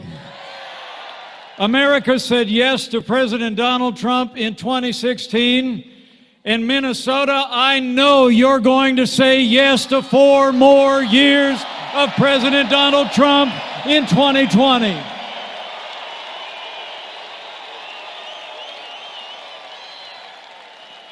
You know, when you think of the last 3 years, there's only one way you can describe it. It's been 3 years of action. It's been 3 years of results. It's been 3 years of promises made and promises kept. But we're just getting started, Minnesota. I mean, think about it. This president promised to rebuild our military, and President Trump has signed the largest investment in our national defense since the days of Ronald Reagan.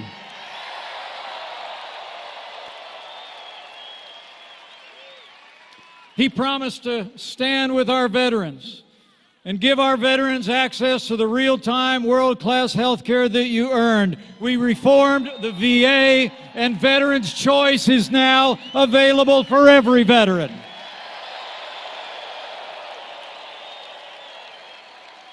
And this president promised to secure our border. We made historic investments in border security. Apprehensions on our southern border are already down by 60%. And we've already started to build that wall on the southern border of the United States. We're doing it.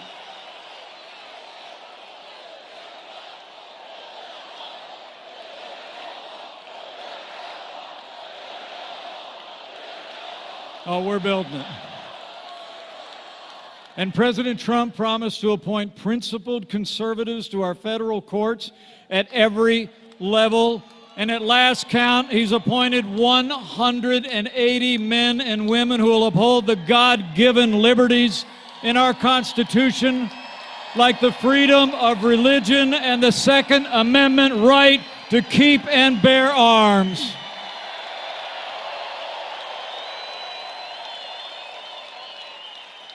And this president promised.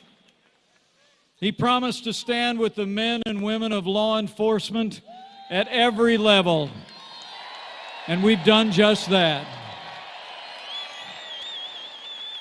As the cops for Trump know, Trump's for cops.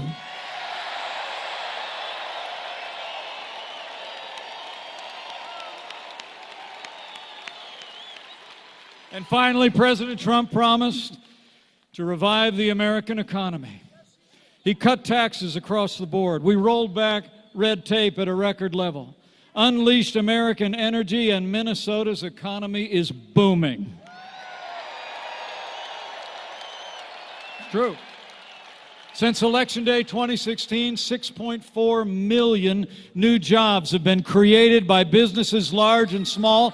Unemployment's at a 50-year low, and there's more Americans working today than ever before in the history of this country.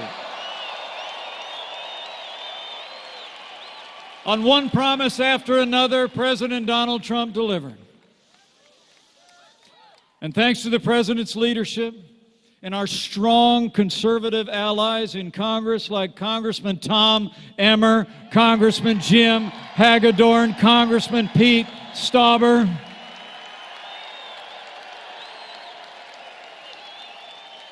we've made America great again.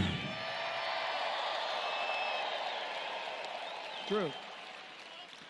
But to keep America great, we need you to decide right here and right now that Minnesota is going to vote for 4 more years of President Donald Trump in the White House.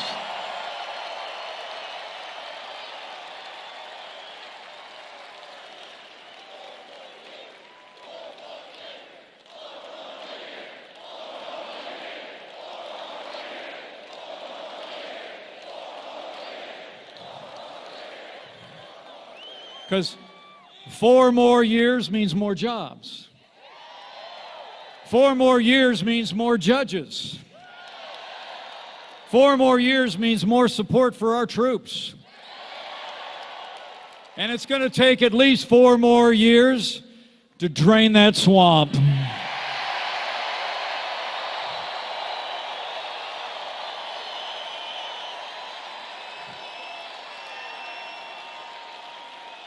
You know, the choice in this election couldn't be clearer, and the stakes couldn't be higher.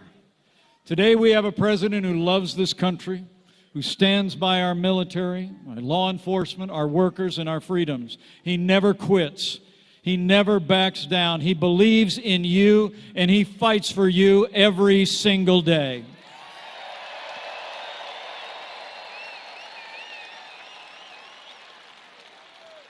And that's more than you can say for those do-nothing Democrats in Washington, D.C.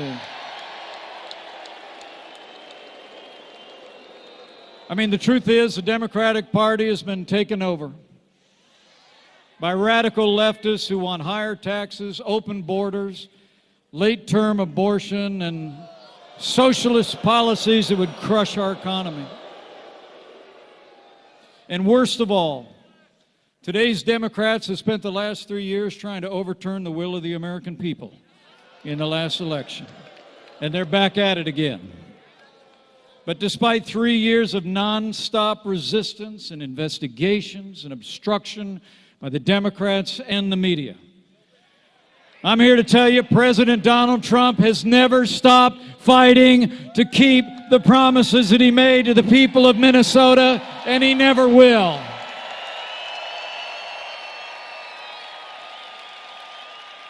But now, Minnesota, it's our turn to fight for him.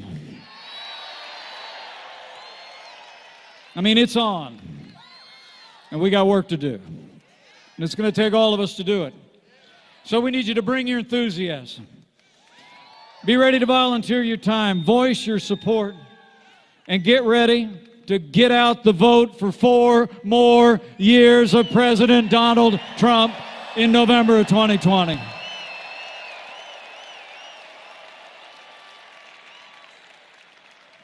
And while you're bringing all that energy and enthusiasm, bring your faith too.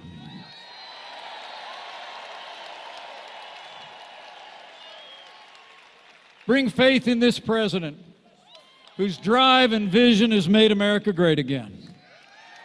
Have faith in our fellow Americans that every time they're given a choice between more freedom and more government, the American people choose freedom every single time. And finally, have that faith that he who blessed this one nation under God will still bless America beyond anything that we can ask and imagine. So have faith.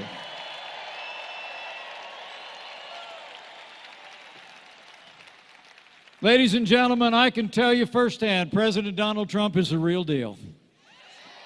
He's a man who says what he means and means what he says.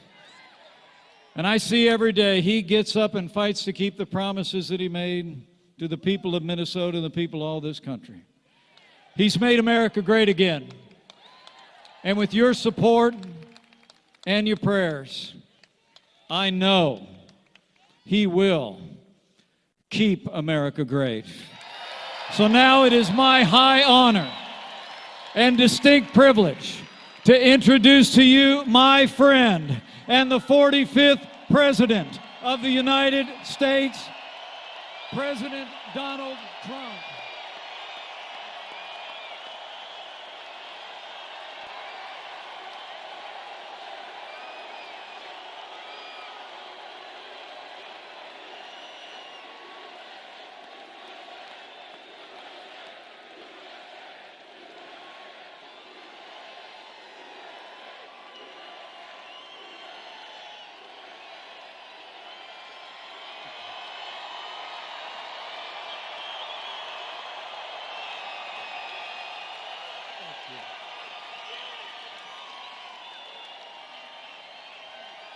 Thank you very much. Thank you, Minnesota. This is a great state. We are going to win this state in a very short period of time. Thank you. This feels like the day before the election.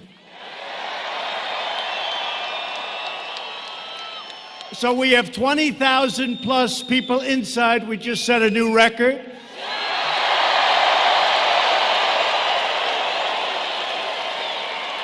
And we have 25,000 people that we still love outside.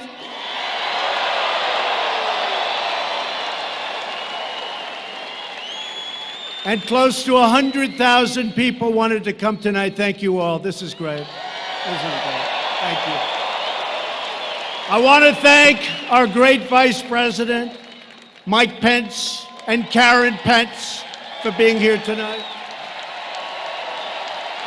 It is great to be back in the Twin Cities with the freedom-loving American patriots who make our country run. You know that.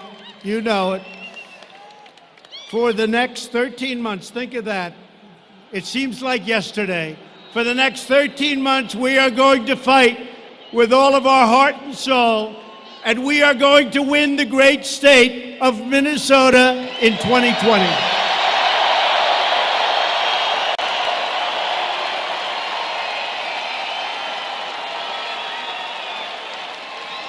America now has the #1 economy anywhere in the world, and it's not even close. You know, I'm dealing with China right now. They're in Washington. We're going to see if we make a deal.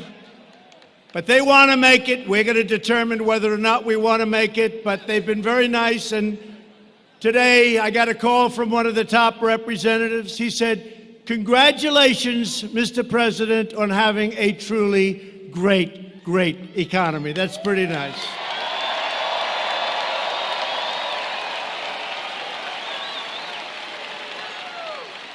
we picked up since the election trillions of dollars in value, and China has lost trillions of dollars in value. I will say this.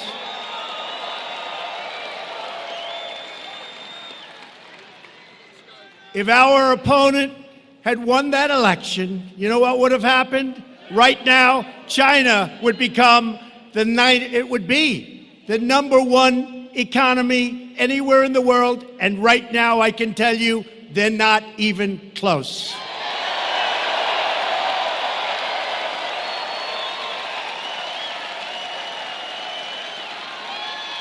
Our country is stronger than ever before because we are proudly putting, for the first time in a long time, we are putting America first.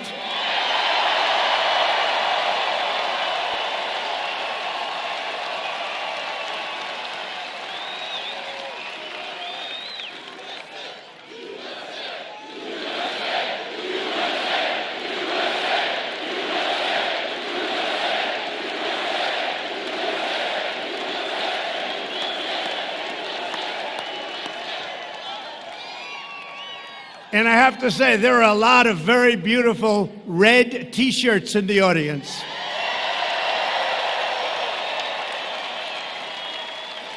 That was a record sale. They did very well. And I'll tell you what, cops love Trump. Trump loves cops.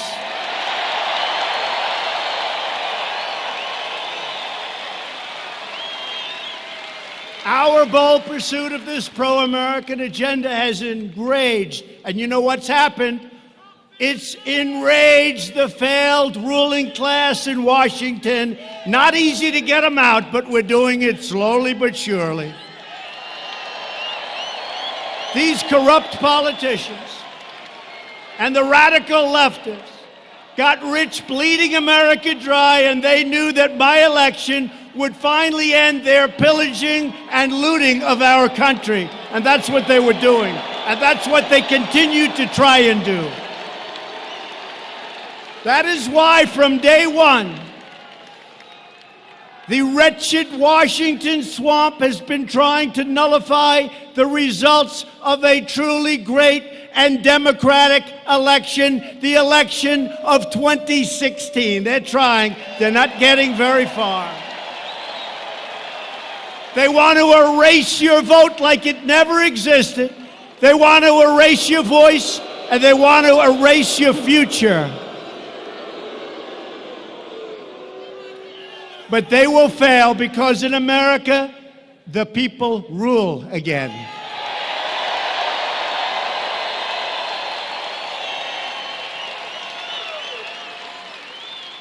Do you remember that just 19 minutes after I raised my hand and took the oath of office, the Washington Post, a terrible newspaper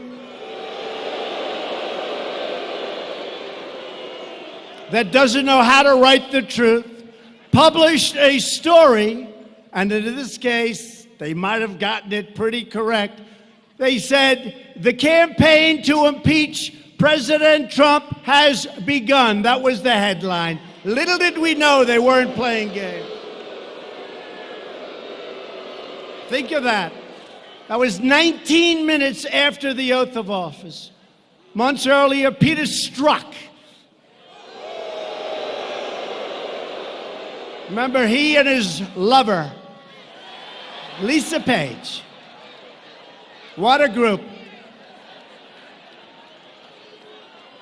She's going to win 10 million to 1. She's going to win. I'm telling you, Peter. I'm telling you, Peter, she's going to win, Peter. Oh, I love you so much.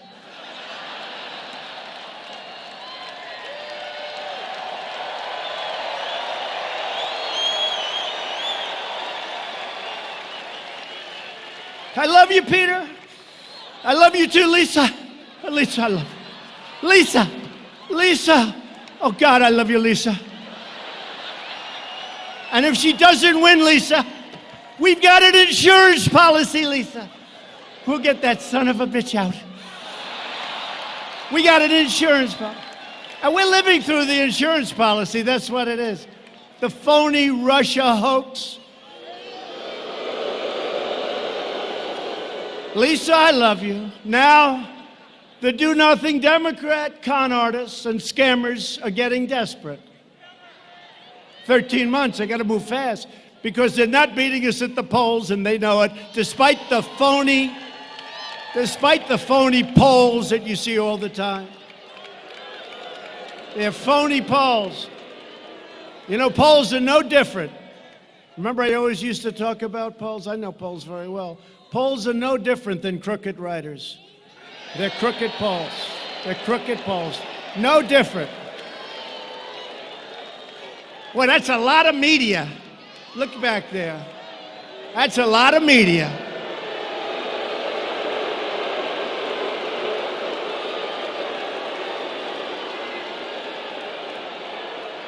They are so dishonest, and frankly, they are so bad for our country.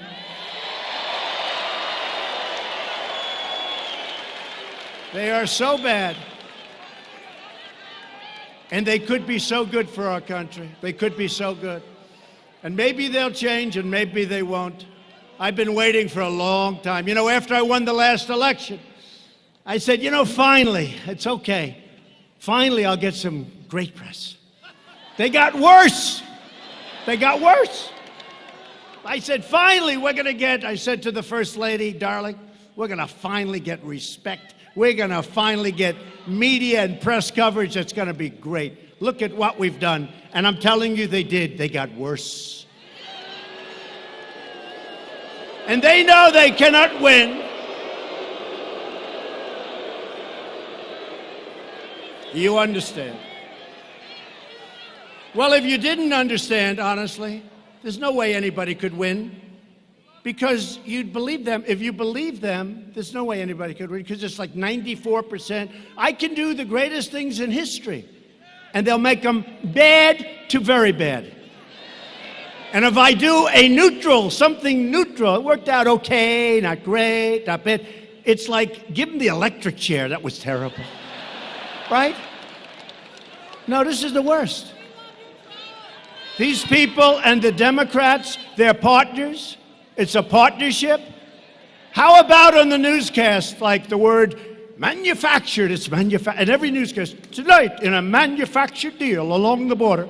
The word's never been used before. All of a sudden, every newscast is using it. It's a talking point given to these fakers by the Democrats.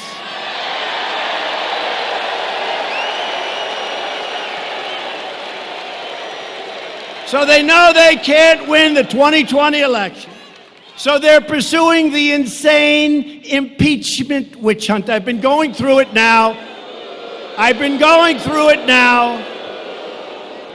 For more time than I've been in office because, you know, like Strzok with his insurance deal. This was before. Remember this. This was before. That statement was made months before I took office. That statement was made months before the election took place. They said, just in case, we're going to have an insurance policy. That only means one thing. We're going to get them out. So they're telling us we can't let that ever happen again to another president.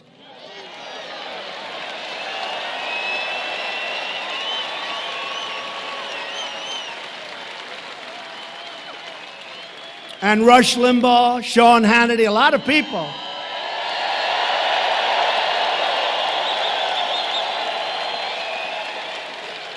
The great Mark Levin. We have a lot of great people.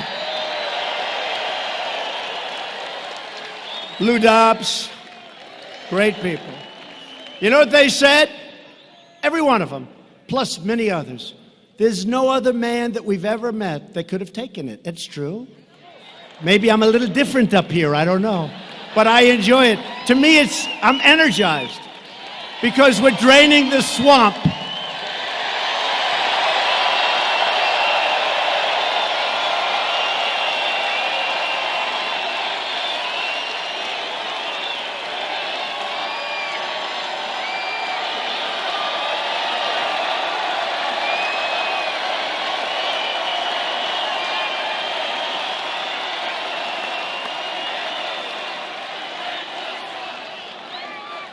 the Democrats' brazen attempt to overthrow our government will produce a backlash at the ballot box, the likes of which they have never, ever seen before in the history of this country.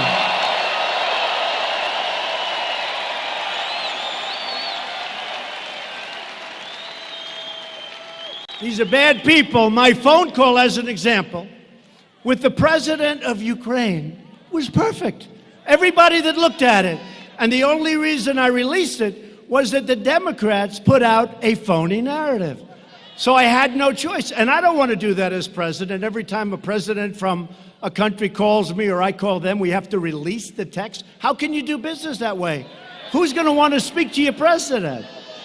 So the president of Ukraine reiterated today at a major news conference on other subjects that he was under absolutely no pressure. He doesn't even know what they're talking about. And he used the word, there was no blackmail during this call. He used that term.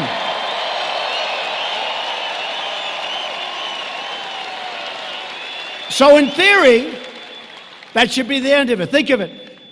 A president of the United States who's made our economy with a lot of help from all of you, frankly, but from Mike and from some of our great senators and some of our great people that we have with us. We made this the strongest economy in our history. We've rebuilt our military. We're taking care of health care like nobody's been able to do. What we've done is incredible. And by the way, we're protecting your Second Amendment. If you don't have me, your Second Amendment is gone.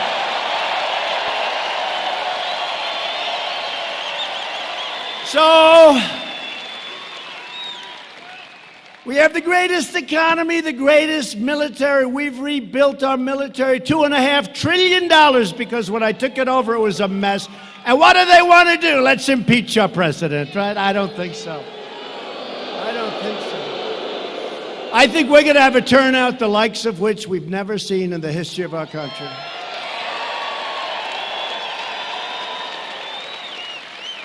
So we were really forced just to put it away. We were forced. I said, just do it. Got the approval from Ukraine. I have to ask. I said, hey, do you guys mind? They said, that's a strange request.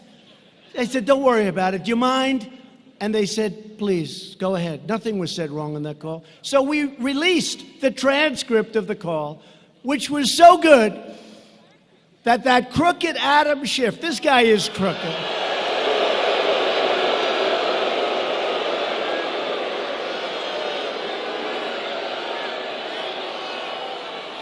He had to make up a fake conversation that never happened, and he delivered it to the United States Congress and the American people.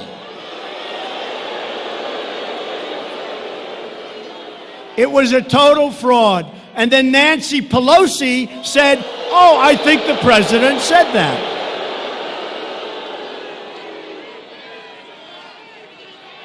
These people are sick, I'm telling you, they're sick. And you know what? Had they waited one day longer, they would have had the transcript of the actual call, word for word. It would have been perfect. Instead, they released it. They went early. They said all these horrible things. You know why? Because they never thought in a million years that I was going to release a transcript of the call.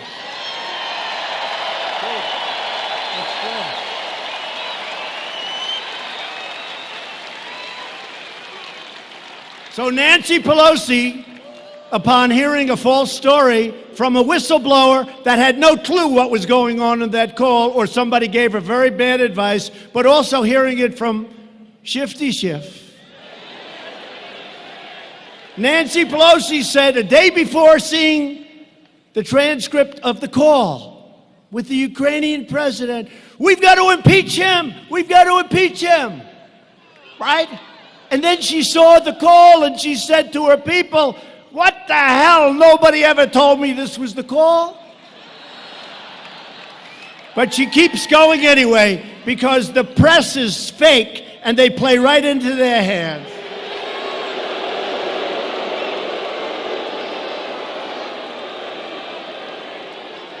The do-nothing Democrat extremists have gone so far left that they believe it should not be a crime to cross our border illegally, and it should be a crime to have a totally appropriate, casual, beautiful, accurate phone call with a foreign leader. I don't think so.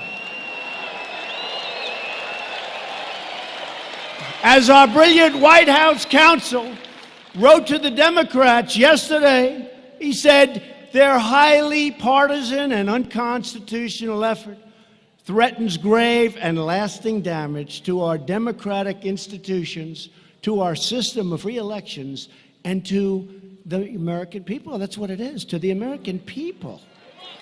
It's so terrible. Democrats are on a crusade to destroy our democracy. That's what's happening. We will never let it happen. We will defeat them.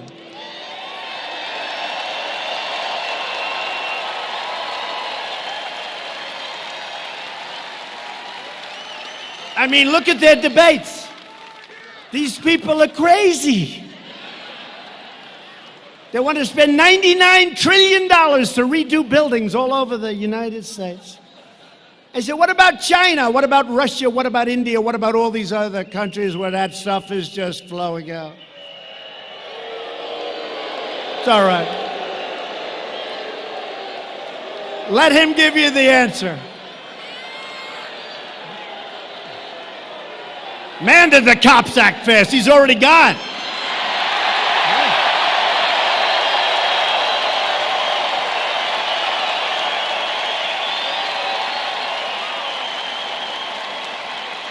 Man, that's unbelievable. That's the fastest. You know, I love law enforcement. I love the cops. I love the police. I love it. Minneapolis. You got a rotten mayor. You got to change your mayor. You got a bad mayor. Got a bad mayor. But you know what? The police, I've done this a lot, and every once in a while who have very little disturbance. It's really, actually, is there any place where we can have more fun than at a Trump rally?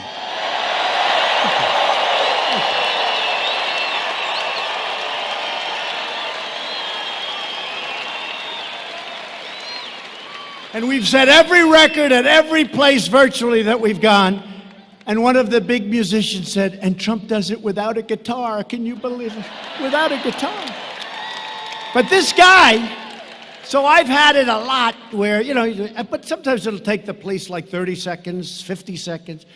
It's like Roger Penske when you watch him, who's getting the Presidential Medal of Freedom, by the way, very soon. Great. He won 18 Indy 500s, 18, Roger Penske. But it's like the way they change those tires. Takes 4 seconds to change the whole damn thing. I say, how the hell did they do it? That's the way these cops just reacted.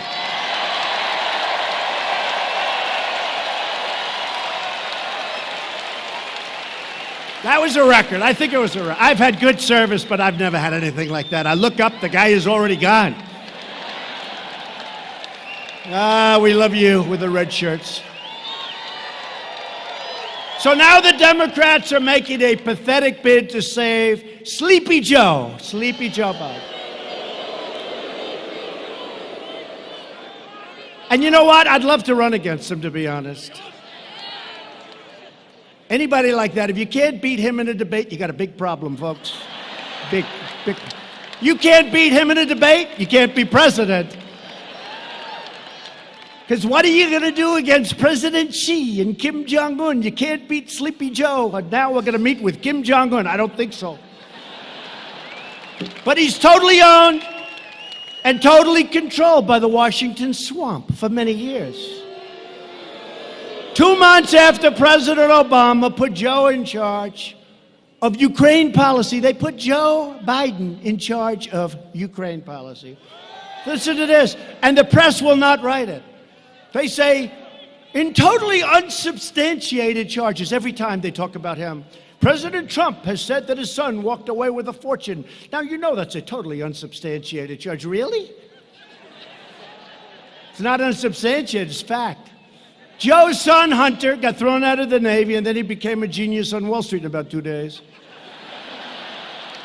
By the way, whatever happened to Hunter? Where the hell is he?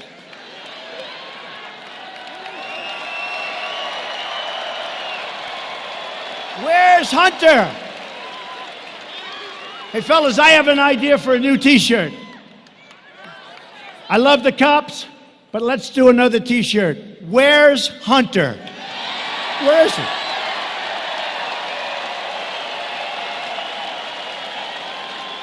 Here's Hunter being examined by Sleepy Eyes Chuck Todd or some of these people. Hunter, it's so great that you're here, sir. Hunter, I know they're giving you approximately $168,000 a month. I hear they paid you a big check of $3 million. I just want to speak on behalf of NBC, who's absolutely one of the worst. I just want to tell you, Hunter, I just want to tell you, I couldn't be happier for you and your family. And I know you don't know anything about energy, and I know it's an energy company, but I think they made a great deal, Hunter. And then they fly to China. And I'm dealing with people right now, they're tough as hell, those Chinese negotiators. And Hunter, who's not too smart, Hunter. He goes in, he has a meeting, he walks out in his fund with $1.5 billion, with a B, $1.5 billion.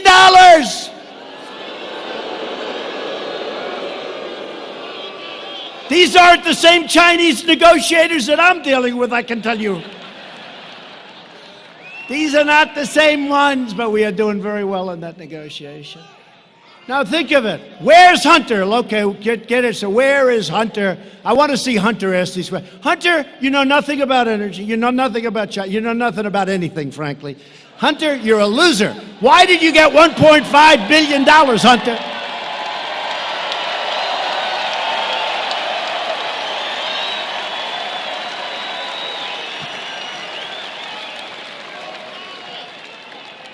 And your father was never considered smart. He was never considered a good senator. He was only a good vice president because he understood how to kiss Barack Obama's ass.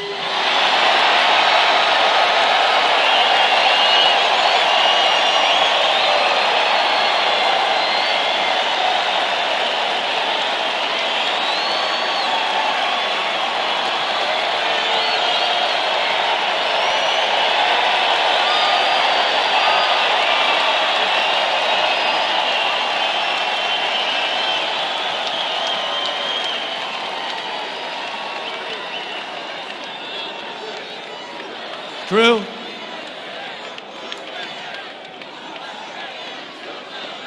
Thank you. Thank you. It's true. It's true. And they're always saying the same thing. Yeah, he got $1.5 billion. We admit it, they admit it, there's nothing. But always that same thing. President Trump made a totally unsubstantiated claim about Hunter Biden and his father. It's not unsubstantiated, you crooked son of a guns. It's 100% true.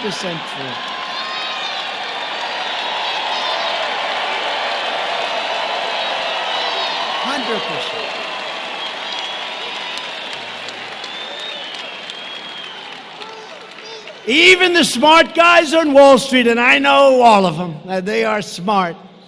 They've never seen anything like that one before. I've called them. Does that ever happen? Never happens.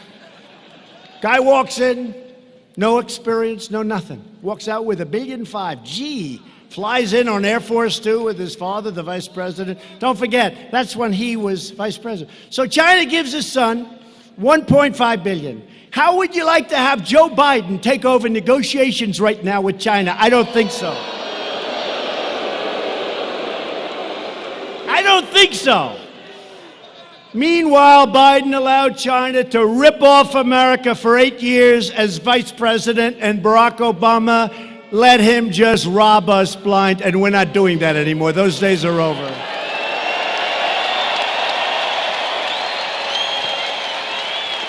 The Bidens got rich, and that is substantiated, while America got robbed.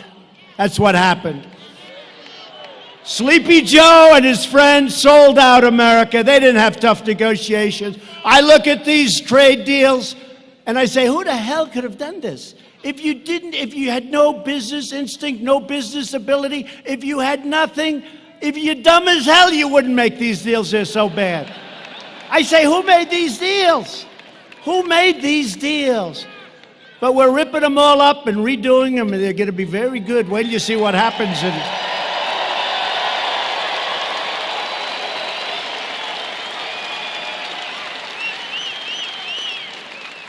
And now that I'm your president, you see it. America is winning again, and we're respected again as a nation.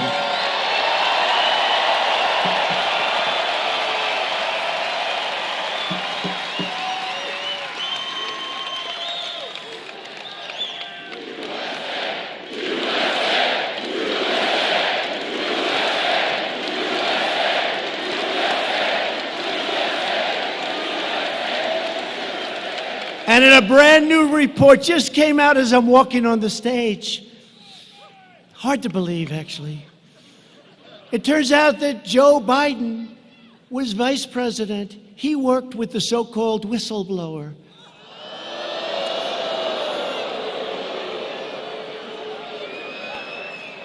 This is nothing but a partisan witch hunt, sabotage, and I'm sure they're going to say it's totally unsubstantiated.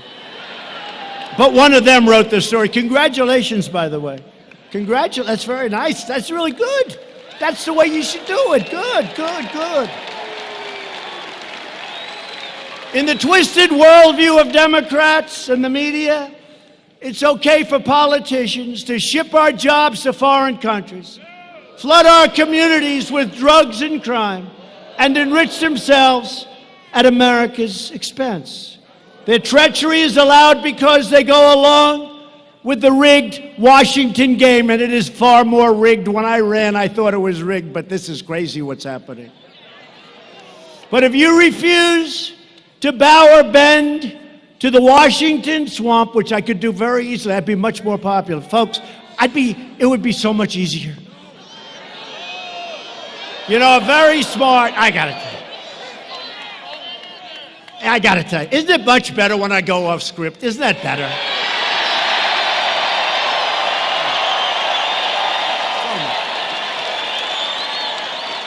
So much better.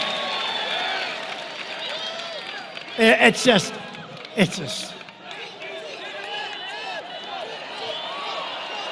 Hey, folks, the greatest buyer of advertisements in the history of the world, Mike Lindell, MyPillow.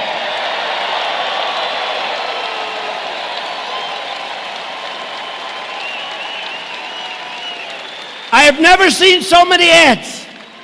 I think he's the greatest ad negotiator in history. And I told him, I said, would you do me a favor? All the money we spend in these political campaigns, if I gave some of that money to Mike, I think it would have ads every single minute of every single show. I never saw so many. Anyway, but the lawless political establishment will try to frame you. They'll persecute you. They'll swear and just swear up and down that they're telling the truth. When Nancy Pelosi was on television the other day, I have to say, I was very proud of George Stephanopoulos. I was very proud. It's not often. She said, no, Shifty Schiff told the truth when he said that. Stephanopoulos said, no, wait a minute. No, it wasn't the truth. It was a false statement. No, it was the truth. He said no, and then she really believes it. So she's either got one of two problems. She's either really stupid, okay? Or she's really lost it, or maybe there's a certain dishonesty in there someplace. But they smear you. They spy on you. And they target your friends, your family, your staff for harassment, for abuse, for destruction. I came down to Washington with incredible people. We won a great political campaign. They were bright-eyed and bushy-tailed. We know that's a nice phrase. They came down, they were happy. They wanted to turn the country around. They wanted to do great things. All of a sudden, they get summoned and they get subpoenaed by Robert Mueller. How good was he as a witness? Not too good. And by people that were, I call them the 13 angry Democrats that turned into 18 angry Democrats. It was disgraceful. So people that were going down, sir, what is this? I look, oh, wow, that's a subpoena. What the hell is this? They took people, I really mean this, they took people that were full of life and energy and vigor. We had just won the greatest campaign in the history of American politics. It's true. It's true. And they destroyed their lives. They destroyed their lives. They went home. I could name many people, one in particular, who came down, an incredible young woman. She was going to help people. She wanted to help people. She had causes that were so good, she wanted to help people.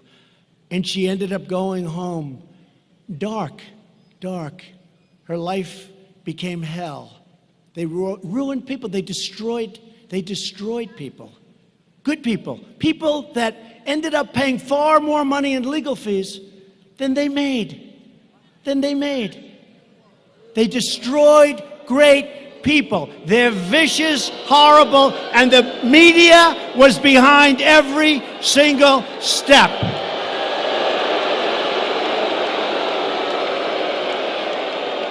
They destroyed so many lives. They destroyed so many lives, and they're continuing to do it, and it's a disgrace.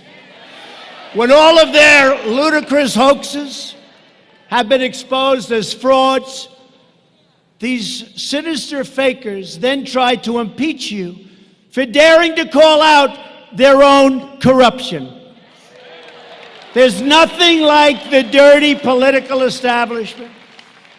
And I have to tell you, this is, a friend of mine, very smart, brilliant guy. He was with me about 2 weeks ago. We just got rid of the Russia hoax, and then a week later, the Ukraine hoax starts. I had a week of I can think about everything perfect, it's so beautiful. And he said, President, I said, call me Donald. You've called me Donald for 35 years. I will. Thank you, Donald. I've lost all my friends because they're all scared to talk, honestly, I'm the president. They can't talk to me anymore. It's like they're afraid. They respect the office. It's true. They say, President, I say, do me a favor, Richard. You've called me Donald for 35 years. Call me Donald, please. I want somebody to call me Donald.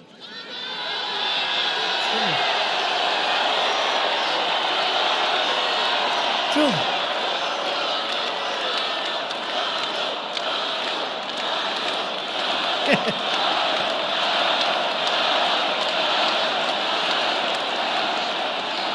He said to me, I just told him, call me. He said, President, I can't do it, he said.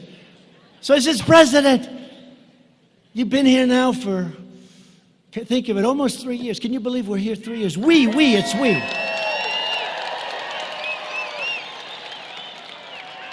And we have to promise them no more than 16 years, okay? No more. 16 more years. I'm only kidding. Now they'll go back. See, he wants to run for more. But he said, President, could I ask you a question? It's so important to me. He's a great businessman, very successful. He said, you deal with all of these nations, these great, powerful. Who is the worst to deal with? Is it China? Is it North Korea? Is it India? Is it Russia? Please tell me, Mr. President, who is the toughest nation to deal with? I said, you're not going to believe this. It's the USA is the toughest nation to deal with. The USA. It's true. Because we're dealing with some very sick and deranged people.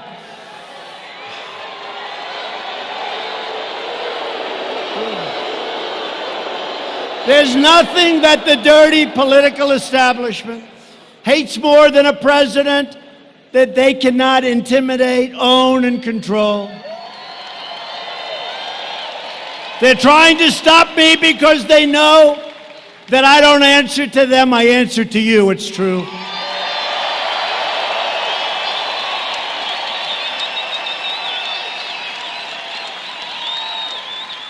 You know, I never say this. I don't think I've ever said it in a speech, but maybe they'll find out if I did. Then they'll give me Pinocchio's. He said it before, but I don't know if I ever said it in a speech. But you know, I make, as president, about $450,000, right? I give it away. No, wait. I don't care. I never hear anything. Can you imagine if I didn't? I give it away to, you can only give it. You can't keep it. You can't actually make a gift. You can give it to your different agencies. So I can give it to health, I can give it to transportation, I can give it to military, but I give it away all the time. Now, and if I ever did, but it's $450. If somebody stays from, let's say, a Middle East country in one of my hotels, and we charge him $392.53 for staying, and I never heard of the guy, and I don't want to hear about him. They say Trump is getting rich off our nation. I lose billions being president. I don't care. It's nice to be rich, I guess. But I lose billions. If somebody rents a room someplace and they pay me 2 months in rent or hotel fees, I never heard of the people. I never know who they are. They say emoluments. Nobody ever heard of the word emolument before. Emoluments. It's the craziest thing I've ever seen. I tell you, it's cost me billions of dollars to be president. It really has. And at some point, I'll probably have to prove that, and I look forward to doing it. It's very easy. It's very easy. And there is nothing that makes me happier than making that decision to run and win and straighten out the mess that these people have created.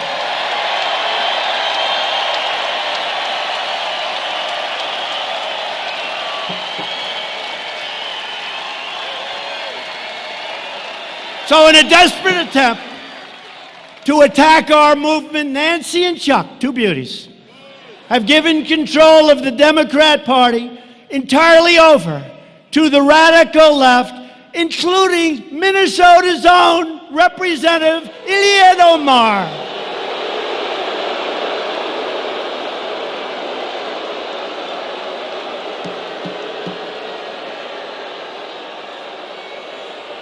You know, I know you people. I know you people. I know the people of Minnesota. And I want to tell you, and I also, at the same time, it's both a question and a statement. How the hell did that ever happen? How did it happen? How did it happen? Congresswoman Omar is an America-hating socialist.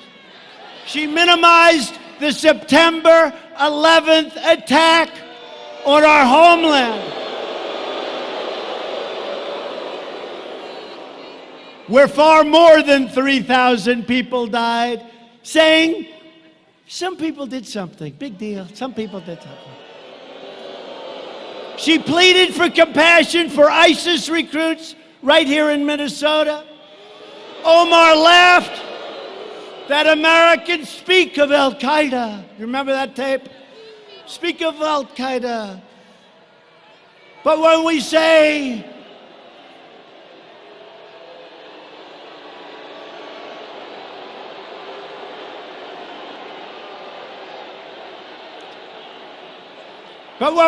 something about the United States, you just don't say America with any intensity. Remember that? Representative Omar has a history of launching virulent anti-Semitic screeds, whether you like it or not. She said the U.S. support for Israel is all about the Benjamins. She said that pro-Israel lawmakers have an allegiance to a foreign country. Omar wrote that Israel has hypnotized the world. May Allah awaken the people and help them to see the evil doings of Israel and the United States.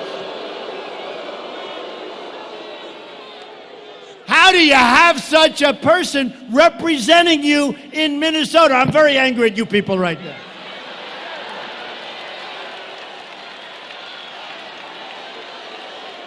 She is a disgrace to our country, and she is one of the big reasons that I'm going to win and the Republican Party is going to win Minnesota in 13 months.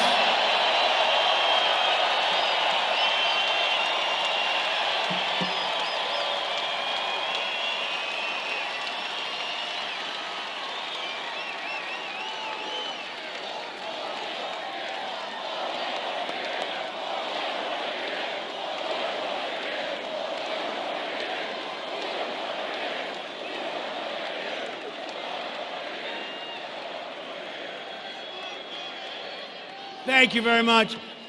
So we're honored to have with us today a special guest, a man that really is a terrific, talented writer. He knows a great deal about all those tangled lies of Omar. Mr. Scott Johnson of Powerline. He wrote some stuff, I can't believe it. Where's Scott? Where's Scott? Thank you, Scott. Thank you, Scott. What a job. Man, do you have her figured out. The only problem is, Scott, it's incredible talent, much more talented than most of these people that you heard about. The problem is they never pick it up. They don't want to pick it up. But we pick it up, Scott, and the people get it, and we thank you for your great reporting. Thank you. Thank you very much. As Scott reported, everything about Omar is a fraud, including her name. Scott reports his sources told him that, quote, Omar's legal husband was Omar's brother and that she had married him for fraudulent purposes. You mean like coming into the United States, maybe? And as Scott says, we have seen a plethora of congressional scandals in our history, yet we have never seen scandals like Omar's in Congress, and nothing gets done about it. I hope that some of you people are looking, because what AOC has gotten away with campaign financing, and what I call it AOC plus 3, that's what it is, and Omar is one of the 3. What AOC has gotten away with all of that money that she used for her personal self with campaign finance is worse, and nothing happens to them, but it happens to you, and it's not fair. The fact is, we're in a struggle for the survival of democracy in America. The only message these radical socialists and extremists will understand is a crushing defeat on November 3rd, 2020.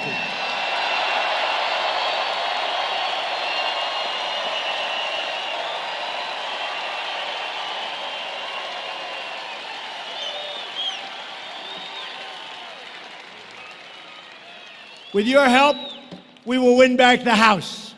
We will keep the Senate. And we will win the White House. And we're thrilled to be joined tonight by some incredible people that have helped me so much.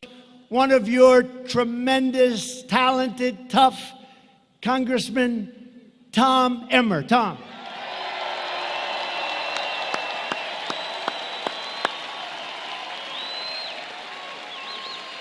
Also a man you don't want to fight him and you don't want to play him in hockey because he was tough. He just won, not that recently, but pretty recently, and I was out here campaigning for him and working hard, and it turned out to be an easy race because everyone loves him and respects him, Congressman Pete Stauber. And a man who gets in the trenches, and he just doesn't care. He wants to win for the people. He loves you. He loves this state. He loves this country. Jim Hagedorn.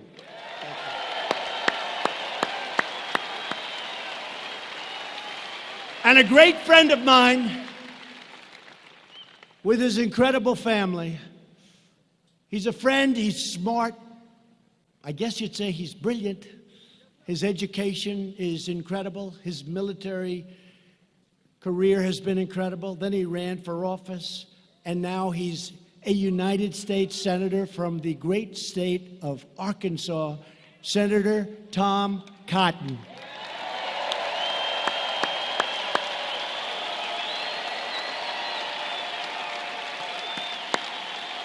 Great guy. And Minnesota Senate Majority Leader Paul Gazelka. Paul. Thank you, Paul. Minnesota GOP Chairwoman Jennifer Carnahan. She's been incredible.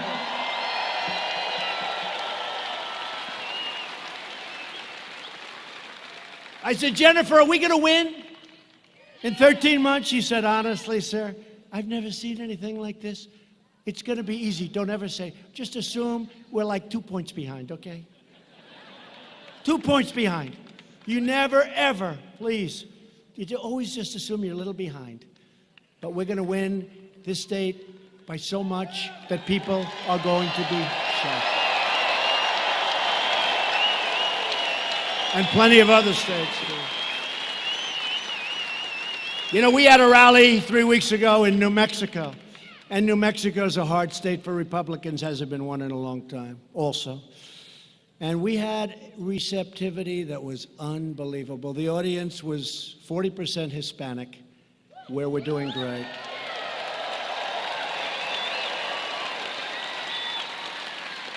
And you know, Hispanic, they understand borders better than anybody, better than we do. They understand safety. They understand their job.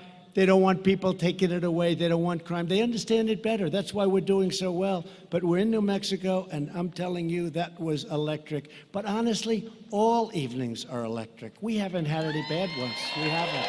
They're all electric. A woman who headed up the great state of Michigan for me, a state that hadn't been won in a long time by a Republican, for whatever reason, but it hadn't been right. I guess we didn't have the right candidates, right? But a woman who would call me constantly.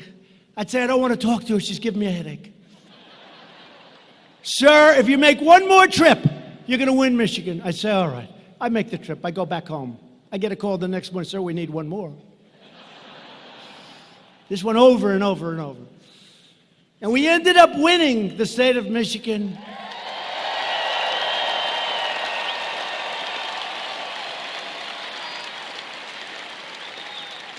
And I said, who the hell was that woman that kept bugging me to go back to Michigan and speak just one more time every week? One more time, sir. And her name is Ronna McDaniel. She's fantastic, and she's the head of the RNC.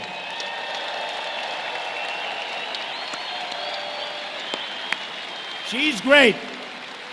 And our campaign manager, a man who's really been, you know, they used to say that Crooked Hillary had a very, very sophisticated campaign. After she lost, they said, I guess it wasn't sophisticated. We had a sophisticated campaign.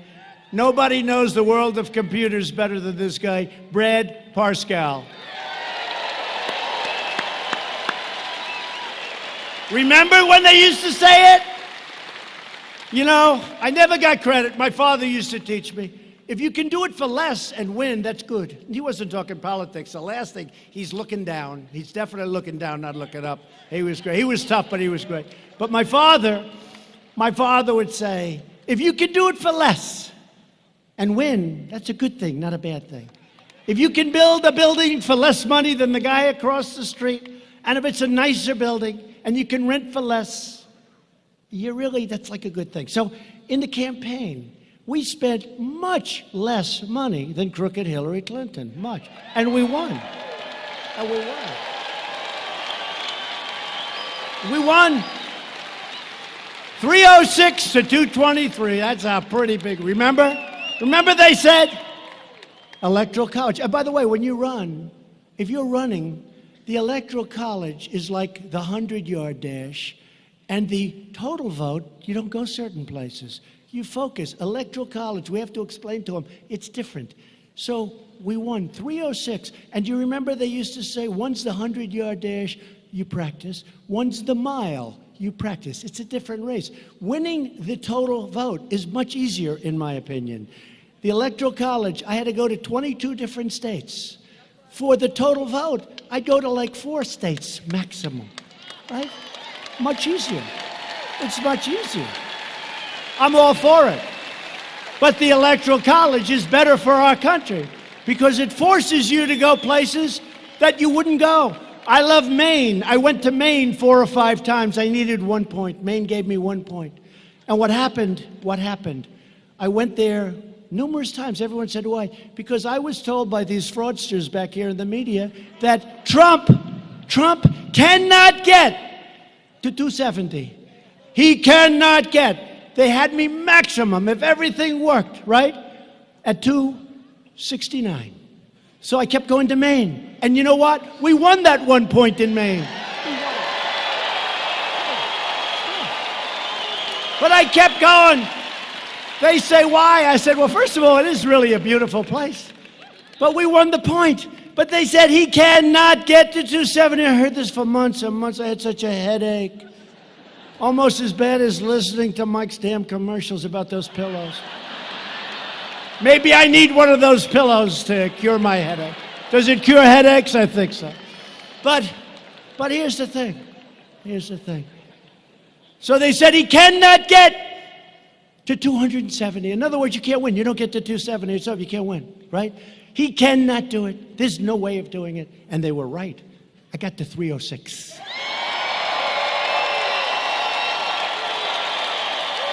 They were right. But I didn't get to 306. You got to 306. We won incredible states. We won Wisconsin. We won Michigan. We won Pennsylvania. We won North Carolina. We won South Carolina. We won Florida. What a run. Do you remember the evening that we won? I think, look, forgetting me, I think it was one of all of us together because we all worked hard. I was the messenger, but we all worked hard. That was our victory, not my victory. But that was one of the greatest nights in the history of television. One of the greatest nights.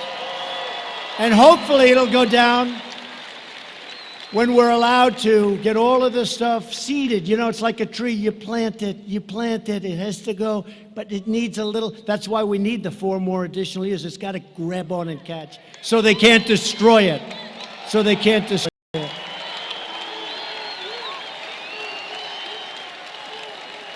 But I think it'll go down, and I hope it's going to go down as one of the greatest evenings in the history of this country, because it's never happened anything like that before. And these guys don't even question it. They just sit back and say, I guess he's right about that.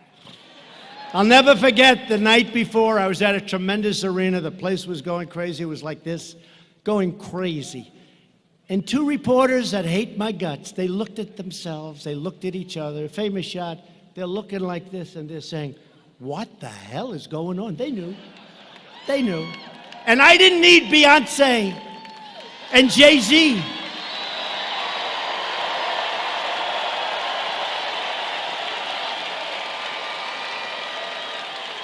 And I didn't need little Bruce Springsteen and all of these people. They got all these people.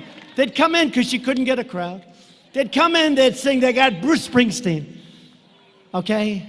He'd do about 2 songs and leave. What happens is they leave and then everyone leaves with them. And she's still speaking in front of the same lousy crowd. It's craziest thing I've ever seen. And then they complain sometimes I'll use a terrible word like hell. The other day I used the word hell. I got hell from, they said he used terrible language. I used the word hell. It was so bad. But you got to hear Jay-Z, the words he was using. He was using the F word all over the place. And then the next day they say, I use bad language. The word hell is a terrible word. These people are sick.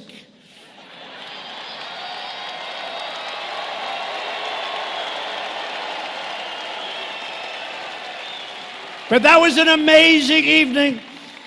I'll never forget that evening. It's, you know, look, outside of your family and your children and things.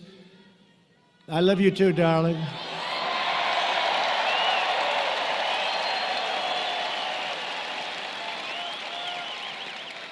was one of the highest rated evenings in the history of television. You add up all those networks. Remember the woman crying? Oh, my God. No, they weren't biased at all. Now, another very special man who's with us today, but he'll never be a man to me. He'll always be my boy. You know what I mean, right? He's my boy. He's my little 6'6" boy, Eric Trump.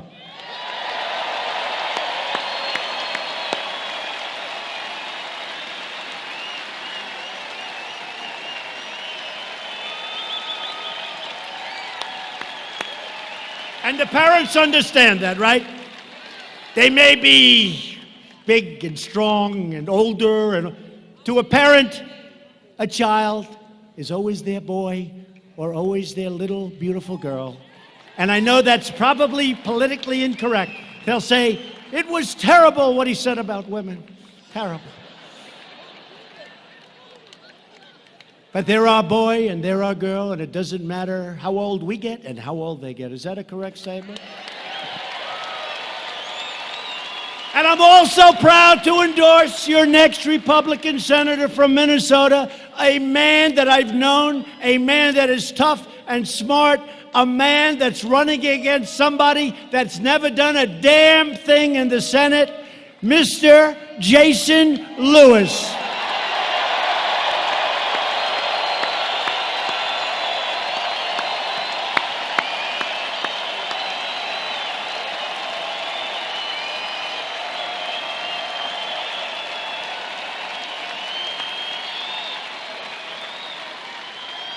And Jason did a great job in Congress. Congressman Lewis, thank you very much. And thank you for putting up with all of this stuff, because I'll tell you, it's going to be nasty. It's going to be nasty. They're going to make up stories about you. They're going to say things that's going to want to make your wife say, why did I marry this guy? Just say, don't worry about it. It's just another phony story. Thank you very much, Mr. and Mrs. Lewis. Jason, thank you.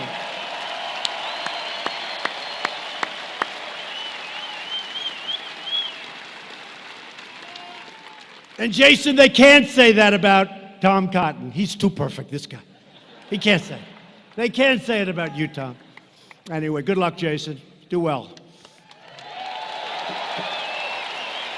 And I don't know why, but with all of the great people I just introduced, for tonight, maybe this is the most important verse. Because I turned on a very good show in the morning, Fox and Friends. They treat us great. I just want fairness. What a great group. Ainsley and Steve, and by the way, Brian's gotten a lot better, right? Brian was a 7, and he's getting close to 10 territory.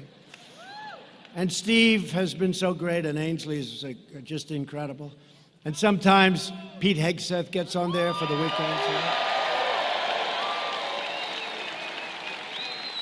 And how good does Jesse Waters do? How good? Right, just some really great people. And again, Tucker's been very good, I have to say. He's been good. Smart. He's been great. Tucker. And the legendary Sean Hannity. Great. Number one show. Sean's got the #1 show. And Laura Ingraham was knocking him out of the park. Laura.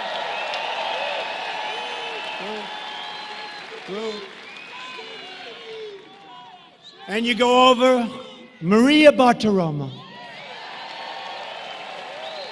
And the great Lou Dobbs. How good are they? Lou Dobbs. And many more. And many more. How about Greg? Greg used to hate me. Now he's good. Oh, we can't forget Judge Jeanine.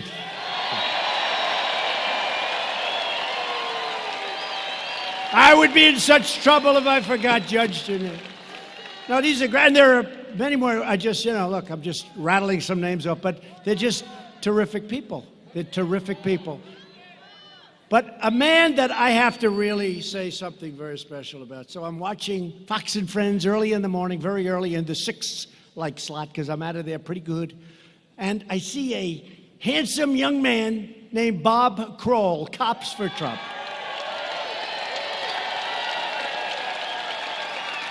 And he's talking about this lousy mayor they've got. Now, he didn't quite say that, but I say it.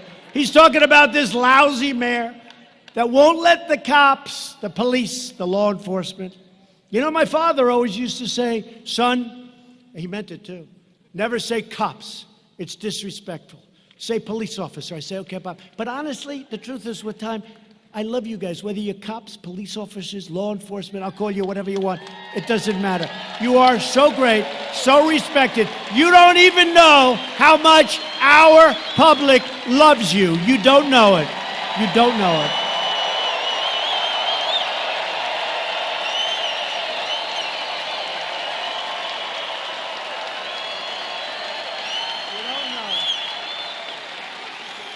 But I see this guy, and I don't know if he's done a lot of television before, but he was very effective and very good.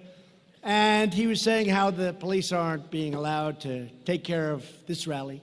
And yet with President Obama and Bush and all these people, they were, you know, fine. Everybody comes, they fall asleep at a rally. But they weren't allowed to do the job for us, and they went wild. So what I want to do,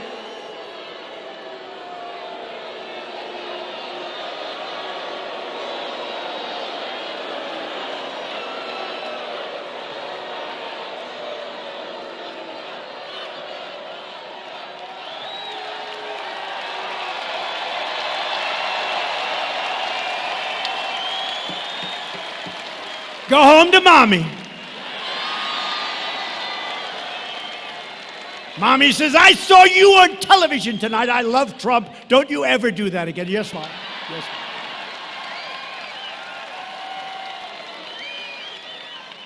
But the job he did before the election, I came right here to Minnesota and I pledged to address this really important issue. And it's the issue of law enforcement. And when I saw this man, this great gentleman on television, pouring out his guts, pouring out his heart, I don't know him. He knows I've been good to law enforcement. He knows I've been good to, as my father would say, the police. He knows I love the cops. He knows that. And so does everyone else. I mean, it's so many shirts, so many red shirts, and there are plenty of people here without the red shirts. And I want to just tell you, the respect that we have for law enforcement is unbound. It's unbound. Come up here, Bob, come up.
What can I say after that?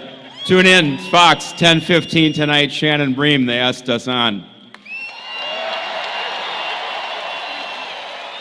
How can you thank this guy for everything he's done for law enforcement? Wonderful president. Thank you, fellas. Thank you very much. Thank you. Great people. Thank you.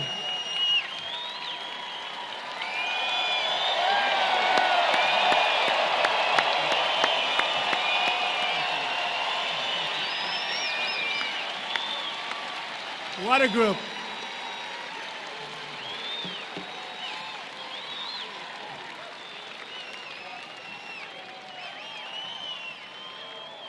I think your very weak mayor made a mistake when he took them on. As you know, for many years, leaders in Washington brought large numbers of refugees to your state from Somalia, without considering the impact on schools and communities and taxpayers.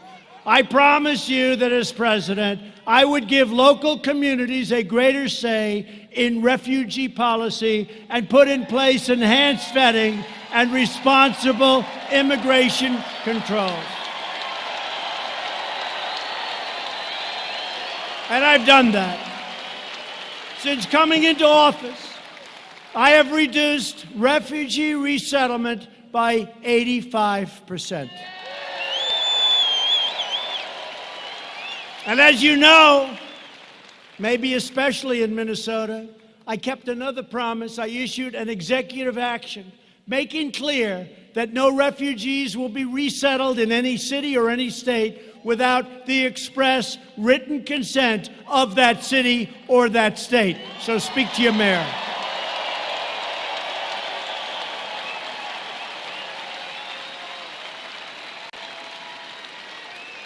You should be able to decide what is best for your own cities and for your own neighborhoods, and that's what you have the right to do right now. And believe me, no other president would be doing that. If Democrats were ever to seize power, they would open the floodgates to unvetted, uncontrolled migration at levels you have never seen before. You think you have it bad now? You would never have seen anything like what they want to do.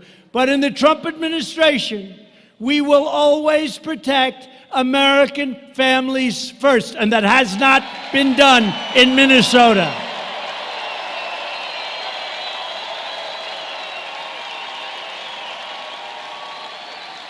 We've also implemented the strongest screening and vetting mechanisms ever put into place. We are keeping terrorists, criminals, and extremists the hell out of our country.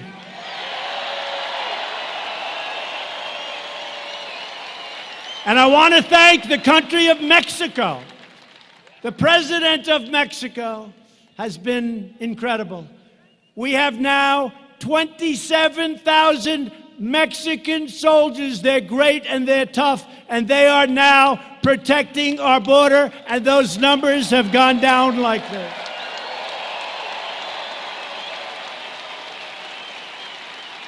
Thank you, Mr. President. We will not make the mistakes made in European countries that allow a violent ideology to take root in our country, on our shores. We're not going to allow it to happen.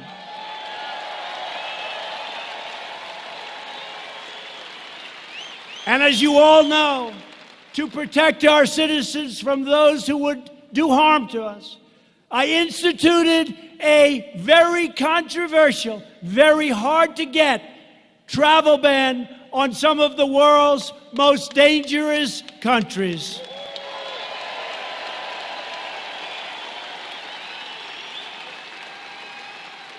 And the other day, one of the fake news reporters in the back said they were talking about the travel ban, and they said, well, you know, the president has lost in court. They said, where? On the travel ban. And he's right. I lost, and then I lost at the appellate division, and then I won at the United States Supreme Court. Right? And he knew that, but he said, I lost on the, and he was right. I lost, and then I lost again, but then I won, and we have the travel ban. But instead of saying he lost, and then he lost at the appellate, and then he won at the United States Supreme Court, he said he lost on the travel ban. These are very dishonest people. Do you understand that? Very dishonest people. In the Republican Party, we believe that those who seek to join our society must embrace our values, honor our history, and love our people. Democrats also support deadly sanctuary cities, which release dangerous criminal aliens into the heart of your communities, and we're not letting it happen anymore. Republicans believe American cities should be sanctuaries for Americans, not for criminal aliens. My administration is taking historic action to secure the border. We have reduced illegal border crossings by over 60% since May, and we are building the wall faster than anyone ever anticipated it could be built.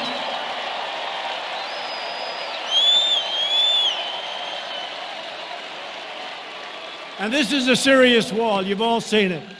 It's going up rapidly. And you think that was easy? I had every Democrat in Congress fighting me, fighting me, fighting me. I had a lot of the rhinos fighting me. They say, see, he's not getting it built. He's not getting... Let me tell you, you have every Democrat fighting you. We took it from here, and we took it from there, and we took it from all over the place, and we got that thing. That's the biggest patchwork of financing you've ever seen. And that sucker is going up, and it is the finest. It is the strongest. It's largely 30 feet tall, which is the maximum height that they wanted.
I went to the Border Patrol, and I sat down with 15 representatives of the Border Patrol. And I said, what do you want? What's your ideal? I actually said, I want to give you the Rolls Royce, and they killed me for that. They said, it's not an American-made product. They happen to be right. No, they're right about that one. They're actually right there, Tom. But I said, I want to give you the Rolls Royce of walls. Tell me. And they told me everything, and then we built some alternative walls. We built all different types. We built about 7 of them. And then we had climbers come in. The one that worked the best was the one we're building. It also, unfortunately, the bad news, it's also the most expensive, but we got it for the right price. We got it for the right price.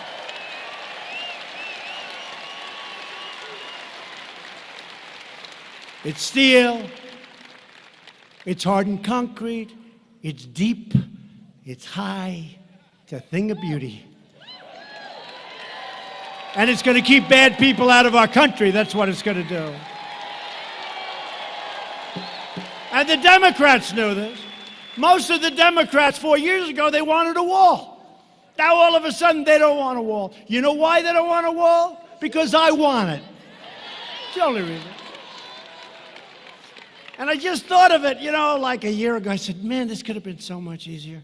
All I had to do is say, we don't want a wall, and they would have given me all the financing I wanted for the wall. What was I thinking? We're not going to build a wall, and they would have forced me to build it. I would have.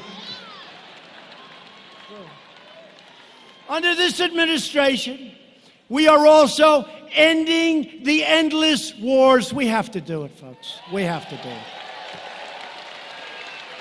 We have totally defeated the ISIS caliphate, and I did that in rather quick time, if you remember. Because we have the greatest fighting machine now. When I came in, it was totally depleted. We have great generals. We have great war fighters. And they did it so fast. I flew to Iraq. I met with the generals, right? I met with the generals. I said, I hear it's going to take 1 year to 2 years. Sir, we could do it in 2 weeks. I said, what? They don't let us fight, sir. They don't let us fight. We want to fight. They don't let us fight. I said, I let you fight. I said, how come if they say it's going to take anywhere from a year to 2 years, you say you can do it so quickly? He said, sir, we're going to hit him from the front. We're going to hit him from the back. We're going to hit him from the sides, from underground, from overground. We're going to hit the hell out of him. And they did. And we won very quickly. But from now on, we want to fight where it is to the benefit of the United States of America, not to the benefit of other countries. And we will only fight to win. We're only going to fight to win. We don't fight to win.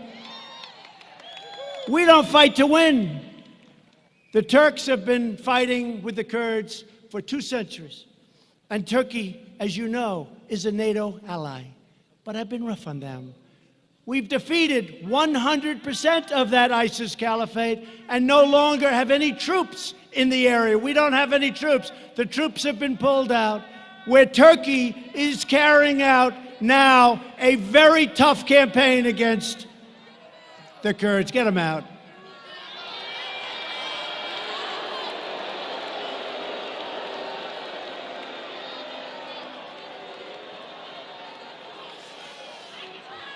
So Turkey is right now waging a very tough campaign against the Kurds. We got along with the Kurds, and we help the Kurds. And don't forget, they're also fighting for their land. You know that.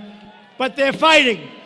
So we have 3 choices. You ready? Here are the 3 choices. We don't have any soldiers there because we've left. We won. We left. Take a victory, United States. We left. Take a victory. Take a victory. Bring our troops back home. I told the story yesterday. I have to sign letters. It's the hardest thing I have to do. I sign letters. Dear Mr. and Mrs. Smith from Arkansas. Dear Mr. and Mrs. Jones from Alabama. Dear Mr. and Mrs. somebody from some great state. I'm sorry to inform you, your son has been killed in combat. I'm so sorry. And every letter is individually done because sometimes the parents, they're grieving and they get together with other parents and I don't want to see that it's like the same letter. So we do different letters. It's the hardest thing I have to do. Hardest thing. It's the hardest thing I have. I was telling Tom Cotton, it's the hardest thing that I have to do. And I signed those letters, and it just breaks your heart. And by the way, there's a time to fight. Nobody fights harder than I do, but there's a time and there's not necessarily a time. But I send these letters out, quite a few, and sometimes I send letters out. It's called Blue on Green, where we're teaching people how to fight, and then they turn the gun on our soldiers and shoot them in the back. And that's the hardest thing for a parent. I have all of them. I know every one. That's the hardest thing for a parent, when they get notification because they learn how their child has died. When the so-called people that we're teaching how to fight turn the gun on them and shoot. We've had a lot of that, a lot of it in Afghanistan, more than we've ever had proportionally before. It's a horrible, horrible thing. But I have to sign these letters. And sometimes I go out to a place, Dover Air Force Base. It's a very tough experience. Mike Pence goes. I go. Other people go. Tom Cotton goes. We go out there and we meet the parents and the families, the wives, the children, the sisters, the brothers. We meet them and we talk to them. And their son or daughter is being flown in from some faraway place in a coffin. And these things are just impossible. I don't know how parents can do it even. And I'll meet them. And we have a particular colonel, that's all he does. So good, so professional. And that's what he does. He said, I greet the dead, sir, I greet the dead. And what happens is this big, incredible machine flies in, this tremendous cargo plane. And it flies in, so powerful, so big. And I'll be talking to some of the parents and they'll act like they're fine. I said, how are you doing? We're fine, sir. We're fine. We're really good. I say, that's great. And I'll tell the colonel, I'll say, Colonel, I think they're doing great. No, sir, they're not going to do great. You'll see. And I didn't know what he was talking about. This is the first time. And then we went outside to the runway, and this incredible machine is flying in, and it lands, and it comes over, and it pulls up, and we have military guards, we have incredible, talented musicians that do this. That's what they do. And what happens is that door opens up, and the colonel told me, he said, "Sir, when that door opens up, those same people that you think are okay do things that you'll never see. You will hear sounds like you've never heard." That's what he does. And I saw that door open up with a coffin, with a flag over it. The door is open, and these beautiful soldiers, 5 or 6 on each side, lifting the coffin and walking down the runway, the plank they call it, off this cargo plane. And I see parents make sounds that were just 20 minutes ago absolutely fine, make sounds, scream and cry like you've never seen before. The colonel was telling me that, "Sir, you'll see things that you've never seen before." A mother who was fine 20 minutes ago, you think, breaking the military line and jumping off, and then jumping onto a coffin of her son or her daughter. Jumping on top of the flowers, on top of the American flag. I've seen this. And then I have all these people that want to stay. They want to stay. And I don't want to stay. We were supposed to be in Syria for 30 days. We've now been there for 10 years. We were supposed to be in Afghanistan for a short period of time. We're now going to be there for close to 19 years. It's time to bring them home. It's time to bring them home.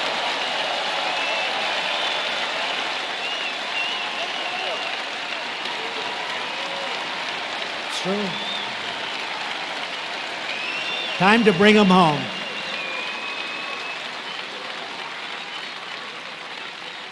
We've done our job.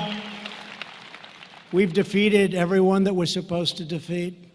And now we are policing. We are now policing. That's what we're doing. We're policing.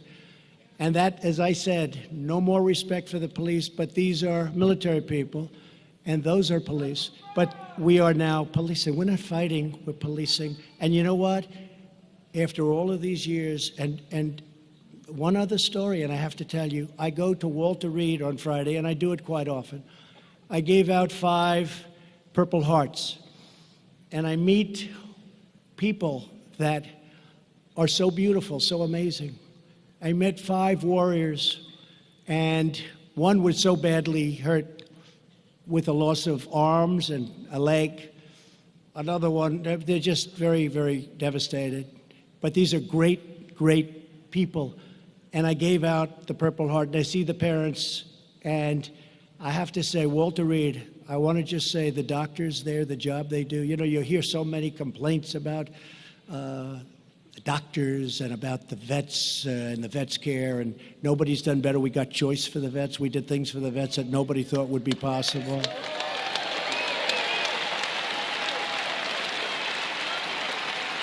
But I saw these young men, and I gave them their Purple Hearts, and their parents were there crying.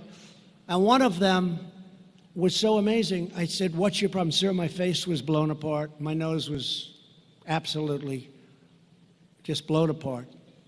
He said, "Sir, it's incredible." And I looked at him and said, "That's the most beautiful nose I've ever seen." "What do you mean?" He said, "A doctor worked on my face for 10 hours in the field. He said there were 1,000 fragments. Now, I don't know if that's right, but, well, a lot. He meant a lot. He said there were 1,000 fragments. He rebuilt my nose with glue. He glued the bones together. He rebuilt my nose." I say, "You have the most beautiful nose I've ever seen," and it's true. And his father came over to me. He said, "Sir," father was crying. He said, "Sir, honestly, my son looks better now." He said, "My son did not have a good-looking nose. Now look at it. It's beautiful. It's beautiful." But these doctors at Walter Reed and these Army and Marine and the medical doctors, they are unbelievably great people. And they see sights that you and I hopefully will never see. They see things that nobody will ever see. And there's nobody like them. And I have to give a shout out to those people. There's nobody like them.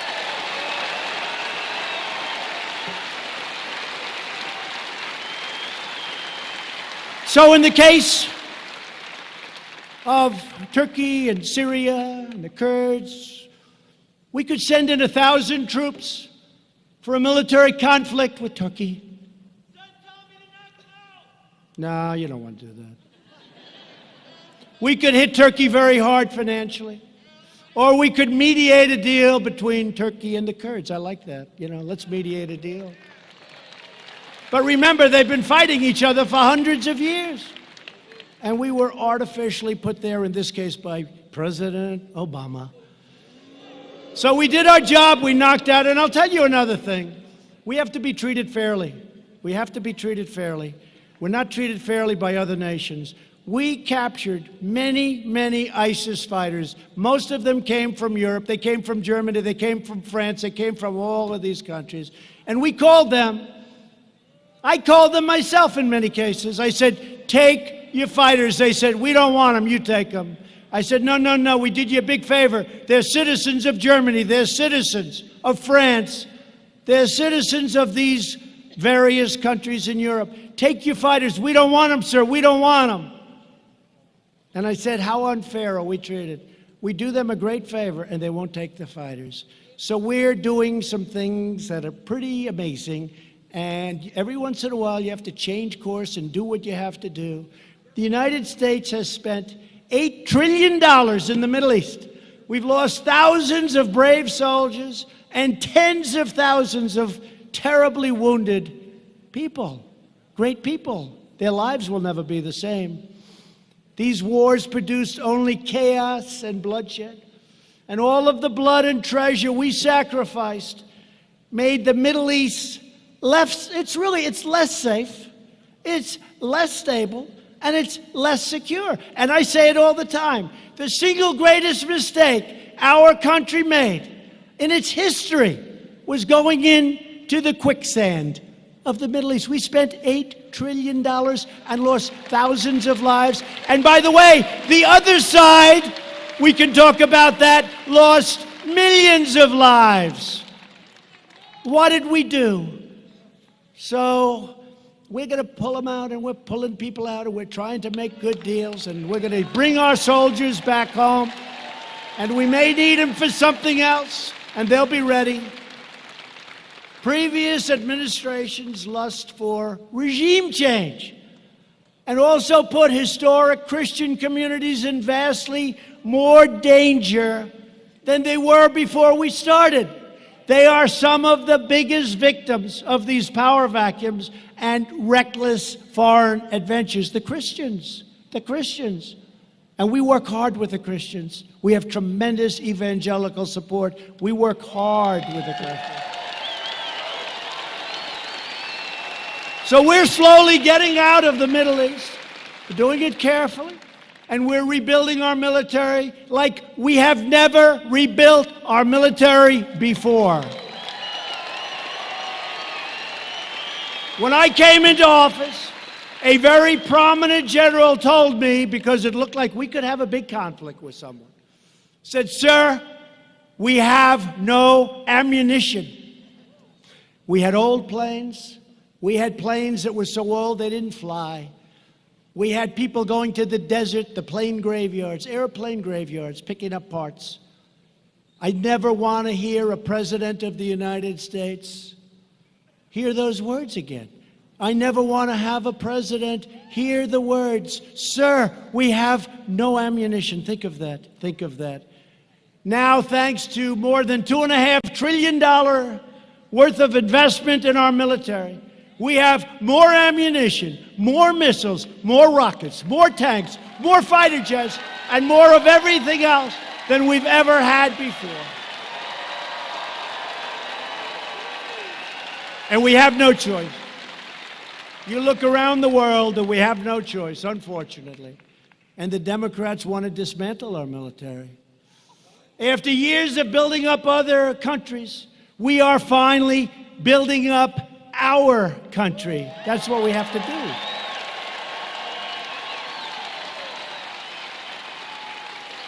We're replacing the disaster known as NAFTA with the brand new U.S.-Mexico-Canada agreement, USMCA, a giant victory for our farmers, ranchers, workers in Minnesota.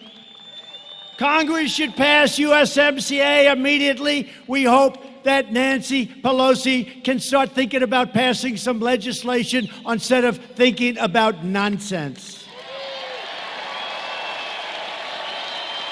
And to protect our industrial backbone, I place tariffs on foreign aluminum and foreign steel. And I'm also fighting back against years of chronic trade abuse from China, and the supply chain of China, which was unbreakable, is now breaking wide open. And they understand that. And I don't blame China for what's taken place over the last 25 years. I blame the people that led our country, that let that happen, where hundreds of billions of dollars a year was taken from our country to build China.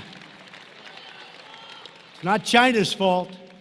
In the previous administration, they put our nation's natural resources under lock and key, including thousands and thousands of acres in a place called Superior National Forest. Last year, I traveled to Duluth and announced that we would be ending this injustice, reopening Superior National Forest, and restoring mineral exploration for the iron ore mines of Minnesota. Tremendous job.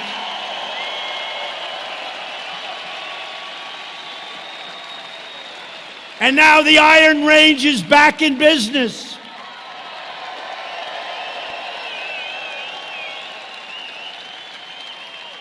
And the last time I was here, a man came up to me and said, "Sir, President Obama took our heart away, took our life away." I'll never forget it. A man, strong guy, had tears in his eyes. He said, "You gave us back our life because they took it away from him. We gave it back." Best iron ore there is anywhere. My administration is also fighting the Democrat socialist health care agenda that would obliterate Medicare. Republicans will protect Medicare, and we will always protect patients with pre-existing conditions. And for those of you that have private health care, health insurance, 180 million people, they are going to end it, obliterate it, and most people are thrilled with it. We are going to leave it. You're going to have your plan the way you want it, and there's no plan like those plans. Virtually every top Democrat also now supports late-term abortion, ripping babies straight from the mother's womb right up to the moment of birth. And that is why I've asked Congress to prohibit extreme late-term abortion, because Republicans believe that every child is a sacred gift from God.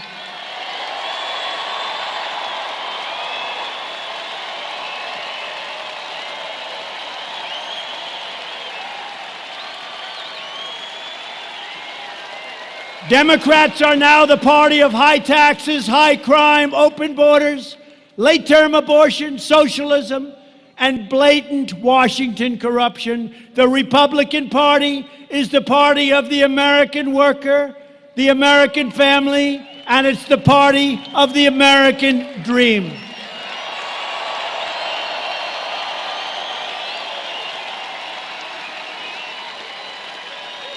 For years, you watched as your politicians apologized for America. You remember that? T, I'm sorry. I'm so sorry. Now you have a president who's standing up for America. We are standing up for Minneapolis, and we are standing up for the great state of Minnesota.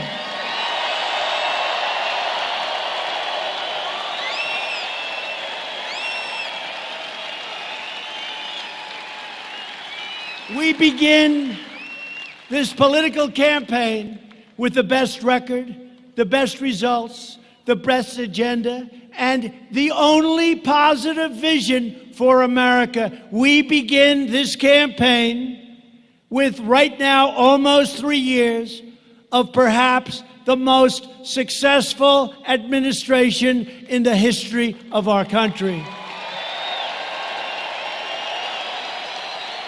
Together, we will help millions more citizens, from welfare to work, from dependence to independence, and from poverty to prosperity. With your help, we will re-elect and we will elect a Republican Congress to create a safe, modern, fair, and lawful system of immigration.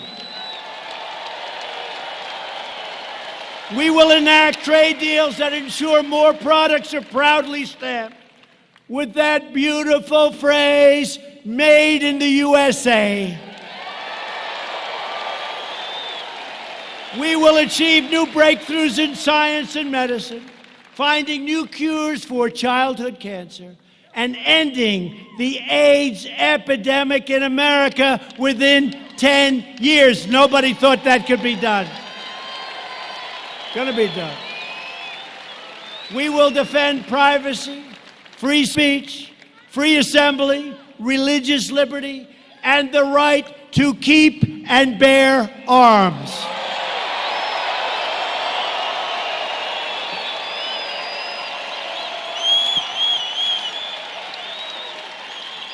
And above all, we will never stop fighting for the values that bind us together as one America. We support, protect, and defend the Constitution of the United States.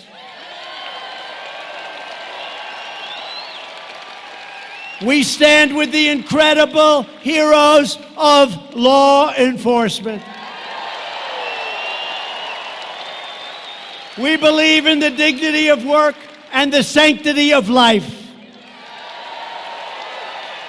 We believe that children should be taught to love our country, honor our history, and always respect our great American flag.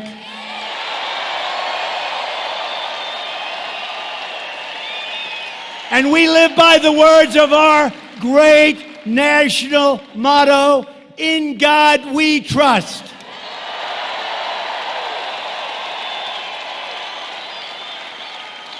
We stand on the shoulders of American patriots who built this country into the greatest nation ever to exist in history.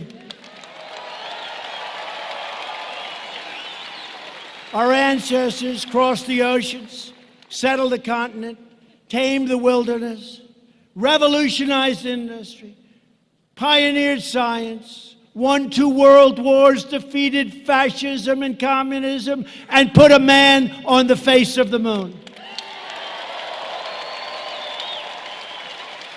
Proud citizens like the people of Minnesota helped build this country, and together we are taking back our country. We are returning power to you, the American people. With your help, your devotion, your drive, we are going to keep on working, we are going to keep on fighting, and we are going to keep on winning, winning, winning, winning.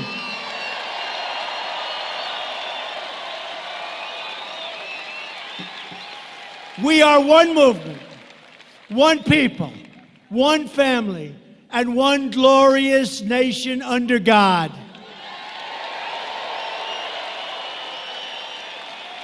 America is thriving like never before. And ladies and gentlemen of Minnesota, I will tell you this with great certainty, the best is yet to come.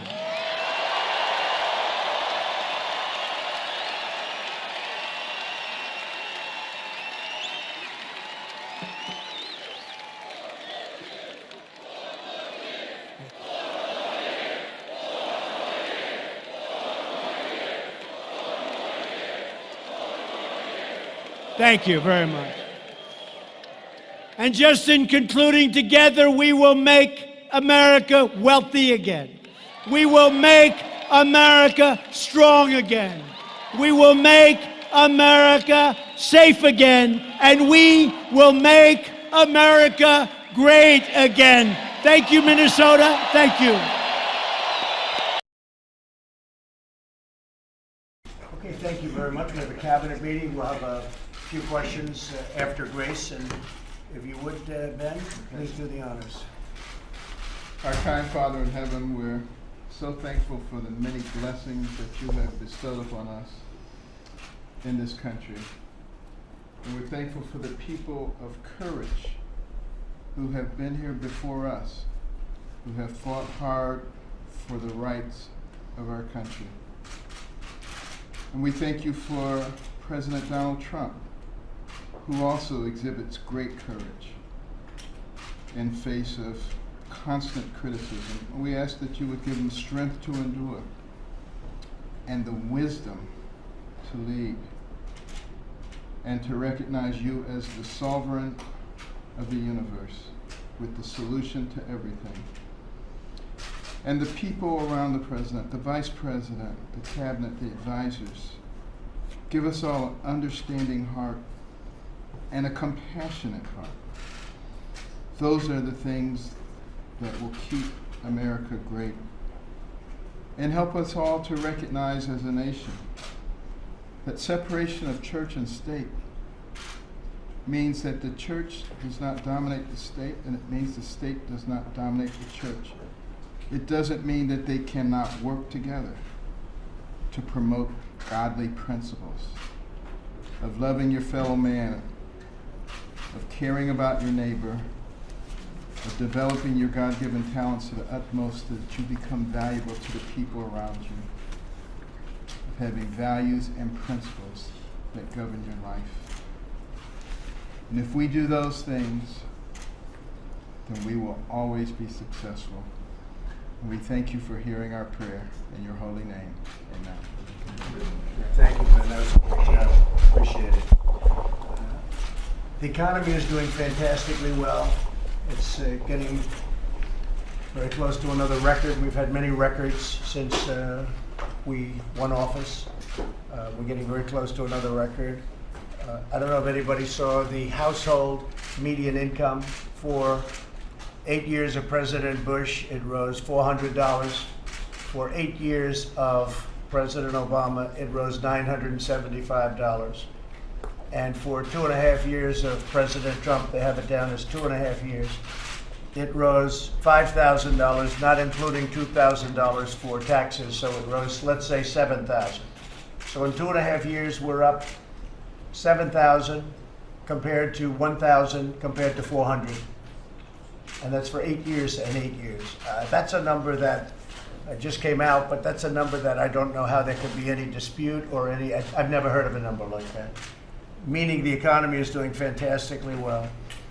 We need for our farmers, our manufacturers, for frankly unions and non-unions, we need USMCA to be voted on.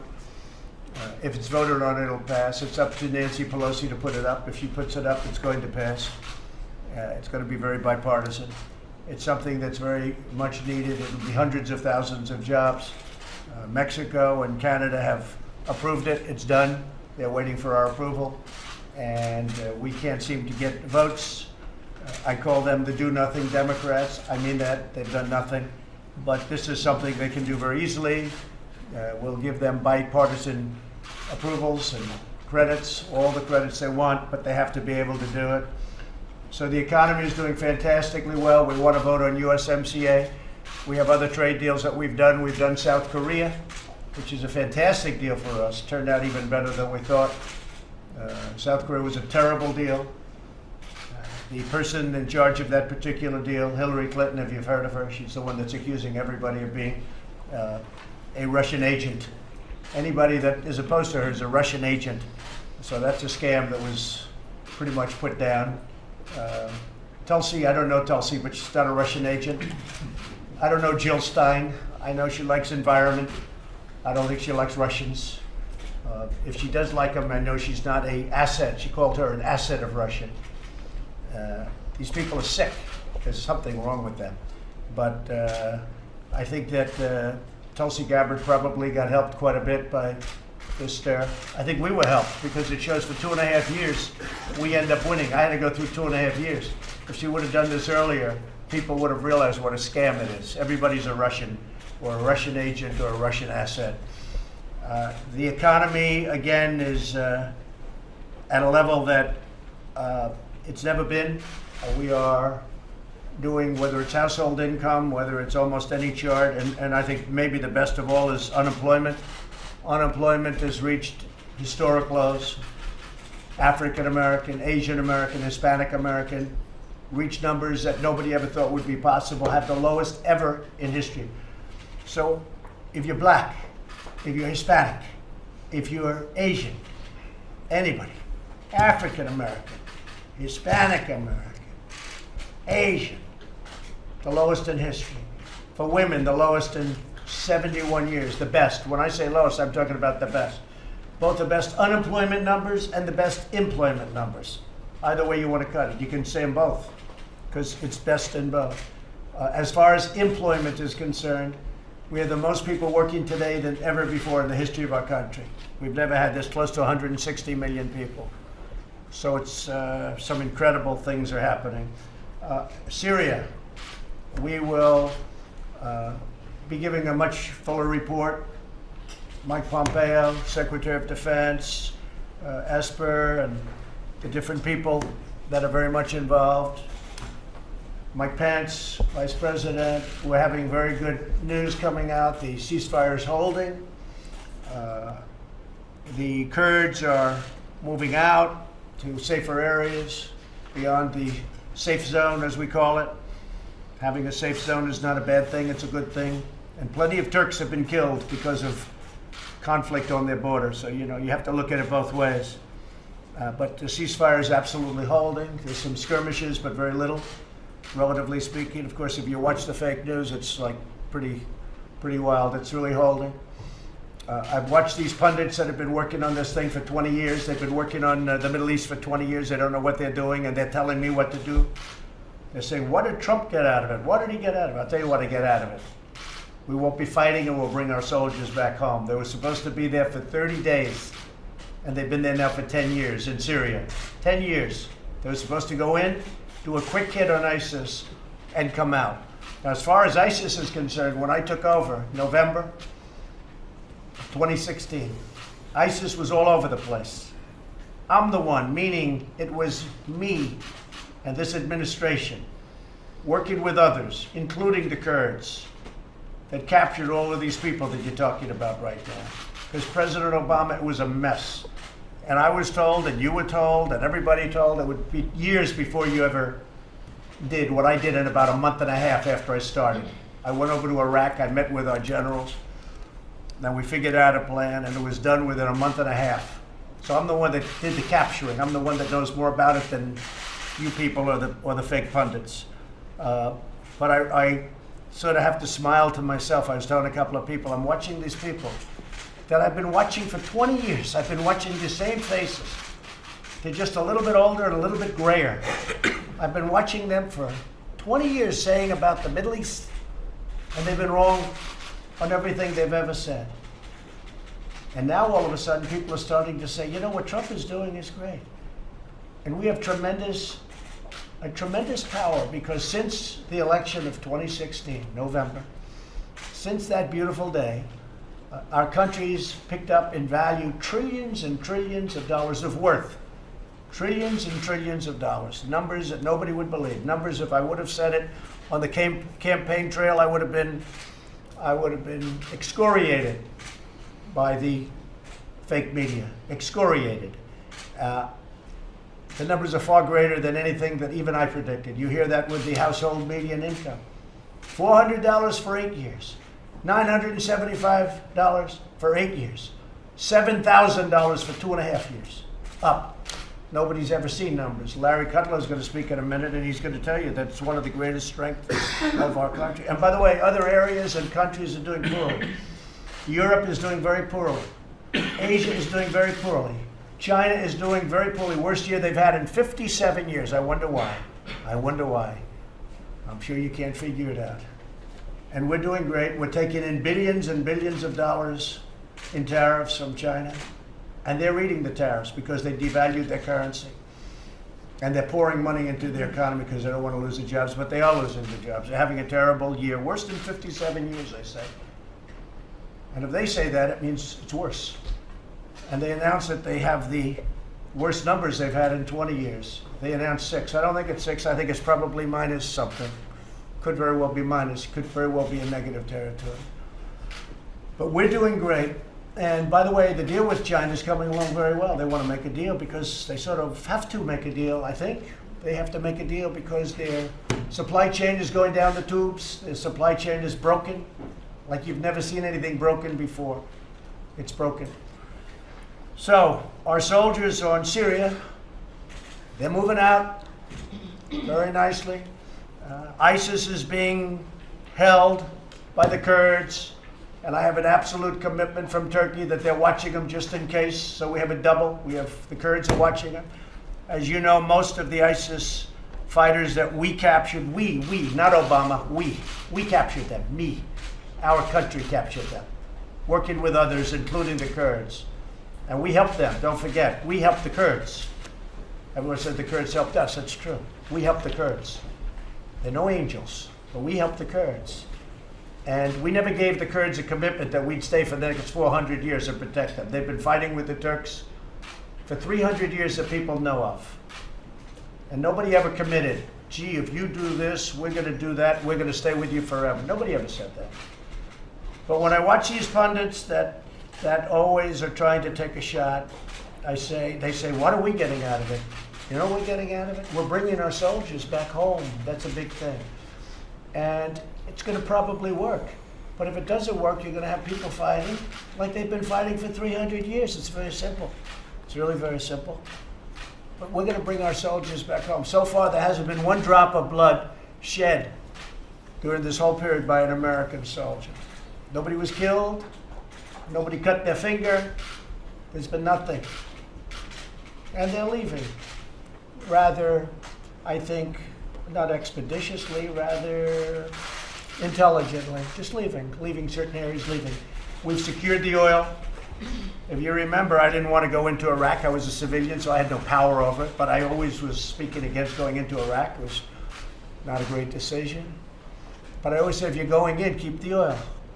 Same thing here, keep the oil. We want to keep the oil. And we'll work something out with the Kurds so that they have some money, they have some cash flow. Maybe we'll get one of our big oil companies to go in and do it properly. But they'll have some cash flow, which they basically don't have right now. Everybody's fighting. It's not a big oil area, but everybody's fighting for whatever there is. So we have a lot of good things going over there, and they're going very well. As far as the continuation of the witch hunt, we beat the Russian deal, we beat the Mueller deal. Now I find out, as I said before, that they're trying to make other people into Russian agents, Russian assets. It has no credibility. Now they have what should be extremely easy to beat because they have a perfect phone call. I made a perfect call, not a good call, perfect call. In fact, a friend of mine who's a great lawyer said, did you know this would be the subject of all of this scrutiny? Because the way you expressed yourself, this is like a perfect call. You must have known this was going to happen. No, I didn't. That's just the way I talked to the president of Ukraine, who, by the way, said there was no pressure. There was no blackmail. There was no anything. And Congressman Hurd, I have to tell you, yesterday, it was great. It was great what he said. I gained a lot of respect for him very quickly because he said, you know, with all of this going on, I haven't heard one Ukrainian say there was pressure. I haven't heard one Ukrainian, not one, say that there was pressure of any kind. There haven't even been reports of it to our people. Nobody's even said it. And the reason you haven't heard it because there is no pressure. The conversation I had was perfect. And what happened is I released the conversation, and that threw Shifty Schiff off. Crooked, he's a corrupt politician. Schiff is a corrupt politician. That threw him off because he made up a lie. He made up what I said in my conversation. And he went before the United States Congress, and he said a made-up story. It was fabricated. He totally fabricated. They say he's a screenwriter. Well, this was screenwritten. There was a fabricated story. So he made up a lie, and I released, they never thought that I'd do this. I released a transcription done by stenographers of the exact conversation I had. And now the game was up. And the other thing is, the whistleblower and the other whistleblower and the informer, all these people that seem to have disappeared. You know why they disappeared? Because they talked about another conversation. A conversation that I never had. They made up a conversation.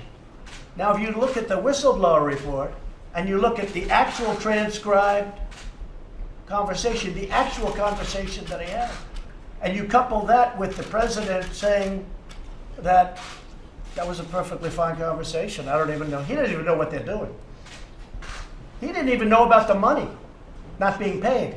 Okay, I think that came out somewhere, that the money, he didn't know that. Then you also have his foreign minister saying, no, it was a very good conversation. There was no anything asked for. There was no pressure whatsoever. So there's a phony investigation. I watched a couple of people on television today talking about it.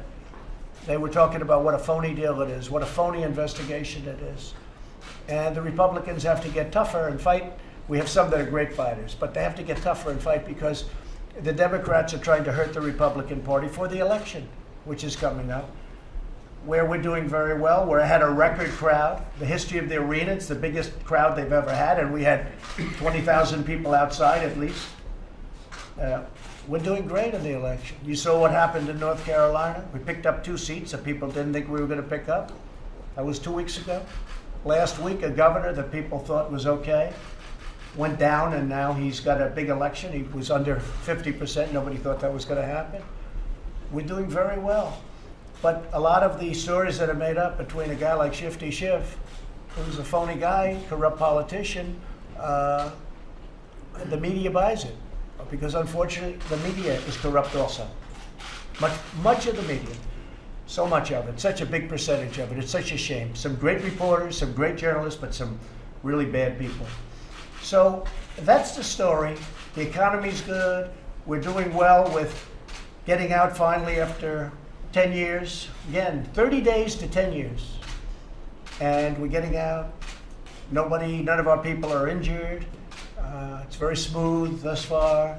And I think that you're going to see something that's going to be good. Remember this, if Turkey misbehaves, I don't think they will, but we have a power that nobody thought we had to the extent. It's called sanctions. It's called tariffs. We'll tariff the hell out of their product coming here. They send tremendous amounts of steel to the United States and other things. We will tariff them and we will sanction them. But I don't want to use that as a threat because Mike Pence and our Secretary of State, Mike Pompeo, they went out and they negotiated a very good 5-day ceasefire. I'm sure if we needed a little extension, that would be happening. But our power is our power of economics. It's a great power. We've rebuilt the military since November of 2016. Our military was totally depleted from being in stupid situations like this for so many years. Our military was depleted to a level that we had very little ammunition. I was actually told we had no ammunition. Now we have more ammunition than we've ever had. Our military is as strong or stronger than it's ever been, probably stronger than ever. And in a few short months, as the equipment pours in from the money we've spent, $2.5 trillion, it will be at a level that it's never even come close to. It's a big difference. All made in the USA. All made in the USA.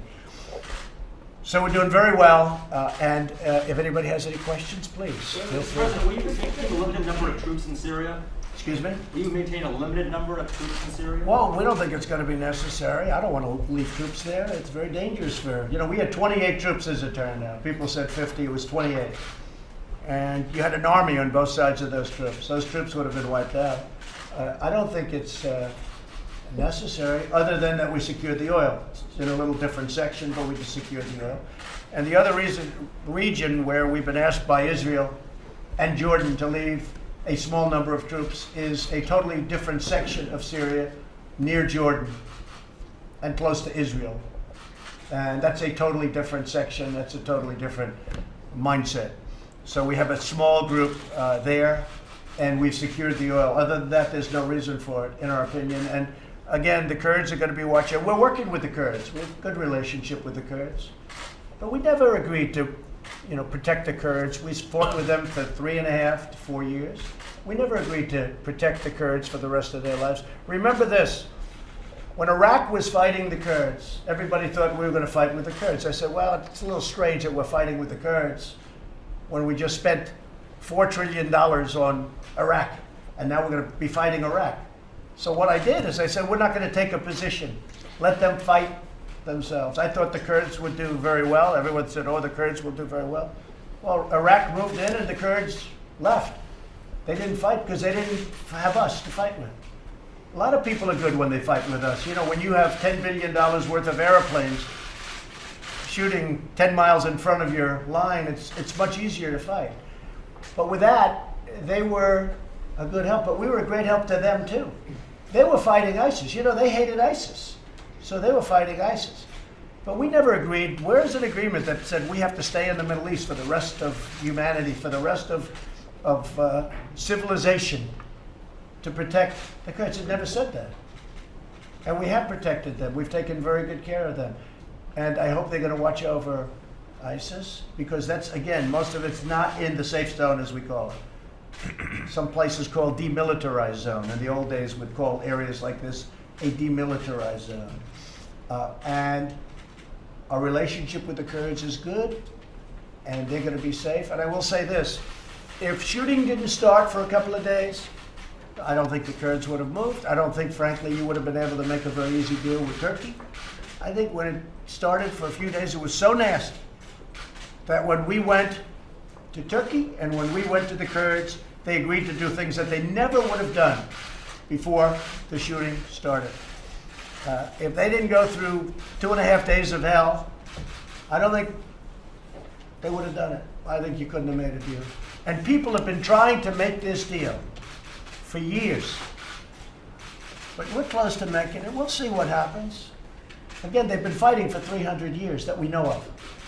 300 years. So why should we put our soldiers in the midst of two large groups, hundreds of thousands potentially of people that are fighting? I don't think so. I don't think so. Yes? You said Republicans need to get tougher and fight. What are you talking about? Well, I think the Democrats fight dirty. I think the Democrats are lousy politicians with lousy policy. They want open borders. They don't care about crime. They want sanctuary cities. They don't care about drugs. They don't care about almost anything. They don't care about USMCA. How about that? I think they're lousy politicians. But two things they have. They're vicious and they stick together. They don't have Mitt Romney in their midst. They don't have people like that. They stick together. You never see them break off. You never see somebody go out. And that's why I respected so much what I watched with Will Hurd today, because he was one of the few that didn't seem to be there, and yet he made a statement. He said, well, I haven't seen any complaints whatsoever from the Ukrainians. The Ukrainians didn't complain, and they didn't tell any of our ambassadors. This thing is all about a letter that was perfect. You never hear the letter anymore. It was all about whistleblowers. You never hear, what happened to the whistleblower? They're gone because they've been discredited. What happened to the informant? And where's the IG? Why did the IG read the letter, read the transcript? He could have gotten it, I guess, I assume. I would have declassified it for him if I had to do that. Why didn't he read this and then see that the whistleblower's account was totally different than the letter? Then he would have said, oh, there's no problem here. The whistleblower gave a false account. Now you have to say, well, do we have to protect somebody that gave a false account? You know, these whistleblowers, they have them like they're angels. Okay? So do we have to protect somebody that gave a totally false account of my conversation? I don't know. You tell me. Do we have to protect the informant? Now, I happen to think there probably wasn't an informant. You know, the informant went to the whistleblower. The whistleblower had second and third hand information. You remember that. That was a big problem. But the information was wrong. So was there actually an informant? Maybe the informant was Schiff. It could be Shifty Schiff. In my opinion, it's possibly Schiff.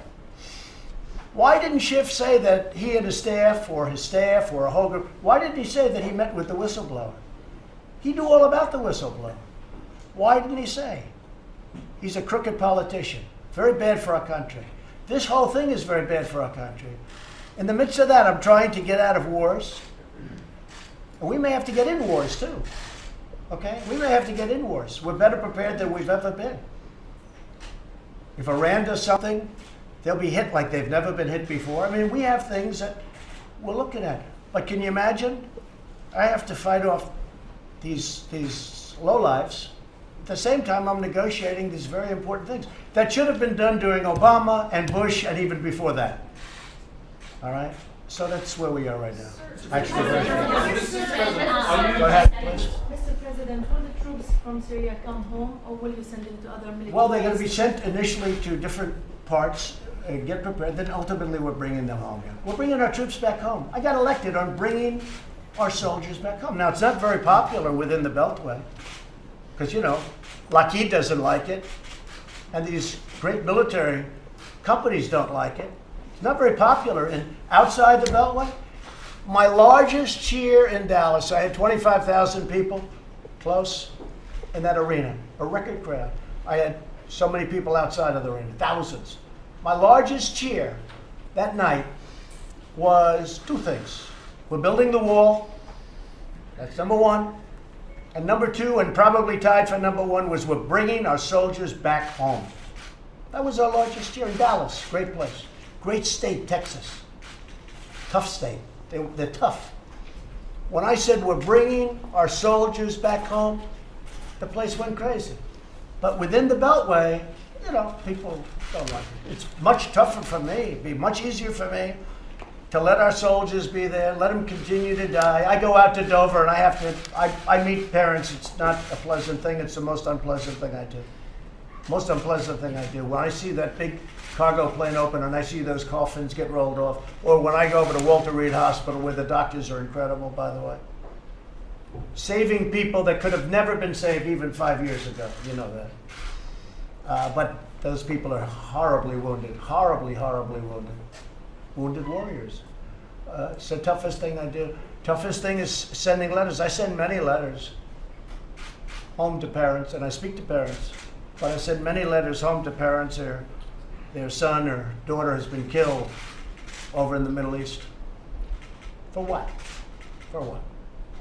There are times to fight, and there are times not to fight. There are times to be smart. We have tremendous economic power, and we're using our economic power much more powerful in certain ways than playing with guns. And much better for our country, and much better for everybody, and actually much better for humanity, okay? Thank you all very much. I appreciate it. Thank you very much. Doral was a very simple situation. I own a property in Florida.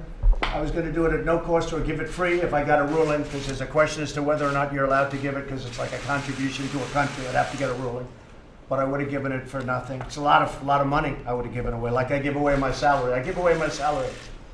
It's, I guess, close to $450,000. I give it away. Nobody ever said he gives away his salary. Now it comes up because of this. But I give away my presidential salary. They say that no other president has done it. I'm surprised, to be honest with you. They actually say that George Washington may have been the only other president to do it. But see whether or not Obama gave up his salary. See whether or not all of the other of your favorites give up their salary. The answer is no.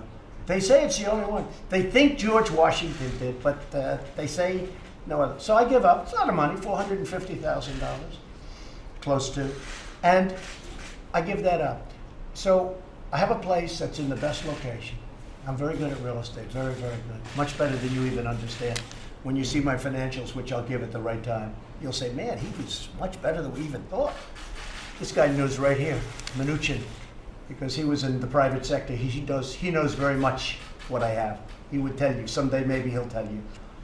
But I'm very good at real estate. There's Miami, this facility, everybody would have had their own building. Everybody in the G7 would have had their own building. It was so good. Florida loved it. They love economic development. It's not because it's a beautiful place. It's new. It's been totally rebuilt. It's new. Everything's good. Got massive meeting rooms. Unlimited for security because it's on, hundreds of acres. Best location. Right next to the airport, Miami International, one of the biggest airports in the world. Some people say it's the biggest, but one of the biggest airports in the world. It's only minutes away. It would have been great. But the Democrats went crazy. Even though I would have done it free, saved the country a lot of money. Then they say, oh, but you'll get promotion. Kid, you don't think I get enough promotion? I get more promotion than any human being that's ever lived. I think I get. I think I would have that. I think I can say that fairly safely. I think I get more promotion than any human being that's ever lived. Some good, some bad. The people that like me give me only good. The people that don't like me give me only bad. But that's the way life is. I don't need promotion. I don't need promotion. Okay? But I was willing to do this for free. And it would have been the greatest G7 ever. And I would have said to my family, because they run my business now, I don't run my business. I actually put all the stuff in trusts. They run my, and I didn't have to do that. I've been under no obligation to do it. You know, I don't know if you know it, George Washington. He ran his business simultaneously while he was president. Many other presidents, there weren't too many really rich presidents, but there were a few. They ran their business. Hey, Obama made a deal for a book. Is that running a business? I'm sure he didn't even discuss it while he was president. He has a deal with Netflix. When did they start talking about that? That's only, a couple of examples. But other presidents, if you look, other presidents were wealthy. Not huge wealth. George Washington was actually considered a very, very rich man at the time. But they ran their businesses. George Washington, they say, had two desks. He had a presidential desk and a business desk.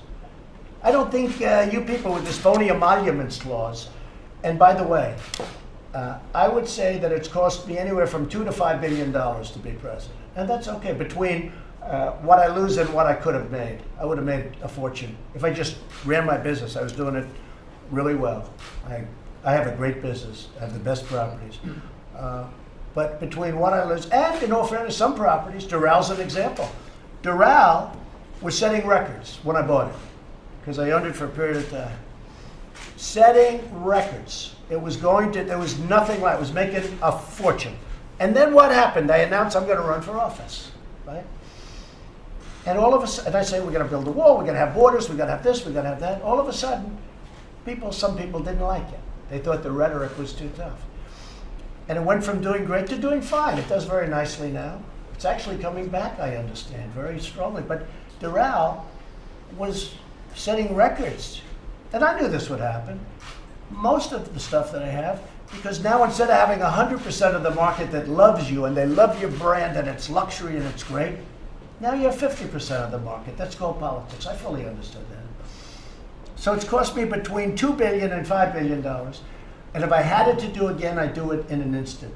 Because who cares? If you can afford it, what difference does it make? If I had this to do again, because I'm making a big difference for the country. The country is stronger now than it's been in many years, maybe ever. Our military is rebuilt. Our economy is hitting records.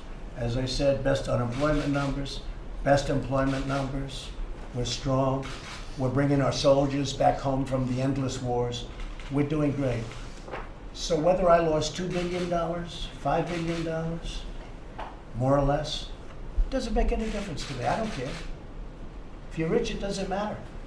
I'm doing this for the country. I'm doing it for the people that show up. I haven't had an empty seat at a rally. I always say, where's the rally? It's in a certain place. Okay, just get the biggest arena. I go into these massive basketball arenas like in Dallas where the Mavericks play and fill it up and set a record. I've set a record almost every place I've been because we just need a little small stage. We don't need basketball courts, ice hockey courts. And I take less than musicians because they have bands. I don't have band.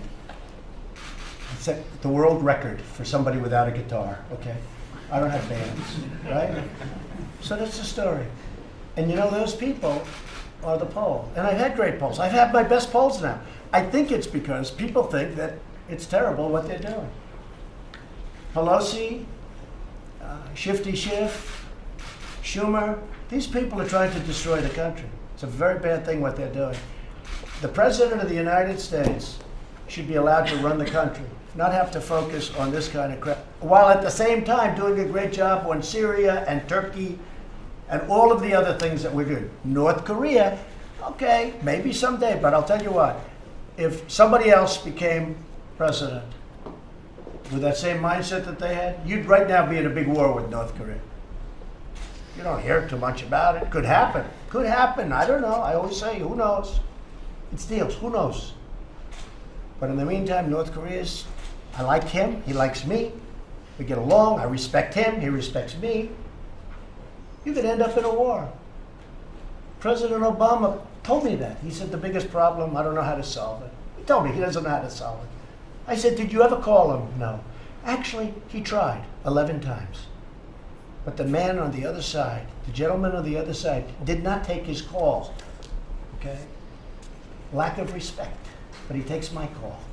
Thank you very much, everybody. For the G7, so what's the plan for the G7 now if it's not in Doral? What's the plan for the G7 now? We'll look at other locations. I don't think it'll be as exciting. I don't think it'll be as good. It'll cost the country a fortune because it's very expensive. I know France had a budget of many, many millions of dollars. They just did it. They did a great job, by the way. But France had a budget of many, many millions of dollars.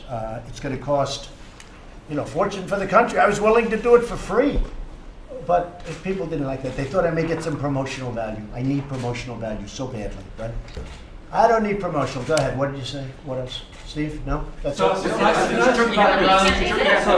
Iran, that the House will impeach? On Iran, what? Say, what you mentioned the word impeach? Do you believe that it's a foregone conclusion that the House will impeach?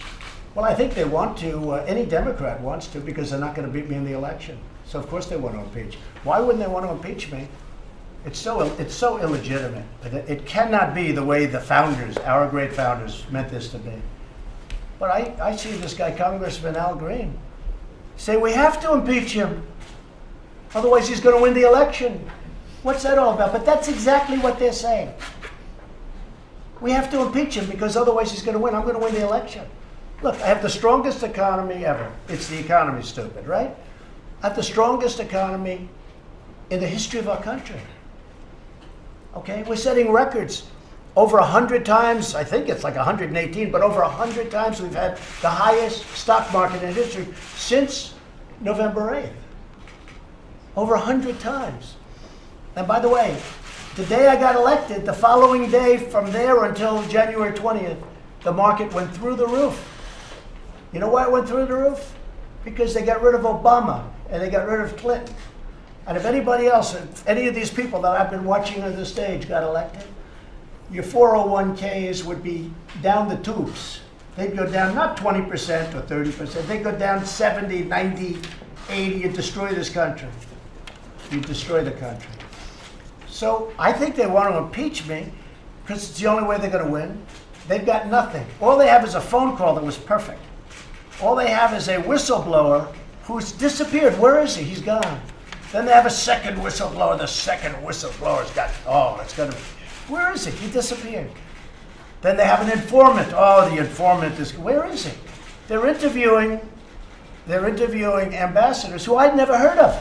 I don't know who these people are. I never heard of them. And I have great respect for some of them. One of them said just recently, a very, very highly respected man, I'm not going to get into their names, but said, no, we were very, very bothered by Joe Biden and his son. Back during the Obama administration, he said, he's supposed to be their witness. Don't forget, many of these people were put there during Obama, during Clinton, during the Never Trump or Bush era. You had a Never Trump or Bush. You have heard of those. Those people might be worse than the Democrats, the Never Trumpers. The good news is they're dying off fast. They're on artificial respiration, I think. But no, impeachment, they want to impeach, and they want to do it as quick as possible. And that's pretty much the story. What about Republican support? Are you working behind the scenes? I think I have great Republican support. Do you run the risk of alienating any No, I don't think so at all. No, Some are very you know what? angry about the Syria decision. No, you don't. I have to do what I have to do. I'll tell you what. I want to bring our soldiers back home. If people want to leave them there, I'll take that every day. All I know, you were at Dallas, all I know is the place went crazy when I said we're bringing our soldiers back home. Within this little area, this is a very unique area. They may feel that. But I have to do what I got elected on, and I have to do what I think is right. Now, if I got elected on something and think I was wrong, I'd second guess myself, I'd change. But they want our soldiers back home. And I think we can do as well or better, frankly. Let them, they've got to keep going at each other. It's artificial to have these soldiers walking up and down between two big countries. And by the way, I'm just informed, Larry Kudlow is going to say a few remarks. If you want, would you like to stay for Larry's remarks? Yes, sir. Because he's a great, great remark maker. Larry, after that whole thing, Larry, get up and go get it. I'm sure it'll be great. Let him know how we're doing, Larry. We're doing poorly, let him know, but I don't think that's going to happen. Thanks, sir. I appreciate it very much. Here's a point I want to make right at the start. You put out some great numbers on some of the recent releases. You know, first and foremost, this is a middle class boom. I can't emphasize that enough. This is a middle class boom, even though perhaps some people won't give us credit for it. You've been rebuilding the economy, re-incentivizing the economy, lower taxes, lower regulations, opening up the energy sector, tough trade reforms for level playing fields. So after 2.5 years, average real family income, $65,000. In fact, it's really closer to $66,000. It's a $6,000 gain. It's about 8%. It's better than anything our predecessors have done, be they Democrat or Republican. I'm not being partisan here. Maybe ever, whatsoever. Larry. Maybe ever. I'd have to go back. Go check it. I don't think it's ever been done. But it's a long ways. You're right. 65,000, almost 66,000. That is the middle of the middle. So I think that's very important. And the increase of roughly 8% has never been done before. And actually, if you look at the composition of wage increases, sir, the biggest gains have come in the middle quintile, the fourth and the fifth. The lowest 10% have had the biggest increases. Not the highest wages, mind you, but the biggest gains, which is what really matters to individual people. So I think that's absolutely a key point. The policies have spurred a middle class boom. Now, 3.5% unemployment, lowest in 51 years, 1.4% inflation. We've had a 50% increase on balance for the stock market. Household net worth up $12 trillion. So we're about $103 trillion to $103 trillion for American household net worth. Disposable income is now growing at 3%. The reason these key points, inflation, stocks, income, wages, there's a model, there's a couple of these models, they're very interesting. I'm going to talk about the Moody's model. It's been run by a friend of mine, it's an old friend of mine, Mark Zandi. Does not have much sympathetic views towards our administration, or me for that matter, but nonetheless, he's a good guy personally. I don't take this stuff personally. But their model is now showing, because of stocks, inflation, what he calls the pocketbook model, which is the average family income you talked about before, $66,000.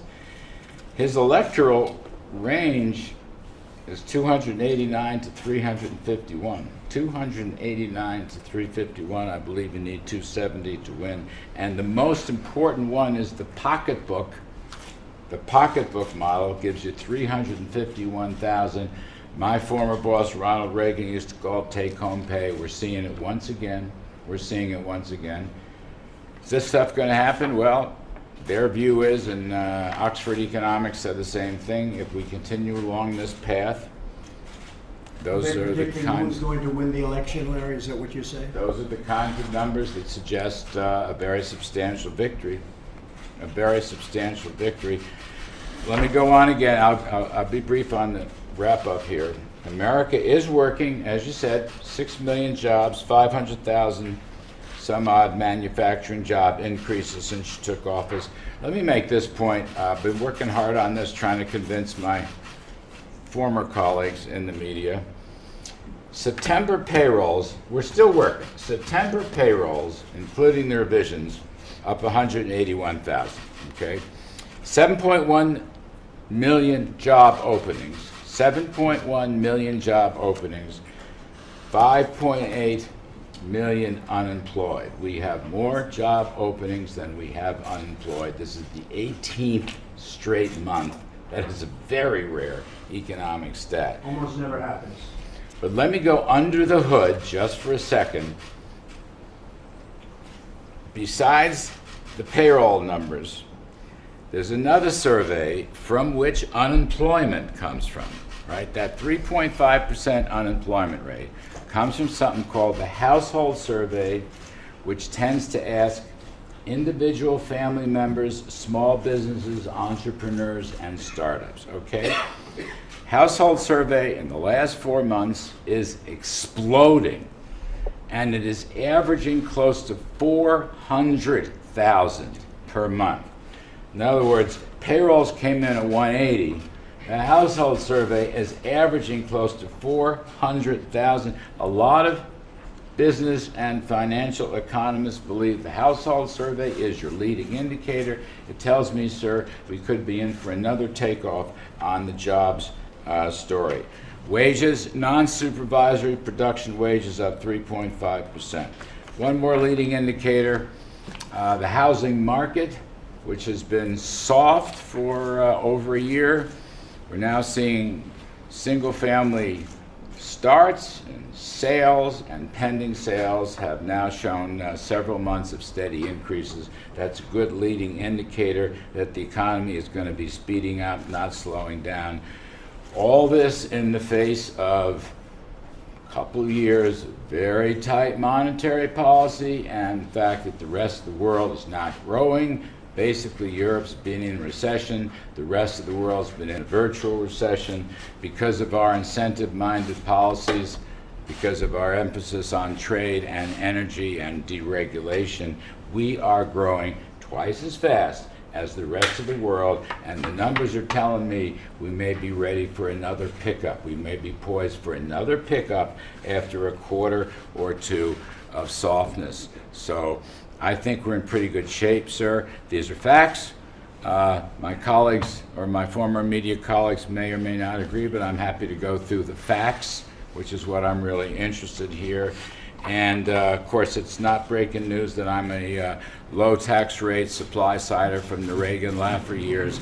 But I do want to bring in my friend and colleague Russ Vaught of OMB, because part of this is the regulatory story, the deregulatory story, which is helping jobs. We've cut regulations more than any administration in history, and that's in 2.5 years. So in 2.5 years, we've cut more regulation than any administration in the history of our country.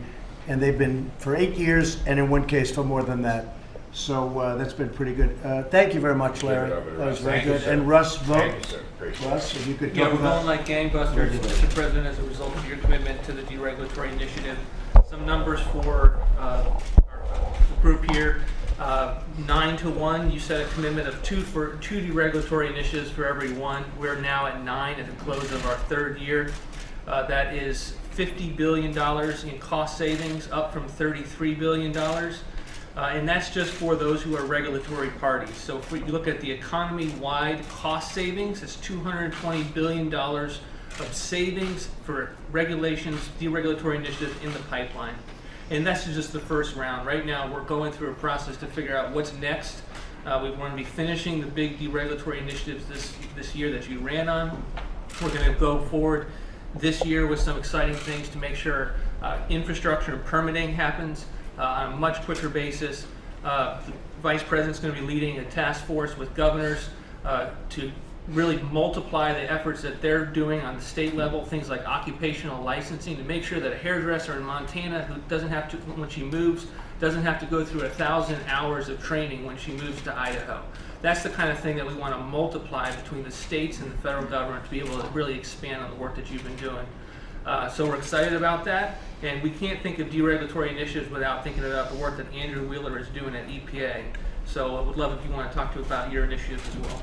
Okay, good. I think I'll maybe start with you, Andrew, if you could, please. Thank you, Mr. President. I'm here to update you on the implementation of your executive order regarding the waters of the U.S. As you know, under the Clean Water Act, EPA regulates the discharge of pollutants into the nation's navigable waters, also known as waters of the U.S. or WOTUS. In 2015, the Obama administration illegally expanded WOTUS to include things such as dry channels that only flows when it rains, isolated ponds, ditches. That meant that the vast majority of the nation's waters would have fallen under the federal control. The Iowa Farm Bureau estimated that 97% of the state of Iowa would have fallen under federal control. North Dakota Agriculture Commissioner estimated that over 90% of North Dakota would have been under federal control. The Obama EPA claimed that the rule was in the interest of water quality, but it was really about power in the hands of the federal government. The rule upset the federal-state partnership, and expanding WOTUS would have meant more landowners would have had to obtain costly federal permits for activities on private property. The permit process can cost anywhere from $30,000 to $300,000 for a water permit, and it takes 1 to 2 years or more. So the 2015 rule was mirrored in litigation. 31 states opposed it. Mr. President, you knew that the Obama WOTUS power grab was trouble from the get-go, and when you took office, you immediately asked us to fix the problem. EPA and the Department of Army are implementing your WOTUS executive order in a two-step process. Last month, Army Corps had R.D. James and I signed the final Step 1 rule repealing the 2015 rule. So the 2015 rule is no longer on the books. We revert back to the previous water definitions prior to 2015. We are working on finalizing Step 2, our new proposed WOTUS definition that we proposed last December. The proposal will clearly define what is a federal wetland as well as what is not, which is just as important, and it will limit where federal regulations apply. Our overreaching goal is that a property owner should be able to stand on his or her property and be able to tell for themselves whether or not they have a federal waterway without having to hire outside consultants to do that for them. We received over 600,000 comments on our proposal, and we intend to finalize our proposal this winter. Thank you very much, and I know you're working on the small refineries, getting that straightened away so that it's going to be terrific for the small refineries. They've been hurt for a long time, and we gave them waivers for this year, and that's helped them a lot. But I want you to work on that, make sure the small refineries are happy. And for the farmers, ethanol now has been fully approved. We spoke with Joni Ernst, we spoke with, and very importantly, we spoke with Chuck Grassley. And the ethanol, the whole situation with ethanol that has been going on for so long, for so many years, we have that now where it's finished, approved, done, and we're getting things ready to sign. Perhaps, Sonny, you could just talk about ethanol for our farmers for a couple of minutes, please. You've done a couple of things, Mr. President. You first of all committed to and fulfill your promise of making E15 year-round.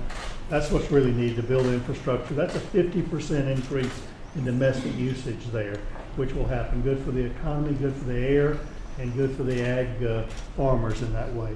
You've also balanced up the small refinery waivers with the farmers and RFS, and once they fully understand what you've done here, they'll be fine and as they see it implemented. Yeah, they seem to be very happy. They deserve to be happy. They've gone through a lot. They were targeted by China, as you know, and we took some of the money out of the tariff, $16 billion and $12 billion for the two last years. And we gave it back to the farmer. They don't even want it. They just want a level playing field. But they were targeted unfairly by China. Now China is buying tremendous amounts of product, agricultural product. They've started, maybe Bob Lighthizer could give us just a little update. I noticed that today China sent out a statement that the deal is coming along very well, that they expect to have a deal. Do you want to talk about China for a couple of seconds? Yeah, sure. We had deputy level meetings this morning. Secretary Mnuchin and I are going to be talking to our counterparts on Friday. We think we're making great progress. As you say, our target is to have phase one deal done by the time you go to Chile. And while there are still some issues we have to resolve, we're working towards that goal. Well, one little example is the farmers. So they were told, and I was told, if we could get $20 billion a year in purchase, the biggest they've ever done is 16, is what I've heard and what they've said. If we could get $20 billion a year from China, that China purchases $20 billion a year of agricultural product, that would be a great thing. So my people had $20 billion done, and I said, I want more. They said the farmers can't handle it. I said, tell them to buy larger tractors. It's very simple. They'll buy more land and they'll buy larger tractors. But I want more. And I said, we want 60 billion to 70 billion, and we agreed to 40 to 50 billion. So they wanted 20 billion, I got 40 to 50 billion, and they've already started buying. And that's just the way it goes. So I want to thank China for that, and they have started the buying. So while we're papering the deal, and that's going well, we hope to sign it probably in Chile when we have a summit in Chile or wherever that may be. But we'll be able to, we think, sign a completed document with China on phase 1. Then we start working on phase 2. And actually, things in phase 2 are easier than phase 1.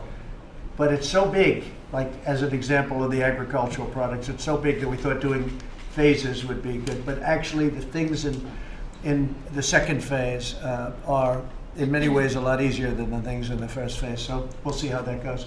Mr. President, I'm not sure who told you the farmers couldn't handle it, but it wasn't me. I think they could. I want the farmers to come tell me, sir, we can't produce that much. The farmers don't know that language, right? Right. So we took it from 20 to potentially $50 billion. It'll be bought, more agriculture will be bought, product will be bought than any time in our history by far. That's on top of the Japan deal that we just made, where Japan is buying a tremendous amount of ag and other things from our country and our farmers. Our farmers have been great. They never wavered. They said the president's doing the right thing. We're sticking with the president. I tell you, I didn't see anybody. They looked. Some of the networks, they looked all over for somebody that could speak negatively about the president. And those farmers, Sonny, they stuck. They said, nope, he's doing the right thing. It may be hurting us, but he's doing the right thing. And I think in many ways the farmer maybe is going to be the biggest beneficiary of what we're doing. Certainly one of them. I think our country's going to be the biggest beneficiary. Secretary, could I ask you to talk a little bit about drug pricing, because we've cut it down a lot. We had the first year ever where prices actually went down, and we had Democrat support. We could get them way down, but we don't have a lot of Democrat support. If you could talk about this. Sure. So we've had the third year in a row under President Trump's leadership of historic levels of approving generic drugs. Those are the affordable alternatives to brand drugs. We're approaching 3,000 generic drugs approved under your tenure. That led to, just in the first 18 months of your term, $26 billion of savings for people from those more affordable alternatives. And as a result, we have seen now for the first time in 51 years the largest decrease in prescription drug pricing under the Labor Department's inflation index, the largest decrease in 51 years. We're working with Congress, of course, trying to craft a bipartisan package there. I think we're in agreement on about 80% of the items. We're probably the most flexible party in the negotiations between the Democrats and the Republicans, and trying to deliver real savings for the American people. But we're not stopping. We're continuing to work on your scheme to bring drugs in from Canada, to import drugs, and how we can make sure we're getting the same kind of deals for the American senior that other developed countries are getting, as you call it, most favored nation status. So we're driving ahead. So I've read for years that other countries have much lower drug prices than we do. So I said to a couple of our governors, including Ron DeSantis of Florida, who's very much into it, go to Canada, where the prices are 50%, buy it from Canada. We'll give you the approval. And we're working on those final approvals now. So Canada buys because of arcane rules and because of protecting the middlemen and protecting drug companies, frankly. Other countries have prices that are much, much lower, more than 50% in some cases. Canada's pricing is much lower. So I told Ron DeSantis, I told other governors, go to Canada, go to other countries, buy them. Same product, same exact manufacturing, many times manufactured in the same plant. And a pill will cost you 50% or less than it does in the United States. That just shows you how bad people have run our country. And we're going to get tremendous price cuts on drugs. And we're in the process, and I'd like you to speed that up, Alex, if you could. Really speed it up. Because Canada is loving to sell it. And you're going to buy the exact same product for 50%. That means people are going to get a 50% reduction in drug prices. So, and in some cases, substantially more. It's hard to believe how this country was taken advantage of by, frankly, everybody in every different way. Okay? So thank you. And I'd like to ask Gene Scalia to maybe speak. Gene is a highly respected gentleman and one of the best lawyers in the country, focused on labor law, and he's now Department of Labor Secretary. And it's great to have you at our first meeting. And thank you. Your first meeting. I'm very proud of you. You got through. He passed with a massive majority of a few votes. What was the number? 53-44. That's considered a massive. It's probably the largest government.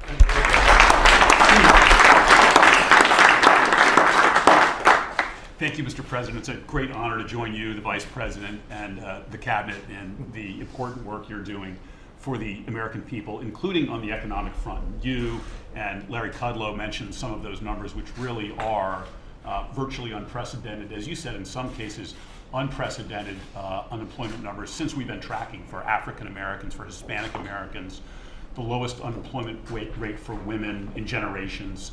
And as Larry said, for those at the lower end of the economic scale, they particularly are enjoying these benefits. Americans who don't have a high school degree have the lowest unemployment rate we've ever seen. And this has been in part because of your efforts to bring about deregulation, to free employers to grow, offer more jobs. I wanted to mention two that we're doing at the Labor Department, and they're both as a result of executive orders that you issued, Mr. President. The first has to do with what we call association health plans. And this is for small employers who employ tens of millions of American workers. They're critical to our economy, but they find it hard to provide reasonably priced health care to their workers. So what we did was we reduced some regulatory hurdles that stood in the way of small employers coming together, forming an association, working with the local Chamber of Commerce, for example, to provide health care through that association. That association can give the economies of scale of a larger company. It has leverage of a larger company. It has other ways that it can tailor the benefits available to these employees at the small employers. The CBO has estimated that about 4 million Americans will benefit from these programs, and that they'll have premium reductions of as much as $2,000 as a result of these plans. I should say, some disgruntled state attorneys general, this has happened before, Mr. President, they've sued over one of your regulatory initiatives, but I'm also pleased to say that my favorite attorney general, yours, my former boss, Bill Barr, his lawyers at the Justice Department are defending this litigation right now. Yeah, we should do it. And we've got a related plan, what we call association retirement plans, and this again was as a result of an executive order you issued, Mr. President. Same concept. Let smaller employers come together, achieve economies of scale, exercise leverage in negotiating to offer 401k plans. There are about 40 million Americans who don't have a retirement plan, don't have a 401k plan. This will make it easier for them to get those plans. So, Mr. President, those are two examples of steps that are helping the economy. They're deregulating, but as I've described, they're helping workers get health care, get retirement. That's a big thing on the 401k, Ginger. That's very important. Thank you. Kellyanne, you were going to say about buyback. Yes, Please. thank you very much, Mr. President. Because of the focus that you and the First Lady and the entire Cabinet and Administration have placed on combating the drug supply, drug demand crisis in our nation, we are happy to report the first decline in 30 years of overdose deaths due to drugs, a decline of 5.1% overall, falling off of its peak in some of our states up to 24%, a 24% reduction in overdose deaths in Ohio, 23% in Pennsylvania. You got about 19% in Iowa, 17% in Kentucky, 11% in New Hampshire, and 9% in the hardest hit state of West Virginia. Those are really incredible numbers, folks. I mean, you're not going to report them, so we're just wasting our time. Perhaps they will, but it may. Those are great numbers. But this battleship is turning in the right direction, albeit slowly. But Mr. President, the most significant bipartisan accomplishment, in my view, of your presidency was H.R. 6. We're on the year anniversary of H.R. 6. Every single Democrat voted for H.R. 6, including the ones running for president. It is the largest investment in billions of dollars in prevention, education, treatment and recovery, and surveillance and interdiction in our nation's history on any one drug crisis. Part of the education and equipping America is called Take Back Day. The Drug Enforcement Agency, the DEA, runs 2 Take Back Days each year. The next one is this Saturday. Since the Trump administration got into office, we've collected 4.6 million pounds of unused prescription drugs. Let me repeat that. It's not just 4.6 million drugs, that would be something. 4.6 million pounds. That's the weight of 18 Boeing 757 aircrafts just collected. So it is a drug supply and a drug demand crisis. We have partnered with over 5,000 law enforcement agencies, and due to private sector partnerships with CVS, Rite Aid, Google, Walgreens, Walmart, and the rest, We have 8,300 total sites nationwide now that Google will map out for us. So if you just type into the computer, take back my drugs, return prescription opioids, they will show you locations in your area, tell you how to drive or walk there. It's a safe way of returning your drugs. I think it's more convenient and more compassionate way for people to return unused, unneeded, expired pills. That happens on Saturday. The cabinet has been so consistently and so deeply involved, and I want to thank each and every one of them for this effort, Mr. President, as well as the First Lady and you. Also, I'm happy to report that CVS has fulfilled its commitment to double the number of take-back sites, and in our effort to make everyday take-back day, people don't need to wait any longer for every 6 months. Walgreens, CVS, they've got sort of safe delay, safes where you're delaying the distribution of pharmaceuticals to make sure it's going to the person it's intended to go. Happy to report the NFL 2 weeks ago sent out a message to all of its NFL clubs, equipping them to show our Trump administration public service announcements on Opioid Take-Back Day, along with graphics, and the NFL Network is involved. And finally, Major League Baseball last week agreed to show DEA's Take-Back Day public service announcement this Friday during the World Series. Thank you, Mr. President. Thank you very much, Kellyanne. Take Back Day is a big deal, and they've been talking about it for a long time. Nobody's ever done it, but it is big. And Alex wanted to mention just one additional thing. Yeah, just on the deregulation agenda, deregulation is a key part of that great health care that you've promised the American people, this vision of a personalized, affordable, patient-centric system that puts you, the patient, in the center and in control, treats you like a human being, not like a number, because if you're focusing on the bureaucracy, that's not focusing on the patient. So we've delivered $12.5 billion of regulatory savings. That's over half of the entire government. Give you an example. We have freed up 40 million hours of doctor and nurse time to not be doing paperwork. 40 million hours have been freed up that they can spend with patients instead. It's just an incredible change, and we're just keep delivering that level of deregulation each year. And something that some people think could be as big or bigger than healthcare is transparency. We're doing transparency. And do you want to give just a 1-minute update on that? Transparency in pricing and transparency on the quality of your doctor? Sure. Yeah, so this is something the president's often said that transparency, his initiatives on transparency could be bigger than any kind of healthcare, individual healthcare plan that you might have.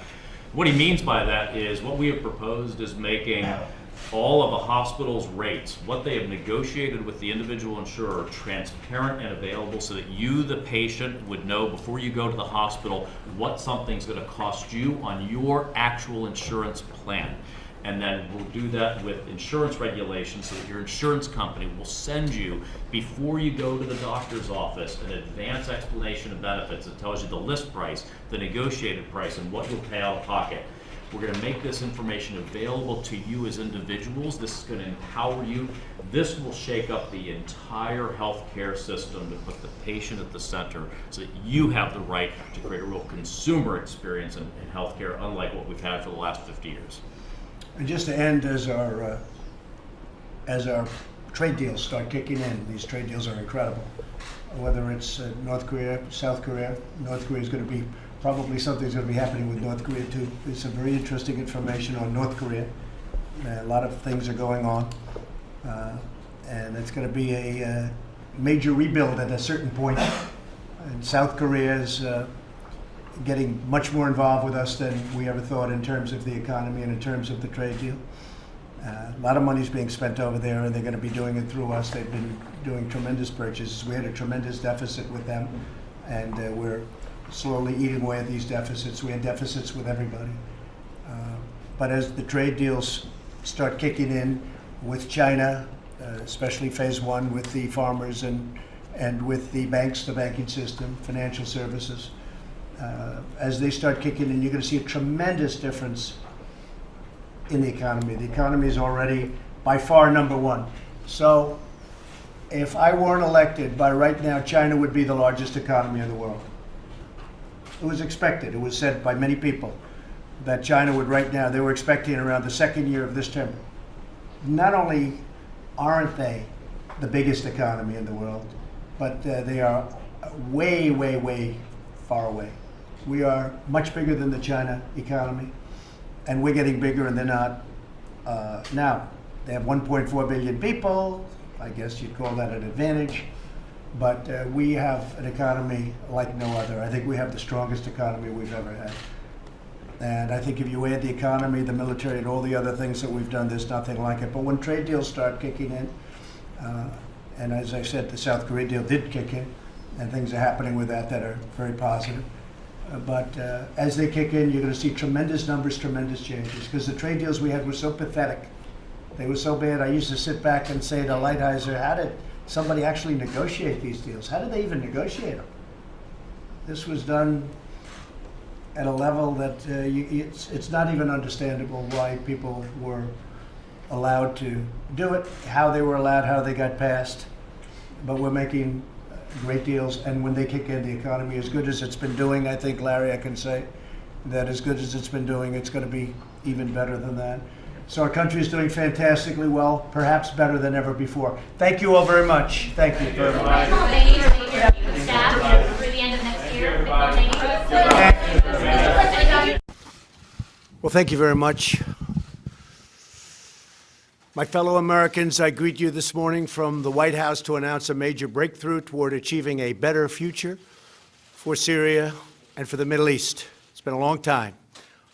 Over the last 5 days, you have seen that a ceasefire that we established along Syria's border has held, and it's held very well, beyond most expectations. Early this morning, the government of Turkey informed my administration that they would be stopping combat and their offensive in Syria and making the ceasefire permanent, and it will indeed be permanent. However, you would also define the word permanent in that part of the world as somewhat questionable. We all understand that, but I do believe it will be permanent. I've therefore instructed the Secretary of the Treasury to lift all sanctions imposed on October 14th in response to Turkey's original offensive moves against the Kurds in Syria's northeast border region. So the sanctions will be lifted unless something happens that we're not happy with. This was an outcome created by us, the United States, and nobody else, no other nation. Very simple. And we're willing to take blame, and we're also willing to take credit. This is something they've been trying to do for many, many decades. Since then, others have come out to help, and we welcome them to do so. Other countries have stepped forward. They want to help, and we think that's great. The nations in the region must ultimately take on the responsibility of helping Turkey and Syria police their border. We want other nations to get involved. We've secured the oil, and therefore a small number of U.S. troops will remain in the area where they have the oil. And we're going to be protecting it, and we'll be deciding what we're going to do with it in the future. In any event, by the moves that we've made, we are achieving a much more peaceful and stable area between Turkey and Syria, including a 20-mile-wide safe zone. An interesting term, safe zone. That's the term we're using. Hopefully, that zone will become safe. Thousands and thousands of people have been killed in that zone over the years. But it's been sought for many, many decades, and I think we have something that's going to be strong and hold up. Turkey, Syria, and all forms of the Kurds have been fighting for centuries. We have done them a great service, and we've done a great job for all of them. And now we're getting out. Long time. We were supposed to be there for 30 days. That was almost 10 years ago. So we're there for 30 days, and now we're leaving. It was supposed to be a very quick hit, and let's get out. And it was a quick hit, except they stayed for almost 10 years. Let someone else fight over this long, blood-stained sand. I want to thank Vice President Pence and Secretary of State Pompeo for leading the American delegation so successfully to Turkey several days ago, along with National Security Advisor O'Brien. I want to thank them very much. The American delegation negotiated the original 5-day ceasefire that ended Kurdish fighters to safely leave. It just got them to a point where, frankly, it enabled them to get out, to go, and move really just a few miles in a slightly different direction. So this enabled them to do so. Countless lives are now being saved as a result of our negotiation with Turkey, an outcome reached without spilling one drop of American blood. No injuries, nobody shot, nobody killed. I have just spoken to General Mazloum, a wonderful man, the commander-in-chief of the SDF Kurds, and he was extremely thankful for what the United States has done. Could not have been more thankful. General Mazloum has assured me that ISIS is under very, very strict lock and key, and the detention facilities are being strongly maintained. There were a few that got out, a small number, relatively speaking, and they've been largely recaptured. I'm also sure that he will be issuing his own statement very shortly. We had a great talk, but we've saved the lives of many, many Kurds. He understands that. The war was going to be vicious and probably not very long. And I'm very happy to have been involved in it, as are our Vice President, our Secretary of State, and all of the other people on our team. By getting that ceasefire to stick, we've done something that's very, very special. But by getting the ceasefire after a tremendous amount of really tough war for a very short period of days, that is something very special. Our troops are safe, and the pain and suffering of the three-day fight that occurred was directly responsible for our ability to make an agreement with Turkey and the Kurds that could never have been made without this short-term outburst. Should Turkey fail to honor its obligations, including the protection of religious and ethnic minorities, which I truly believe they will do, we reserve the right to reimpose crippling sanctions, including substantially increased tariffs on steel and all other products coming out of Turkey. We are now an economic powerhouse like never before, and very importantly, like no other. Our economic might is stronger than it's ever been, and our competitors are not doing very well.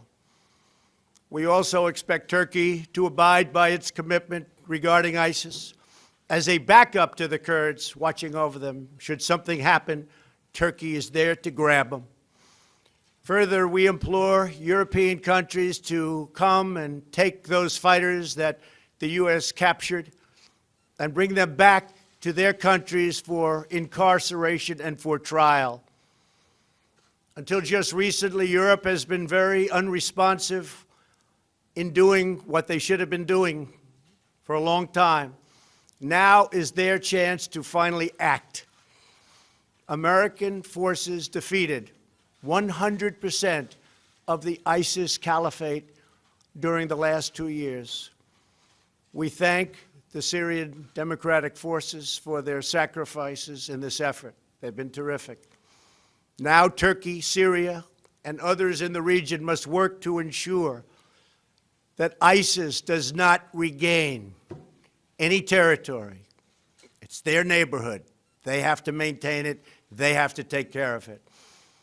There were some political pundits who responded to Turkey's offensive in Syria by calling for yet another American military intervention.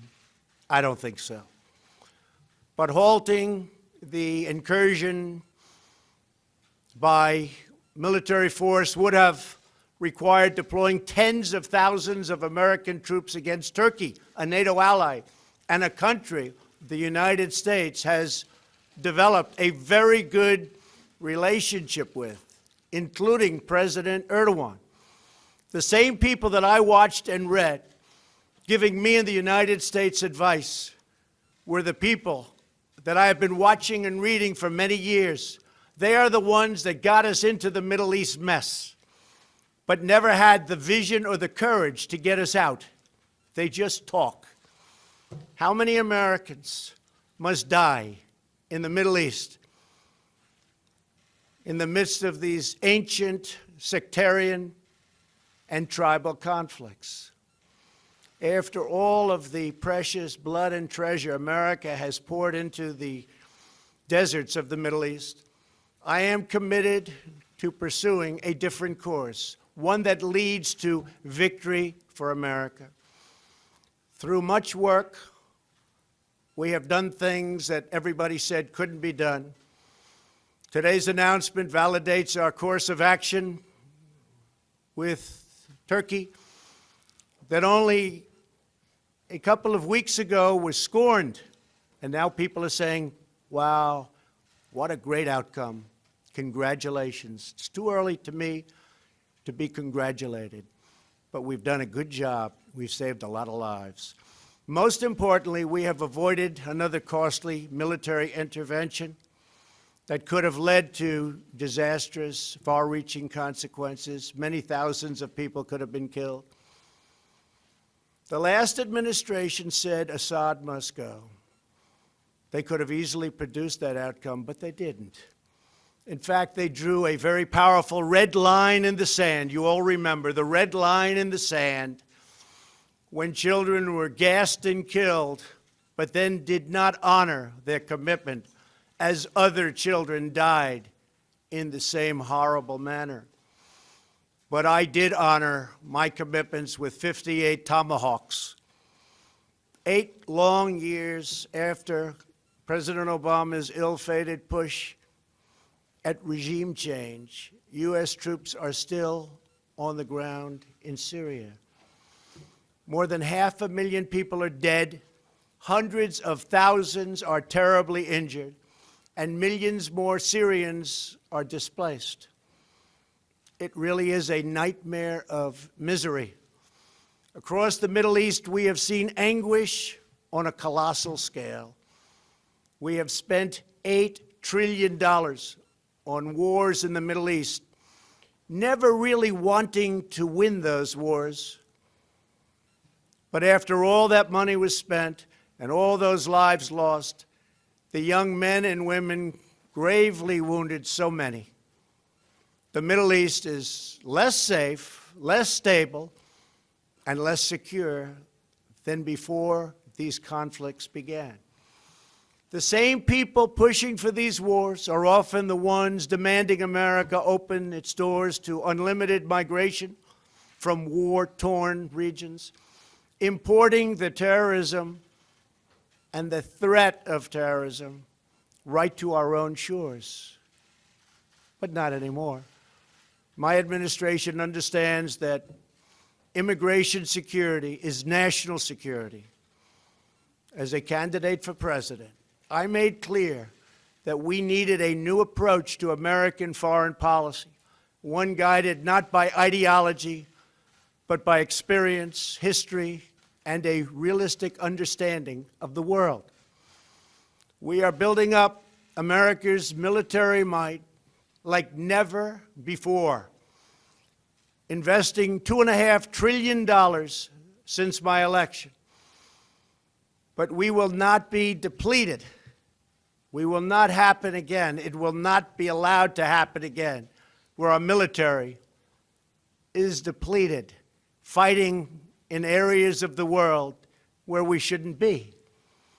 When we commit American troops to battle, we must do so only when a vital national interest is at stake, and when we have a clear objective, a plan for victory, and a path out of conflict. That's what we have to have. We need a plan of victory. We will only win. Our whole basis has to be the right plan, and then we will only win. Nobody can beat us. Nobody can beat us. I want to again thank everyone on the American team who helped achieve the ceasefire in Syria, saved so many lives, along with President Erdogan of Turkey, a man I've gotten to know very well, and a man who loves his country. And In his mind, he's doing the right thing for his country. And we may be meeting in the very near future. I also want to thank General Mazloum for his understanding and for his great strength and for his incredible words today to me, but me just as a representative of the United States, because he knows that we saved tens of thousands of Kurds. And we're not talking in the long term, we're talking in the short term. We're talking something that was going on immediately and something, frankly, that was planned for a long time.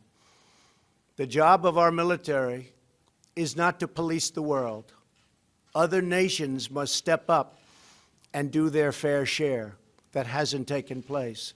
Today's breakthrough is a critical step in that direction. Thank you all very much, and God bless America. Thank you. Thank you.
I'm gathered here with dozens of my congressional colleagues underground in the basement of the Capitol, because if behind those doors they intend to overturn the results of an American presidential election, we want to know what's going on.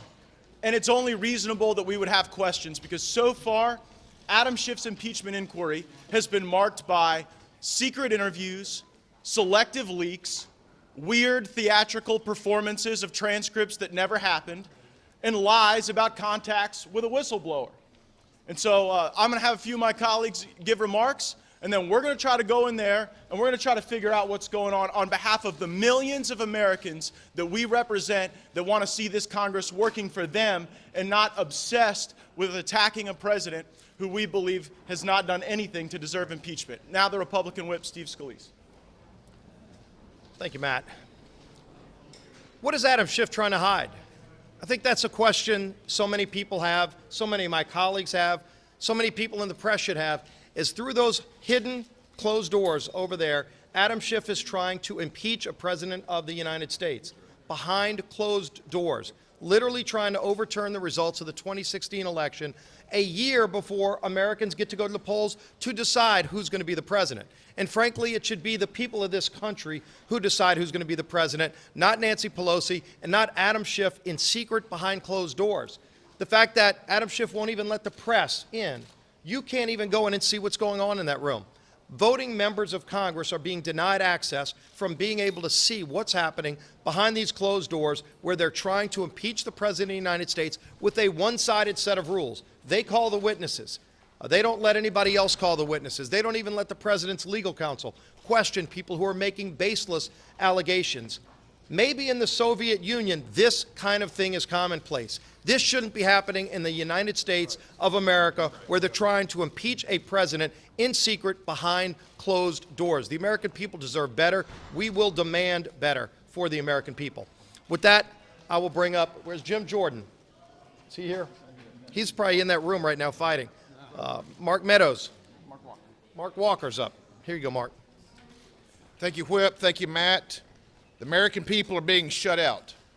House Democrats are bypassing constitutional norms and basic standards of due process with their impeachment obsession. It has been said, but bears repeating. The president is not above justice, but as you know, neither is he below it.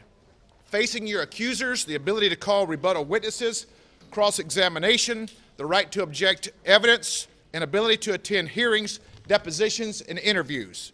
These are basic standards that every American should expect, including the President of the United States, who is currently being the target of an angry mob, a willing media machine, and a twisted version of an impeachment process that didn't begin 2 months ago, that began day one of this administration. It is a sham, and it's time for it to end. Mr. Lee Zeldin, Mr. Biggs. Thanks, Mr. Gates. Thanks, Mr. Scalise, for putting this together. Let me just tell you something. You should be outraged if you're an American at what's happening here. You should be allowed to confront your accusers. This is being held behind closed doors for a reason, because they don't want you to see what the witnesses are like. Let me give you an example. Recently we had the Mueller. Mr. Mueller came in to give a report to Judiciary. You were there.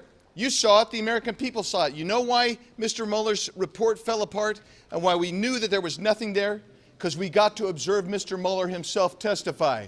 Because when he was asked questions, you could see he didn't understand what had happened in his own investigation. You saw him flipping through pages. You get to see who is accusing you. When you're denied that, you might as well be living in the former Soviet Union. This is a Soviet-style impeachment process. This is closed doors. It is unfair in every way, and I don't care whether you are the President of the United States or any other citizens of this country. You should be allowed to confront your witnesses. Absent that, you get nothing but tyranny, and that's what's going on with Mr. Schiff. We're going to go in there today and demand we get our rights as members of Congress. And with that, Zeldin, Mr. Zeldin.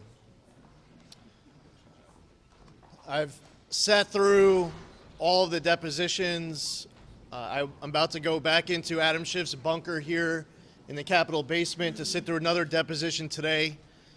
I want all of my colleagues to know every single question that's been asked and every answer that's been told. I want all of my constituents and their constituents to know every question that's been asked and every answer that's been told. What is happening behind closed doors is unclassified. There's no reason why the American public shouldn't be able to watch this in real time live. This is a process lacking legitimacy, credibility, and fairness. And we have a huge problem with that. One fun fact from yesterday, I saw that the opening statement leaked. This is what happens. This is the Democrats' strategy. They like to cherry pick leaks. Turn to page 12. The only reference to Joe Biden, other than one reference to the July 25th transcript. In that one reference, it's not firsthand from Ambassador Taylor. It's not secondhand from Ambassador Taylor. It's not thirdhand from Ambassador Taylor. Y'all making a big deal of Ambassador Taylor telling him that Tim Morrison told him, that Sondland told Morrison, that the president told Sondland, that the president told Zelensky. Give me a break. On the process and the substance, this whole thing has been a joke. And I appreciate my colleagues for having today's press conference. They deserve answers. My constituents deserve answers. I'd like to bring up Mo Brooks. Let me focus on but one of the judicial defects foisted on the American people by Speaker Nancy Pelosi and Adam Schiff. The use of secretive, infamous Star Chamber type proceedings in the Capitol's basement rather than public proceedings where the American people can see for themselves firsthand the railroad job being presided over by Speaker Nancy Pelosi and Chairman Adam Schiff. The American people deserve a public and open process. Bear in mind the significance of what we're talking about here today. We are a republic. Close to 1 million Americans have fought in wars beginning with the Revolutionary War to give us the rights to control our own destiny. And what the Socialist Democrats seek to do today is to thwart, to disregard, to repudiate the votes of 60 million Americans in the 2016 elections. By golly, if they're going to do it in public. Don't hide it from the American people. Show your face where we can all see the travesty that you are trying to foist on America and the degradation of our republic that you are engaged in. We demand open proceedings. The American people deserve nothing less. Their representatives in Congress deserve nothing less. Next is Jim Jordan.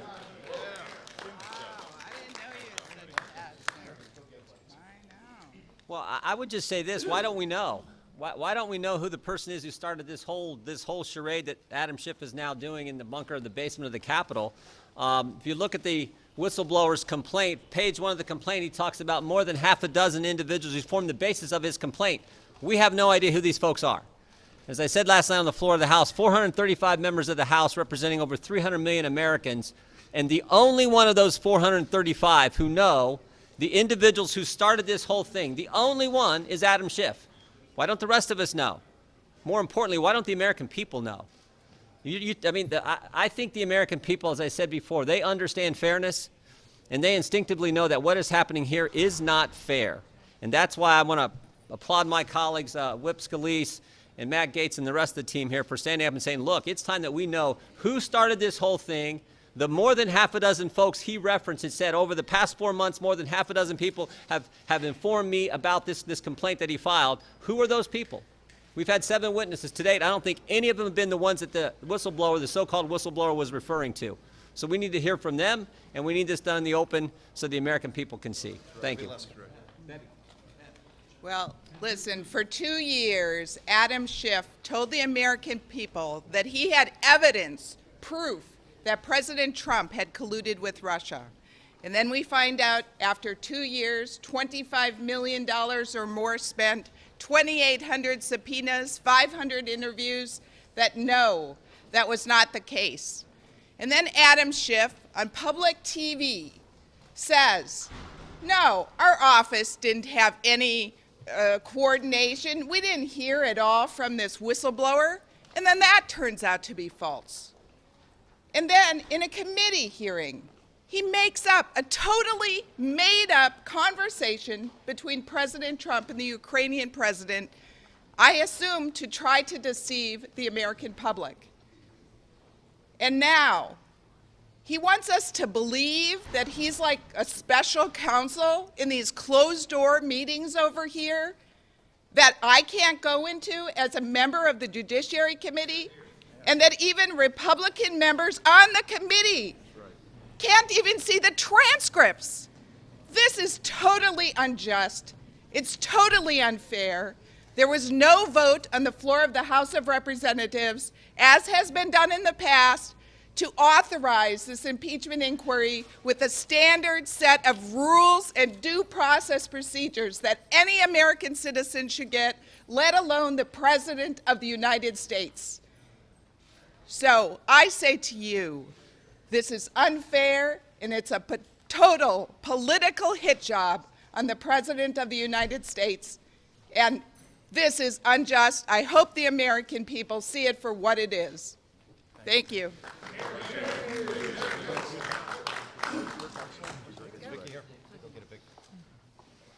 It's time for Congress to get to work for the American people. The people of my district sent me here to get things done that they care about. Their health care costs are expensive. Their prescription drugs are becoming unaffordable. Roads are crumbling. We need to continue to rebuild our military. Look at the threats from Russia and China. And yet, what does Nancy Pelosi want to do? What do the Democrats want to do? They want to continue America on this terrible road for impeaching our president for something that he hasn't even been indicted on or found guilty of. To show you how unfair this process is, we can only look at what happened when President Nixon and President Trump were starting down the road of impeachment. First, there was an indictment. There was a finding of guilt first, and then there was a vote in the House of Representatives to start the process. A process was established, and the American public had an opportunity to view and to hear from the witnesses, to see the evidence or not. The president had an opportunity to have his counsel there by his side. He had the opportunity to ask questions. He had the opportunity to bring other witnesses. My colleagues on this committee can't even bring their own witnesses back, and they can't even speak about what is going on in there. Yet the Democrats come out and they tell what is going on. They leak certain quotes that they select to create a narrative that they want to control, that they want to put forth to the American public as a lie, to with one goal in mind, to undo the election, to undo the voice of the American people from a few years ago, and to deny the American people the truth, to deny us the truth, to deny me the truth. As a member of Congress, I cannot see the testimony that was provided there from Ambassador Volker. I have requested it. I am a member of Congress. I represent over 760,000 Missourians. I represent their views. So it's time, and I call, and my colleagues call upon the Democrats to open up this process, to be fair, to shine a light on it for the American public, for posterity, and because there's so much at stake. And I call upon them to get things done, like pass the USMCA, which will create 176,000 jobs, $63 billion worth of economic activity. I think that's what we should be focusing on, and not trying to impeach a president for something he hasn't even been found guilty of. Thank you.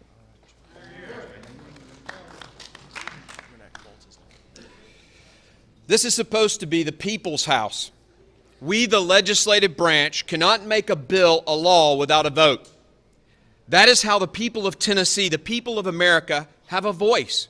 Remember, Speaker Pelosi, this government, through its legislature, is of the people, by the people, for the people.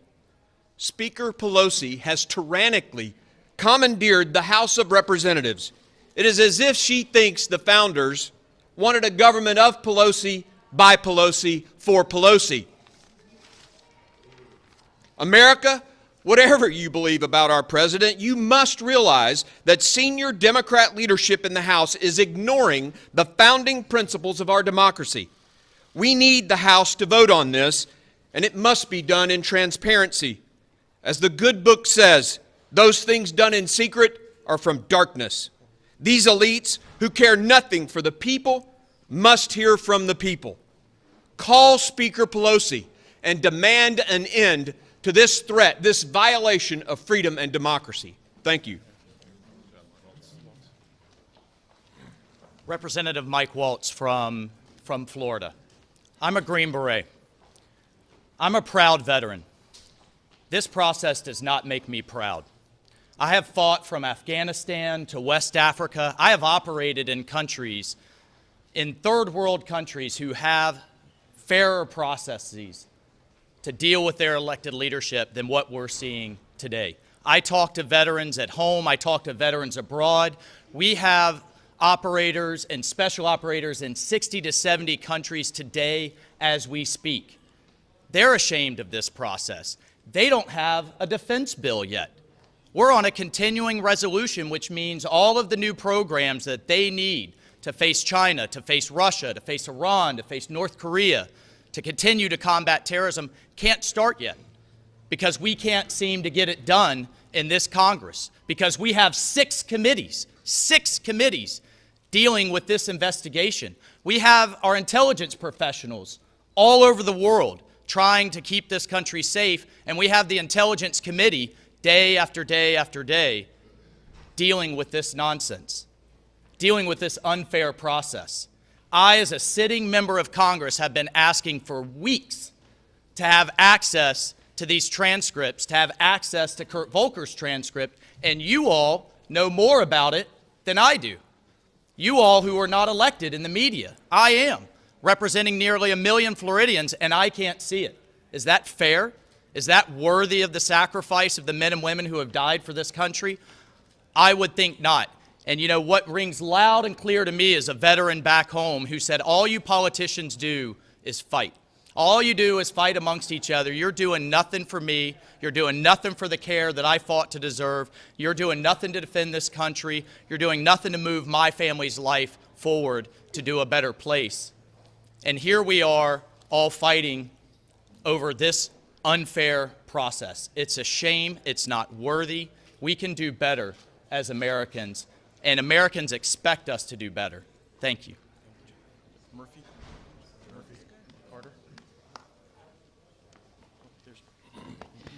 I'm Buddy Carter. I have the honor and privilege of representing the 1st Congressional District in Georgia. Ladies and gentlemen, if you're an American and you're within the sound of my voice, regardless of whether you're a Democrat, regardless of whether you're a Republican, or regardless if you consider yourself an independent, regardless if you hate Donald Trump or if you love Donald Trump.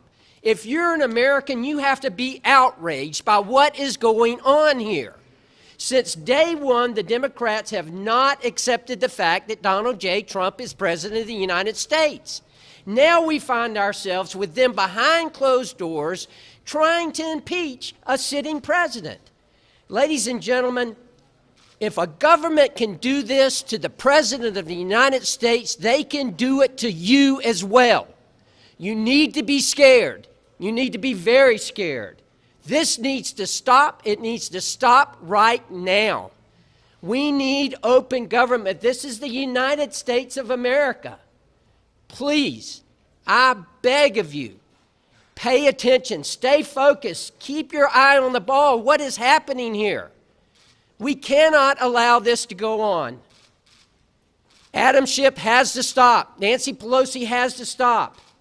This process has got to stop, and it has to stop now. Ladies and gentlemen, what makes America the greatest country on earth? It's the fact that we believe in justice. We believe in equal justice under the law. How is that achieved? It's achieved through transparency, and it's achieved through fairness. This is simply not the process that is occurring now. We have secret hearings that are going on that we, as the elected members of the United States Congress, 435 members, are not privy to. That is simply not fair. That is simply not what makes America the greatest country on earth. Ladies and gentlemen, we are about the law. We are about justice. We are about doing what is right. This is not right. This is not the right process. So, ladies and gentlemen, I call upon you to call upon Adam Schiff, to call upon the Speaker, to make these processes public. We have great work to be done in the United States. We were elected to serve the people and to do their work. We're not doing that now. We're doing a grave injustice to this nation. Who benefits? North Korea, Russia, China. They're looking at us and laughing at us, making a mockery of democracy. That's what this is. It's a mockery. Please, for the sake of America, let us end this injustice and move on with the work of the people. We're going to go and see if we can get inside. So let's see if we can get in. Congressman, do we have any questions? We're going in. Congressman, any questions?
You got crews upstairs too. Well, we can, you know what, we can do a hallway one actually. That'd be just fine. Just away from this. Yeah.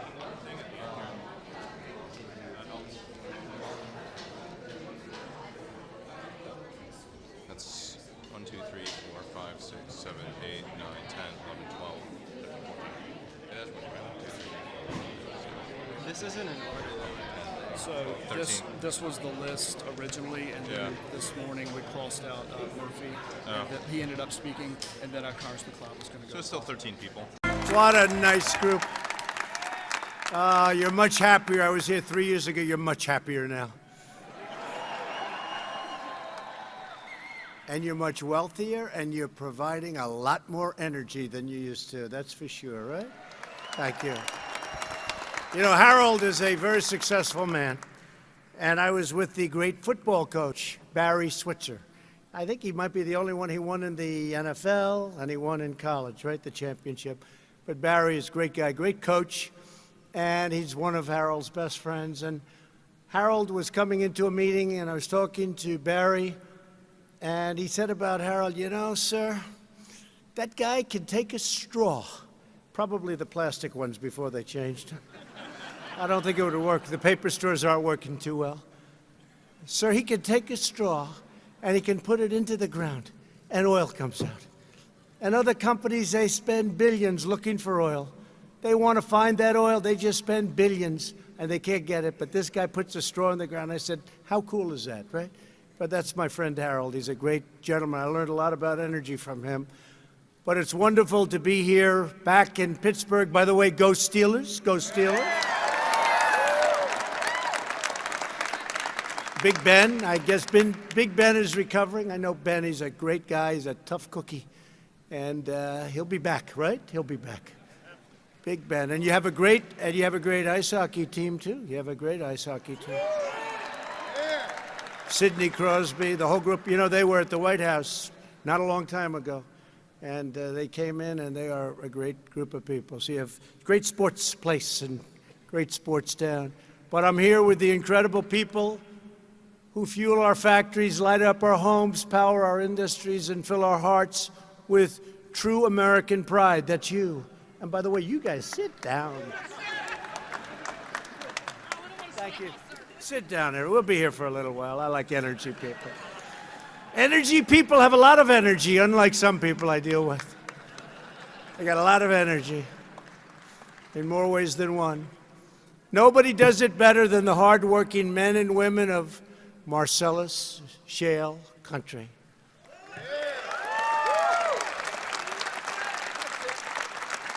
Wouldn't it be great if New York realized what they're sitting on top of? Before the competing states take a lot of it. You know, it gets down a little bit, right? Keeps going down. They'll say, hey, we used to have a lot of energy before they took them from Pennsylvania and Ohio.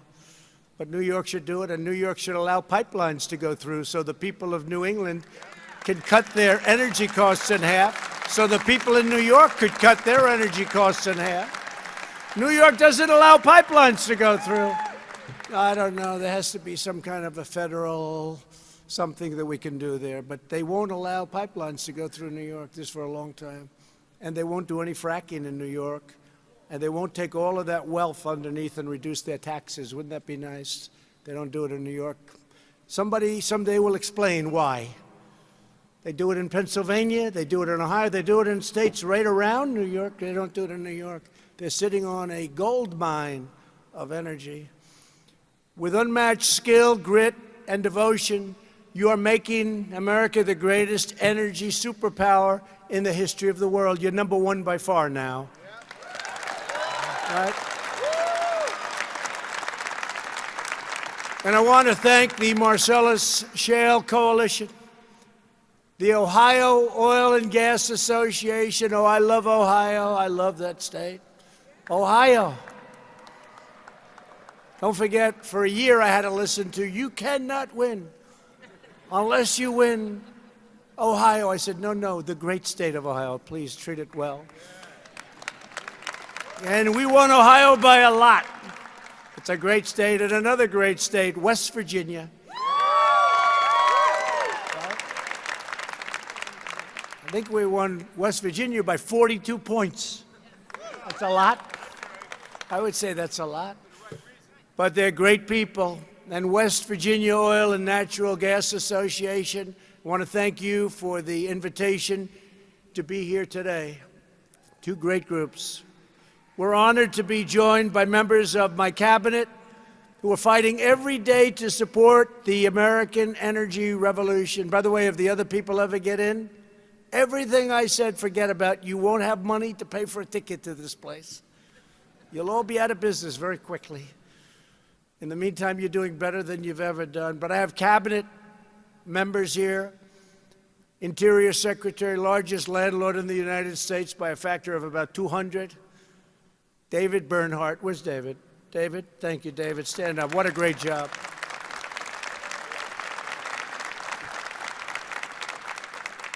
It's basically the landlord to about half of the United States. A friend of mine, a great gentleman, he's going to be leaving, and I'll tell you, there's one that's going to do well, but he's been right from the beginning. We're almost 3 years now. Energy Secretary Rick Perry. Rick, great guy. Great guy, great competitor. I ran against Rick. He was nasty. He was tough. He was tough, but he was a gentleman. And when he decided that it was time to do something else, there was nobody that could have been nicer. He's been a tremendous asset to the administration. And he was a great governor of Texas. And he's been a great job with the energy. And that includes nuclear energy. Really fantastic job. Thank you, Rick.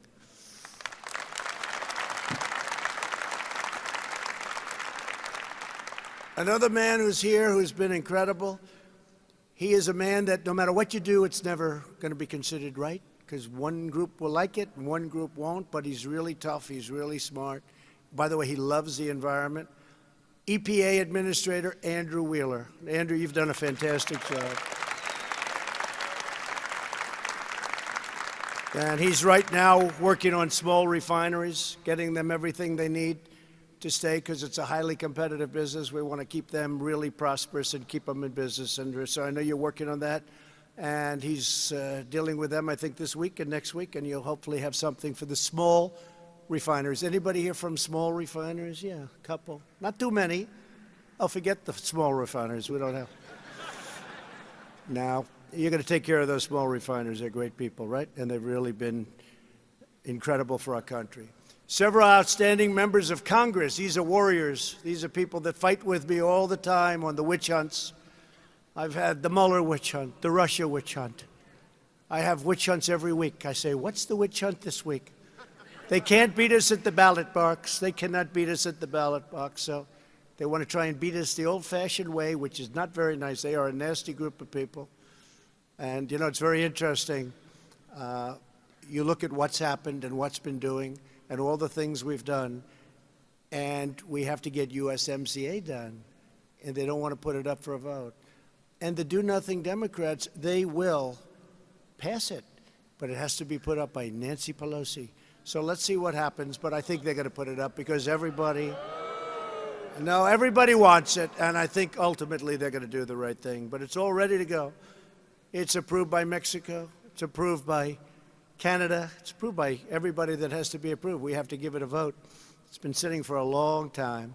A lot of money wasted, a lot of jobs wasted. It's going to have a tremendous impact. But these are warriors that have been with me right from the beginning. A friend of mine, Mike Kelly, Congressman Mike Kelly. Mike, stand up. Great job, Mike. A man with the greatest name in show business, Guy Reschenthaler. Now, anybody can get elected to Congress with that name. You got to be one hell of a talent. When you can have that name and get elected, I'll tell you what. But he's a warrior. They're all warriors. This group is incredible. I won't say it about every group. Some aren't warriors, but this group is incredible. It's called Pennsylvania. It's in the genes. It's in the blood, right? It's in the blood. Another terrific guy who is always there, Lloyd Smucker. Thank you, Lloyd. Great job. G.T. Thompson. We have them all today, huh? G.T. We have them all. The great John Joyce. John, thank you. Great job. Thank you, John. Dan Muser. Thank you, Dan. Thank you. That looks like Cary Grant, doesn't he? Have you ever been told that? It's not a bad compliment, I must say. Today we have Tom Arnold. And those days you had a little different. Those days you had Errol Flynn, Cary Grant, a little different, but today we're doing better in so many different ways. And, of course, somebody that fights like you've never seen before, Fred Keller. Thank you, Fred. Great. Doing a great job. Thank you all. I mean, these are fantastic people. And David, where's David? Is he there? Where's David? What happened to him? We won't mention his name. He's in the back. Pretend that I didn't say it. When I last spoke at this conference in 2016, American energy was under relentless assault from the previous administration. You know that so well. More than a third of all of the coal mining jobs had vanished. A moratorium had been placed on new coal leases on federal land. Drilling and mining on federal lands was blocked and restricted at every turn. Desperately needed pipelines were obstructed and denied. Federal regulations and bureaucrats were working around the clock to shut down vital infrastructure projects, bankrupt producers, and keep America's vast energies and treasures buried deep underground. They didn't want to let you go get them. So good for the American people in so many ways. I promised that as president, I'd unleash American energy like never before, because our natural resources do not belong to government. They belong to the people of this country.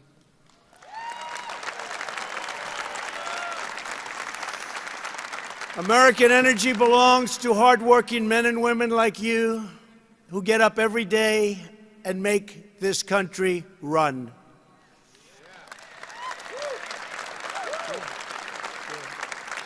Today, I'm proud to declare that I've delivered on every single promise I made to this conference 3 years ago, and much, much more. Everyone.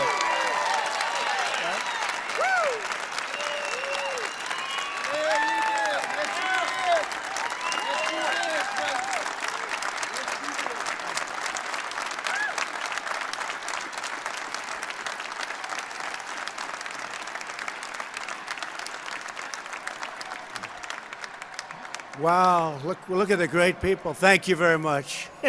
4 more years. Why don't you drive them crazy? Go 16 more years, you'll drive them totally. 16 more years. Thank you. Thank you. We're now energy independent. Who would have thought that? That wasn't going to happen for a long time. We've ended the war on American energy. And we've ended the economic assault on our wonderful energy workers. You were under assault for a long period of time, but no longer. No longer. That's why we have to keep it going. Because if you talk about assault, it was nothing compared to what would happen if one of these people got in office. What they would do to you would be unthinkable. And what they do to this incredible profession that you're in, but this segment of the economy that's so big and so vast and so many jobs would be just absolutely terrible. Hard to believe they're even talking the way they're talking. And in many ways, I think it actually would be worse than they're even saying it will be.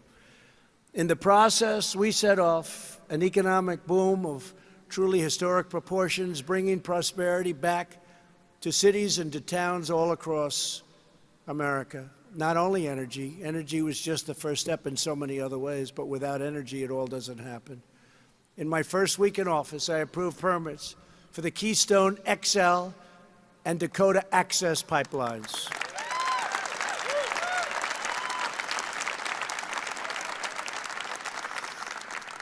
And that's a big thing. That was a very unfair situation in the case of Dakota Access. They had built it except for one small section, and they weren't being given the permits. They had spent billions of dollars building it.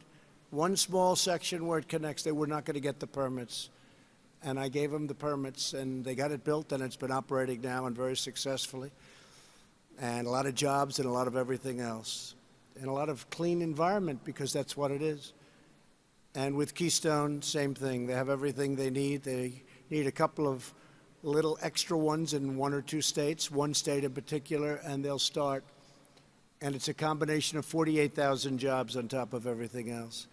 We canceled the last administration's so-called Clean Power Plan. Sounds nice, but it wasn't nice. It was a disaster.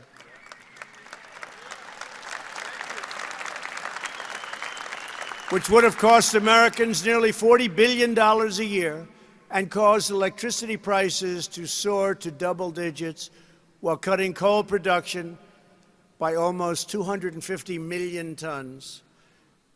We repealed the Interior Department stream protection rule, which was a disaster. It sounds so beautiful. It sounds so beautiful, and it was so bad, which would have cost businesses $1.2 billion and was a backdoor attempt to destroy the American coal industry, which is now starting to thrive again, which we're very happy about.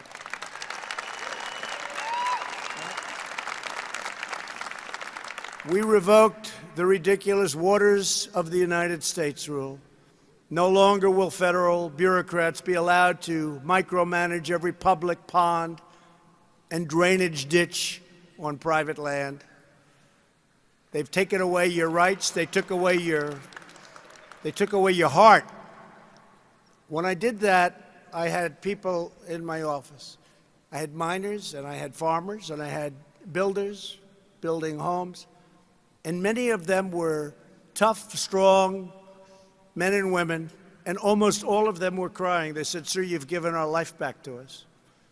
I did it in Minnesota with the Iron Range. Minnesota, we gave them back the Iron Range. That was closed by President Obama. Someday they'll explain why they closed it. Finest iron ore in the world, they say. I withdrew the United States from the terrible one-sided Paris Climate Accord. It was a total disaster for our country.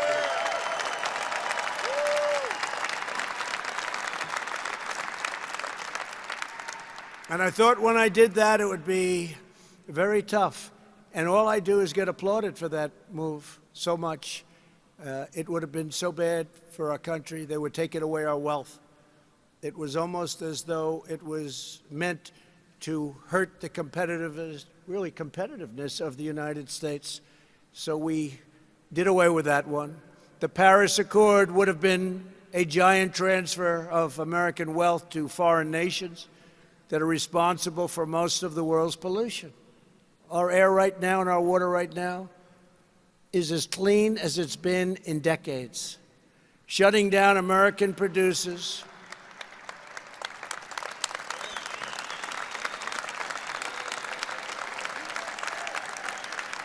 The Paris Accord would have been shutting down American producers with excessive regulatory restrictions like you would not believe, while allowing foreign producers to pollute with impunity. They were allowed to do what they were doing. I'm proud that today the United States is among the very cleanest air and drinking water on earth, anywhere on earth. And we're going to keep it that way because everybody in this room, you're in the energy business, but you want the same clean water and same clean air that I do, that my family does, your family. So I just want to thank you. It's really incredible, but we're at a very, very good point environmentally right now. What we don't do to punish, thank you. Thank you. What we won't do is punish the American people while enriching foreign polluters, because I can say it right now, and I'm proud to say it. It's called America First, finally. It's called America First.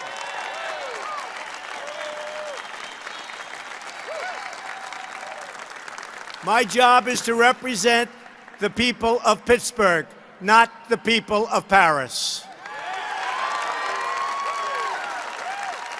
We're opening federal lands and offshore areas for responsible oil and gas production.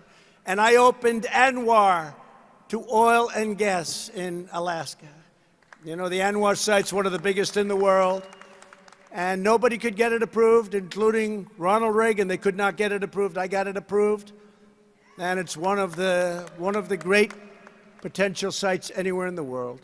Nationwide, the Interior Department, thank you, David, has been drilling permits, and you've seen drilling permits increased by over 300% since I've been in office, and we are issuing permits 3 times faster than when I first took office, and that number is going up, and we're doing it in a very environmentally responsible way. David, thank you. Thank you.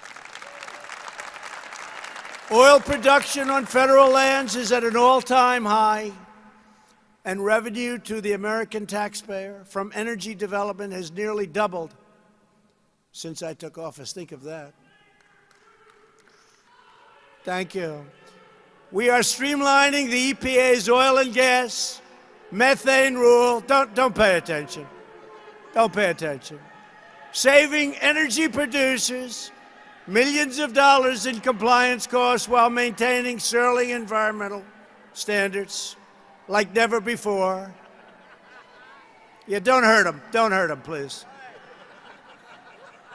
They don't know they're dealing with very tough people in this room.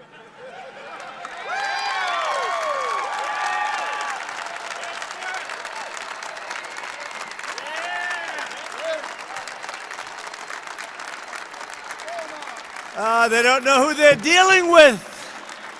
They don't know who they're dealing with.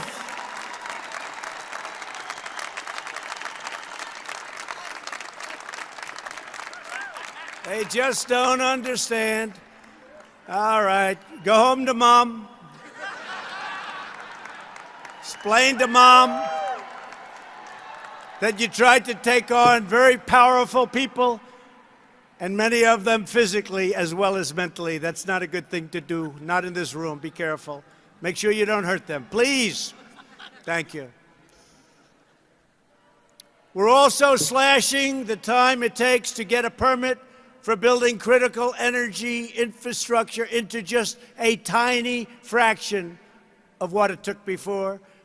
America built the Empire State Building in just 1 year. Believe it or not, in 9 months. Can you believe that?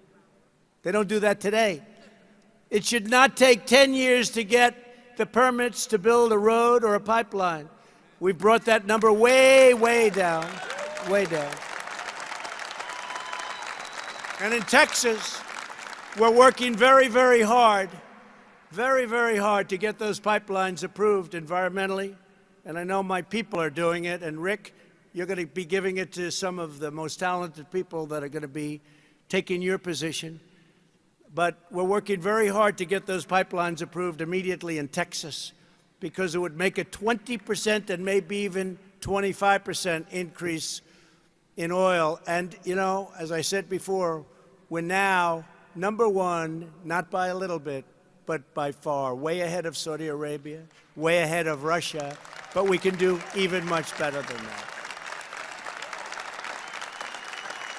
So we're working on that. And we're going to also work on getting a pipeline through New York. We have to do that. We can't let them hold us up like this. And as I said, the energy prices in New England, if they allowed that to happen, could be cut in half. Energy prices in New York and other areas. We have to have a pipeline go through. They won't let it happen. But we'll do our best, right? Right, Andrew? Good luck. We'll get it. We'll get it. Never made sense, does it? Can you imagine? They hold it up, they stop it. They stop it. Never made sense. That's one never made sense. And they don't drill. They don't frack. They're sitting on a fortune. What they could do, they could pay off their debt. They could pay off a lot of things. They could have taxes cut in half, maybe better than that. So someday somebody in this room is going to sit down and explain to me what the hell are they doing in New York? What tremendous potential. But we'll be talking to Governor Cuomo about it. We'll be talking to some of the people about it, because I know the people in this room want it to happen, because the prices of energy will go plummeting down. The Interior Department has already cut the time it takes to complete an environmental impact statement from more than 5 years to less than 1 year, and the average page length is down nearly 90%.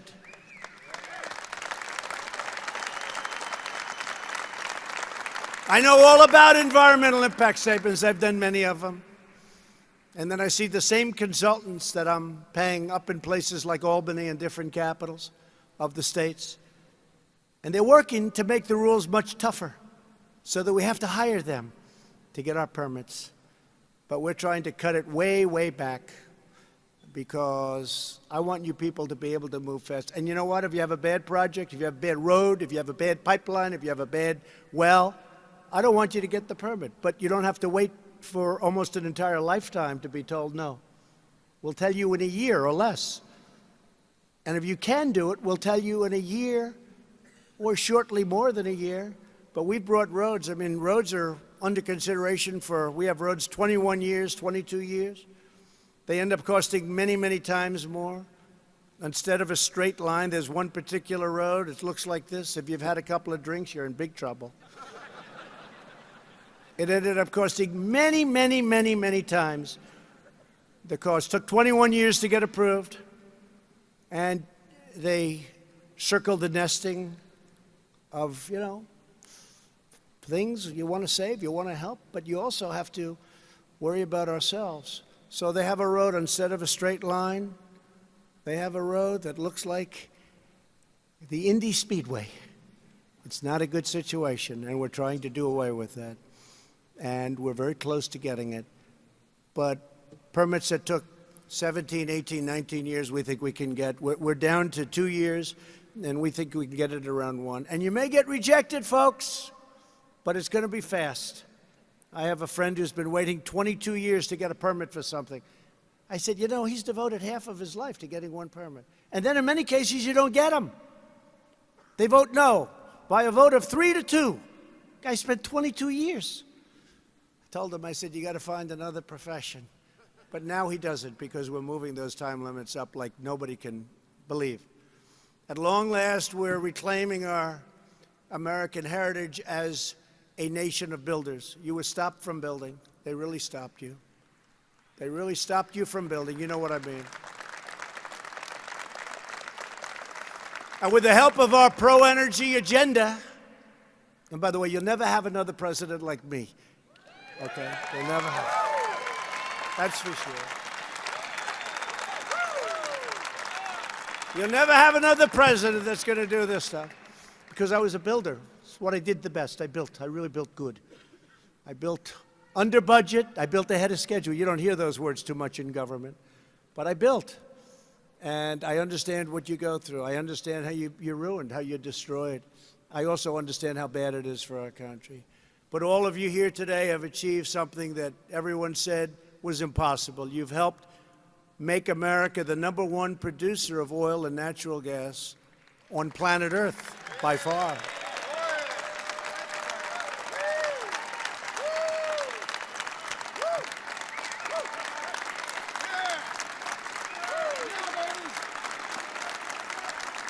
#1 by far. #1 by far.